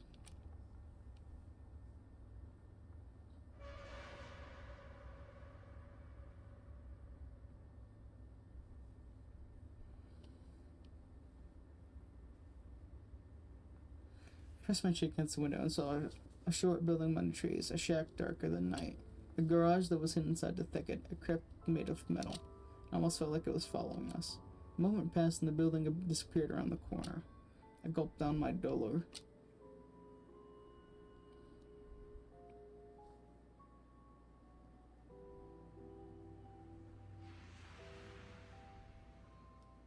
Meow.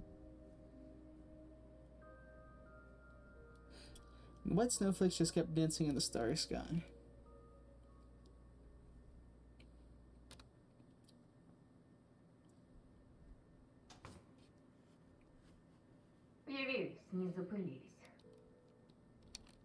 Mom was going down the stairs, piercing Dad with her trademark glare. Her face showed something between wrath and condescension. Suddenly, her gaze shifted to me and stayed for a dangerously long time. Так, я не поняла. Антон, а где очки? Потерял? Да в школе поди забыл, простофиля. A venomous pause followed. Весь в тебя. Dad glared at Mom and then mischievously winked at me, reminding me of our deal. Ну ничего, есть же запасные. Проживем как-нибудь. My parents stood in silence a bit longer, then both of them went to mind their own business. Olga threw herself in my arms before I could even take off my coat. А я лису видела! Surprise akin to a shotgun blast. I could only flap my lips in reply. The cup shattered into many little pieces with a loud bang. My mom let it fall from her hands. Her face was pale and her eyes were glued to the ground. This pause, just a split second, felt like an eternity. Then my mom spoke with disappointment. То сова, то лиса. Когда ж тебе надоест? Правда, правда! Такая пушистая! Она у забора стояла на задних лапах, совсем как человек. Она меня позвала, а тут мама вышла, и лиса убежала. Не было там никакой лисы. Не выдумывай. Не подходи к ней. If it was necessary, I was ready to shake my sister as if she was a doll made of cloth. Ты чего, Тоша? Не подходи, слышишь?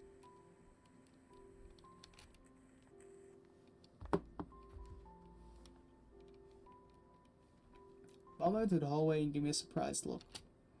I hesitated. Ну, лиса ведь укусить может.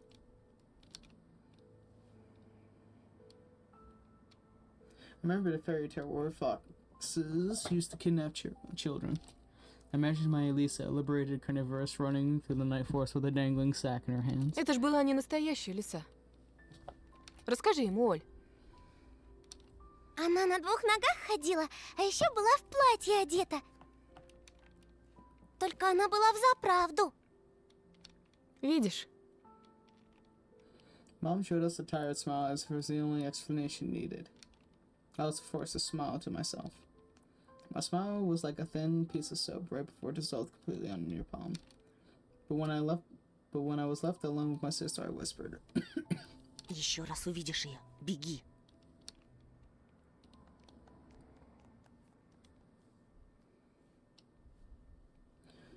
Thoughts of the forest beast bombarded me like a rain of candy and toys. There was a hairy silhouette standing in front of me, towering over the treetops. Who was he? What happened in the forest? What's happening to me? I shut my eyes and threw the vitamins into my mouth. Washed them down with water. Please stop driving me mad. Please. I barely managed to force myself to do homework, but those math problems just refused to be solved. Numbers in my notebook tumbled around and mixed in a whirling dance, sometimes running over the lines. My head became heavy from that pandemonium and I almost dropped it into the chain of numbers. My eyelids felt like they were tiny weights tied to them, the type used in grocery stores.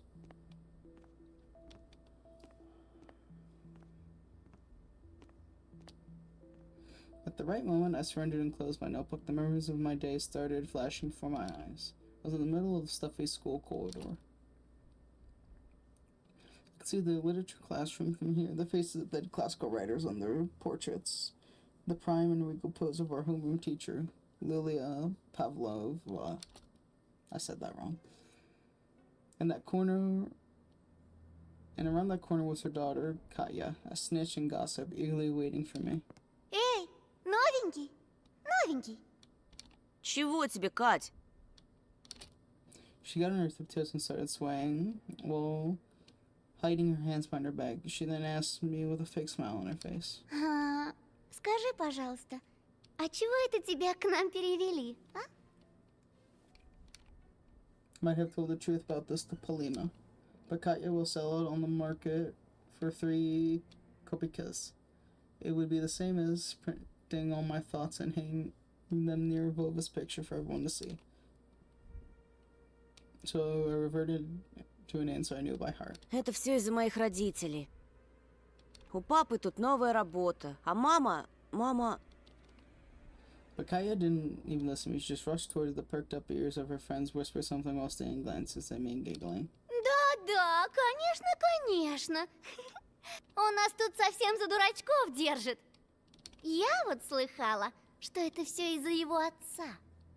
Он недавно кому-то крутому дорогу перешел, и теперь они всей своей семейкой в нашем захолустье скрываются. Неправда! Ты все врешь! А слышали, как он бабулина просто так стукнул? Это каким надо быть уродом, чтобы в первый же день так над одноклассником измываться? Прекрати! Ты же знаешь, он первый начал! И будто этого мало. Ходят слухи, что он спутался с ворюгами из шайки Ромки Пятифана. Ой, девочки, сумки проверяйте. Того и гляди, в гардеробе вещи начнут пропадать. Будем знать, это Петров с дружками постарался. Да-да-да. Замолчи! Заткнись! Ха! Вон как раскричался-то, будто ужаленный. А зрачки-то, зрачки какие широкие. Опять чего доброго с катушек слетит и руки распускать начнет. Не зря же его мать с таблетками пичкает. I just stood there in confusion, trying to vaguely understand how she found out about my medicine. And what scared me even more was the possibility that her nonsense had some truth mixed in. Да-да. Он такой же ненормальный, как и его сестры. Представляете, к этой сумасшедшей дурочке каждую ночь прилетает сова ростом с человека. Да-да. Только что-то ее никто из здоровых людей не видел. А этот наивный простак ей верит. Нет, ну вы представляете? And then I caught a single kind look from the smirking crowd. Это правда, Антон? Неужели действительно тебе не здоровится? Полина, послушай меня! Как же? Не слушай этого болтуна, Полиночка. Ты еще не знаешь. Он тебя на другую променял. Не из нашей школы. На Алису. Polina slouched as if someone kicked her in the stomach, and then burst out in tears and fell to the dirty floor, wailing and screaming.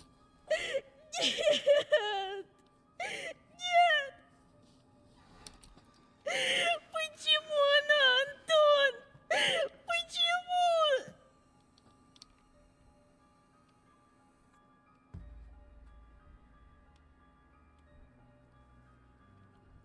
couldn't understand her reaction, but I still rushed to Polina's side before getting shoved violently by Katya.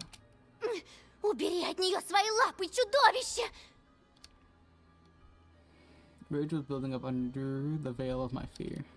It slowly rose from the cloudy mist. I felt my upper lip creep up, showing my teeth. То, что твой отец бьет мать, еще не дает тебе права поднимать руку на девушку!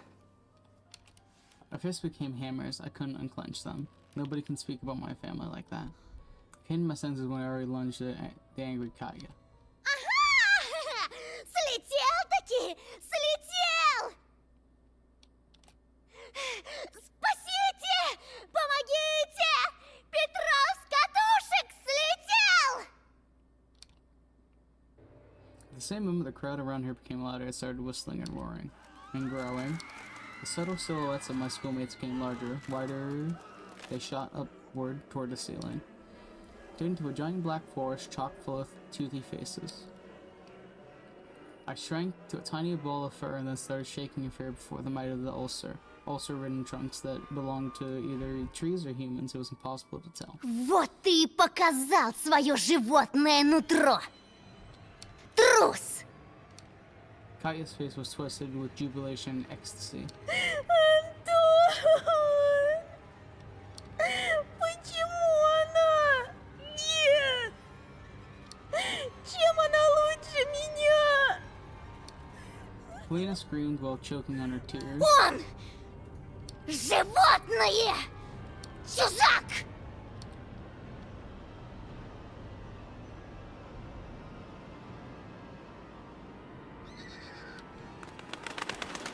A scary flapping of wings came from the forest. A pair of giant white ears descended somewhere from above, and I dug myself into them. Антон! Антон! Пожалуйста! Вставай! I jumped up, almost falling out of bed. Apparently, I was thrashing around for hours on the sweat-soaked sheets. Oya scream pulled me out, set me free from the tentacles of fear. Антон! Пожалуйста! Вставай! Вставай! It took my eyes a while to focus on the silhouette near the window.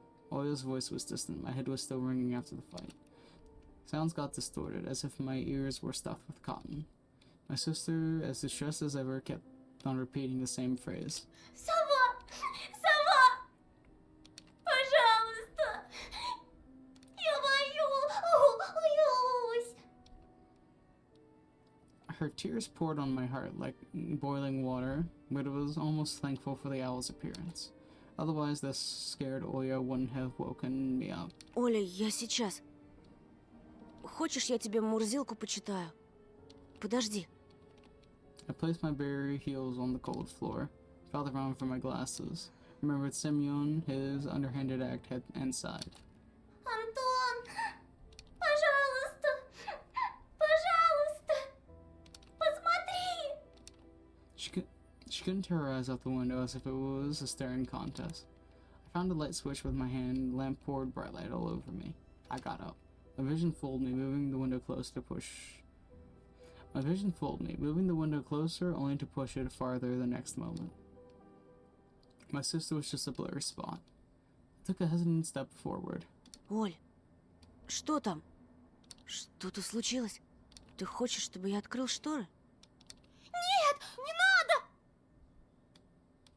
Там же сова! The voice was coming from behind. I turned around and froze from terror. Teary-eyed Oya stood in the doorway. С кем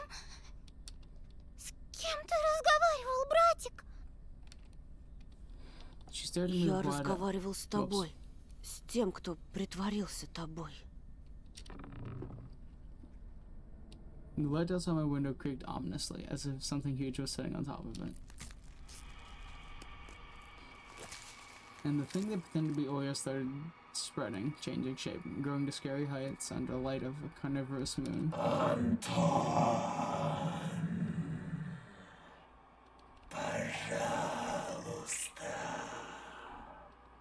Подойди ко мне.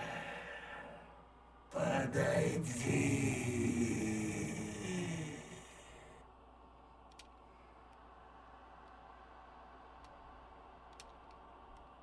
thing that was hiding behind my curtains got tired of pretending, making me look like a fool. I pinched myself as hard as I could, hoping that the silhouette near the window was just a continuation of my nightmare. A hallucination brought... A what? What did I just say? A hallucination brought upon by the cursed house. And those don't bite, do they? The silhouette was towering before me under the veil of mist. I heard Oyashio scream when someone had knocked on the window. Она пришла за нами! Another knock. I stepped back into the middle of the room, as if there existed nooks where I could hide from this horror. Knock, knock. The sound was sharp, metallic. The lamp started shimmering, then it suddenly lighted the whole room and went out, like a candle in the strong wind. The filament inside it snapped with a ringing sound. Excuse me. The darkness that was waiting for the exact moment poured from all the angles and enveloped me.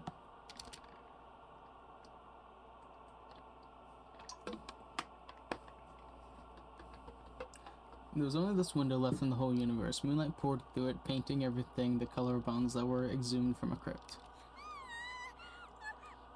Oya started squealing and pressed herself into my back, seeking protection.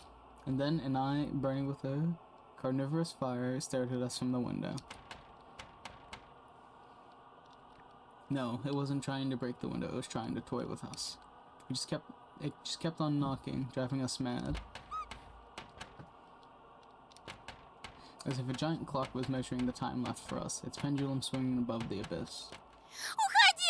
Убирайся! Пошла прочь! She was screaming in desperation, her hands clutching my arm like a pair of pincers. Антон, Антон, подойди. We could barely make out a pair of wings that spread out above the black spot. Скажи ей, Антон! Скажи, что я больше не буду себя плохо вести! Никогда! Только пусть она уйдет! Пожалуйста! The moonlight suddenly disappeared from the room, descended into darkness. We couldn't see the burning eye anymore. I swallowed the stinging lump that was stuck in my throat. I stepped toward the curtains, entranced by the call of this disfigured guest. Oya was standing behind me, mumbling, "Yeah, that." The bleak window was creeping closer, curtains rustled. I reached out to move them aside so I could look my fear in the eye. At that moment, I heard noise coming from our parents' room. Without thinking, I pulled the curtain to the side in one swing. Nothing. Though there was something shining on the ledge among the scattered feathers. My glasses. Ones that Simeon took from me. How did they get here? Was that a gift from the gurgling night? Did that hour really bring them here? I looked at the front yard, at the foreboding clearing, and the toothy forest. Not a soul, not a trace of our late-night guest. Only the old lamppost streaming like a lone watchman among the snowy desert. The dry window frame creaked. I tore away the insulating tape and the stipes of glued, I think that meant strips of glued newspapers. I'm curious. God damn it.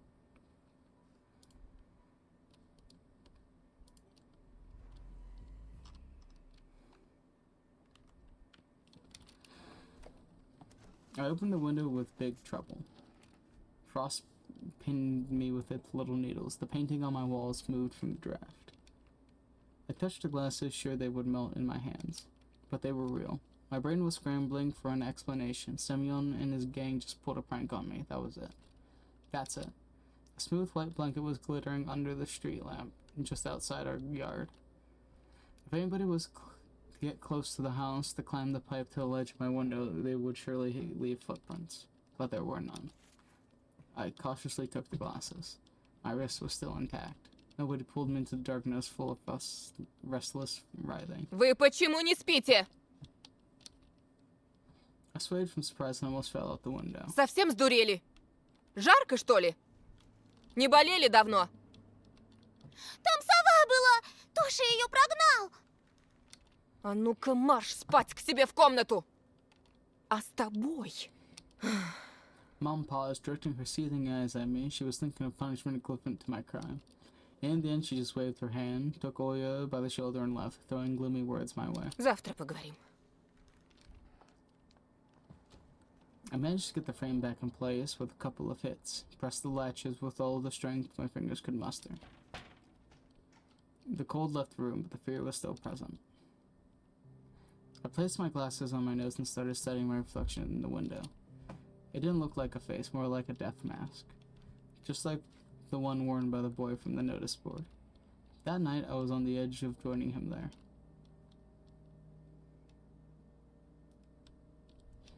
A black and white face was staring at me through the clearing between students' heads. And it wasn't Vova. His face was right beside it. I recognized the fat cheeks and the damaged skin. Simeon. Ballroom's photo was printed out and placed under the glass like an exhibition piece.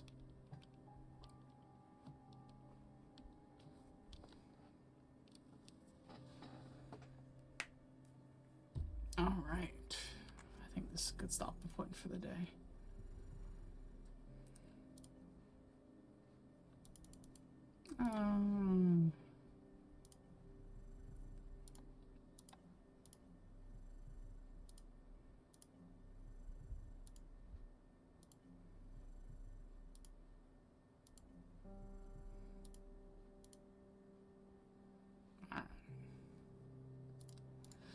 Well, I'm gonna stop here. I will probably stream again tomorrow. So stay tuned for that, and we're off.